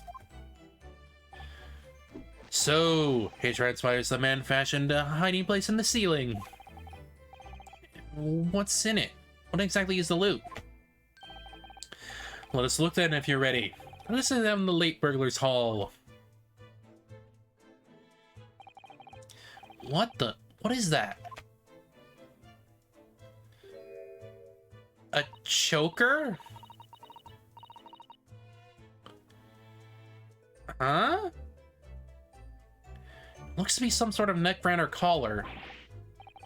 A collar, it's huge though. Look at all the gemstones in it. See why it would be claimed to be worth £1,000. Perhaps I could have set it as a belt. Have you noticed the inside there? There's some dark stains. Blood. You don't think they could be blood, do you? I mean, there's quite a lot of it. Second thoughts, perhaps I won't have it as a belt. And of course, if there's this emblem here. Large letter B, small crown.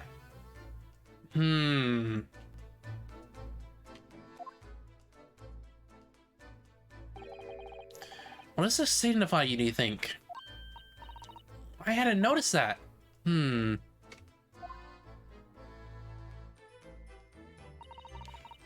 as though I've seen that emblem somewhere before, you know. Where could it have been? That's enough of that, I think. What? What's the matter with Mr. Sholmes? He knows. He knows exactly what it is. All the color just drained from his face. Well, Inspector, I believe you ought to be taking this, aren't you? Could be valuable evidence, after all. Must be kept safely under lock and key. Yes. Get your grubby hands off that, you lot. Hand it over now.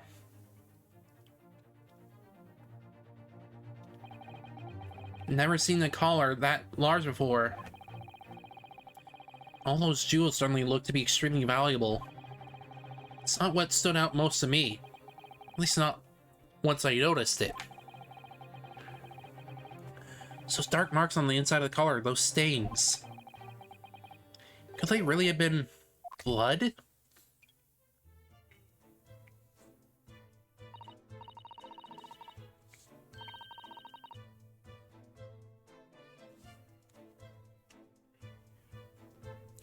Well, that was a funny case, wasn't it? It's all buttoned up now. You look very pleased, Iris. I am, because I was starting to wonder what I could use as the basis of this month's story in the magazine. This case will be perfect. It's been so fascinating. Talking about the latest installment of the Adventures of Herlock Sholmes, I presume. The mystery of the knife in the mist, and the mustached man in the convict's curse, perhaps. I could make it a two-part story. Oh, I can't wait. A word, please, Iris. Yes, what is it, Hurley? I'm sorry. You can't write about this case. It's out of the question. What? Why not? It's a great case. Then I shall have to insist that you limit yourself to the first of your two titles.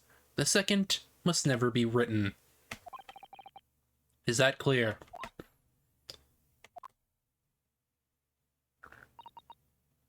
Yes. And so it was that the second of Souseki-san's cases became buried in obscurity. Now, looking back, I feel I understand. I can see why Mr. Sholmes forbade Iris from publishing the story. It would take a little longer before I saw the link between everything that had happened and would happen. For it wasn't until 2 months after the arrival of Susato-san's letter that events began to unfurl again. With an incident that took place at the very heart of the eagerly awaited Great Exhibition of London.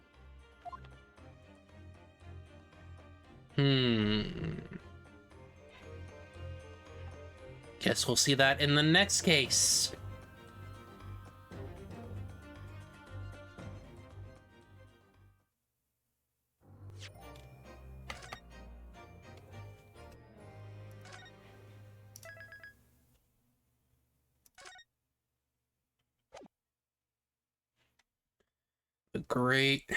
The return of the great departed soul. The return of the great departed soul.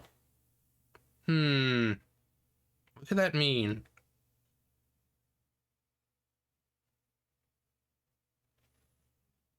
Maybe... Well, based on the fact that we were talking about Kazuma's true intentions, is he not really dead? I'm suspecting that.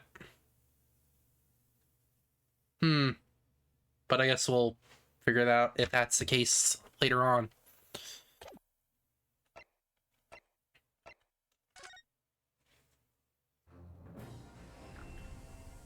Other than that, I think that's gonna be it for today. Tomorrow we're gonna be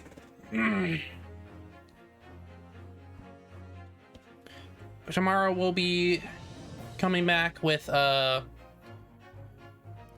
little bit of Ni no Kuni, because we'll be continuing the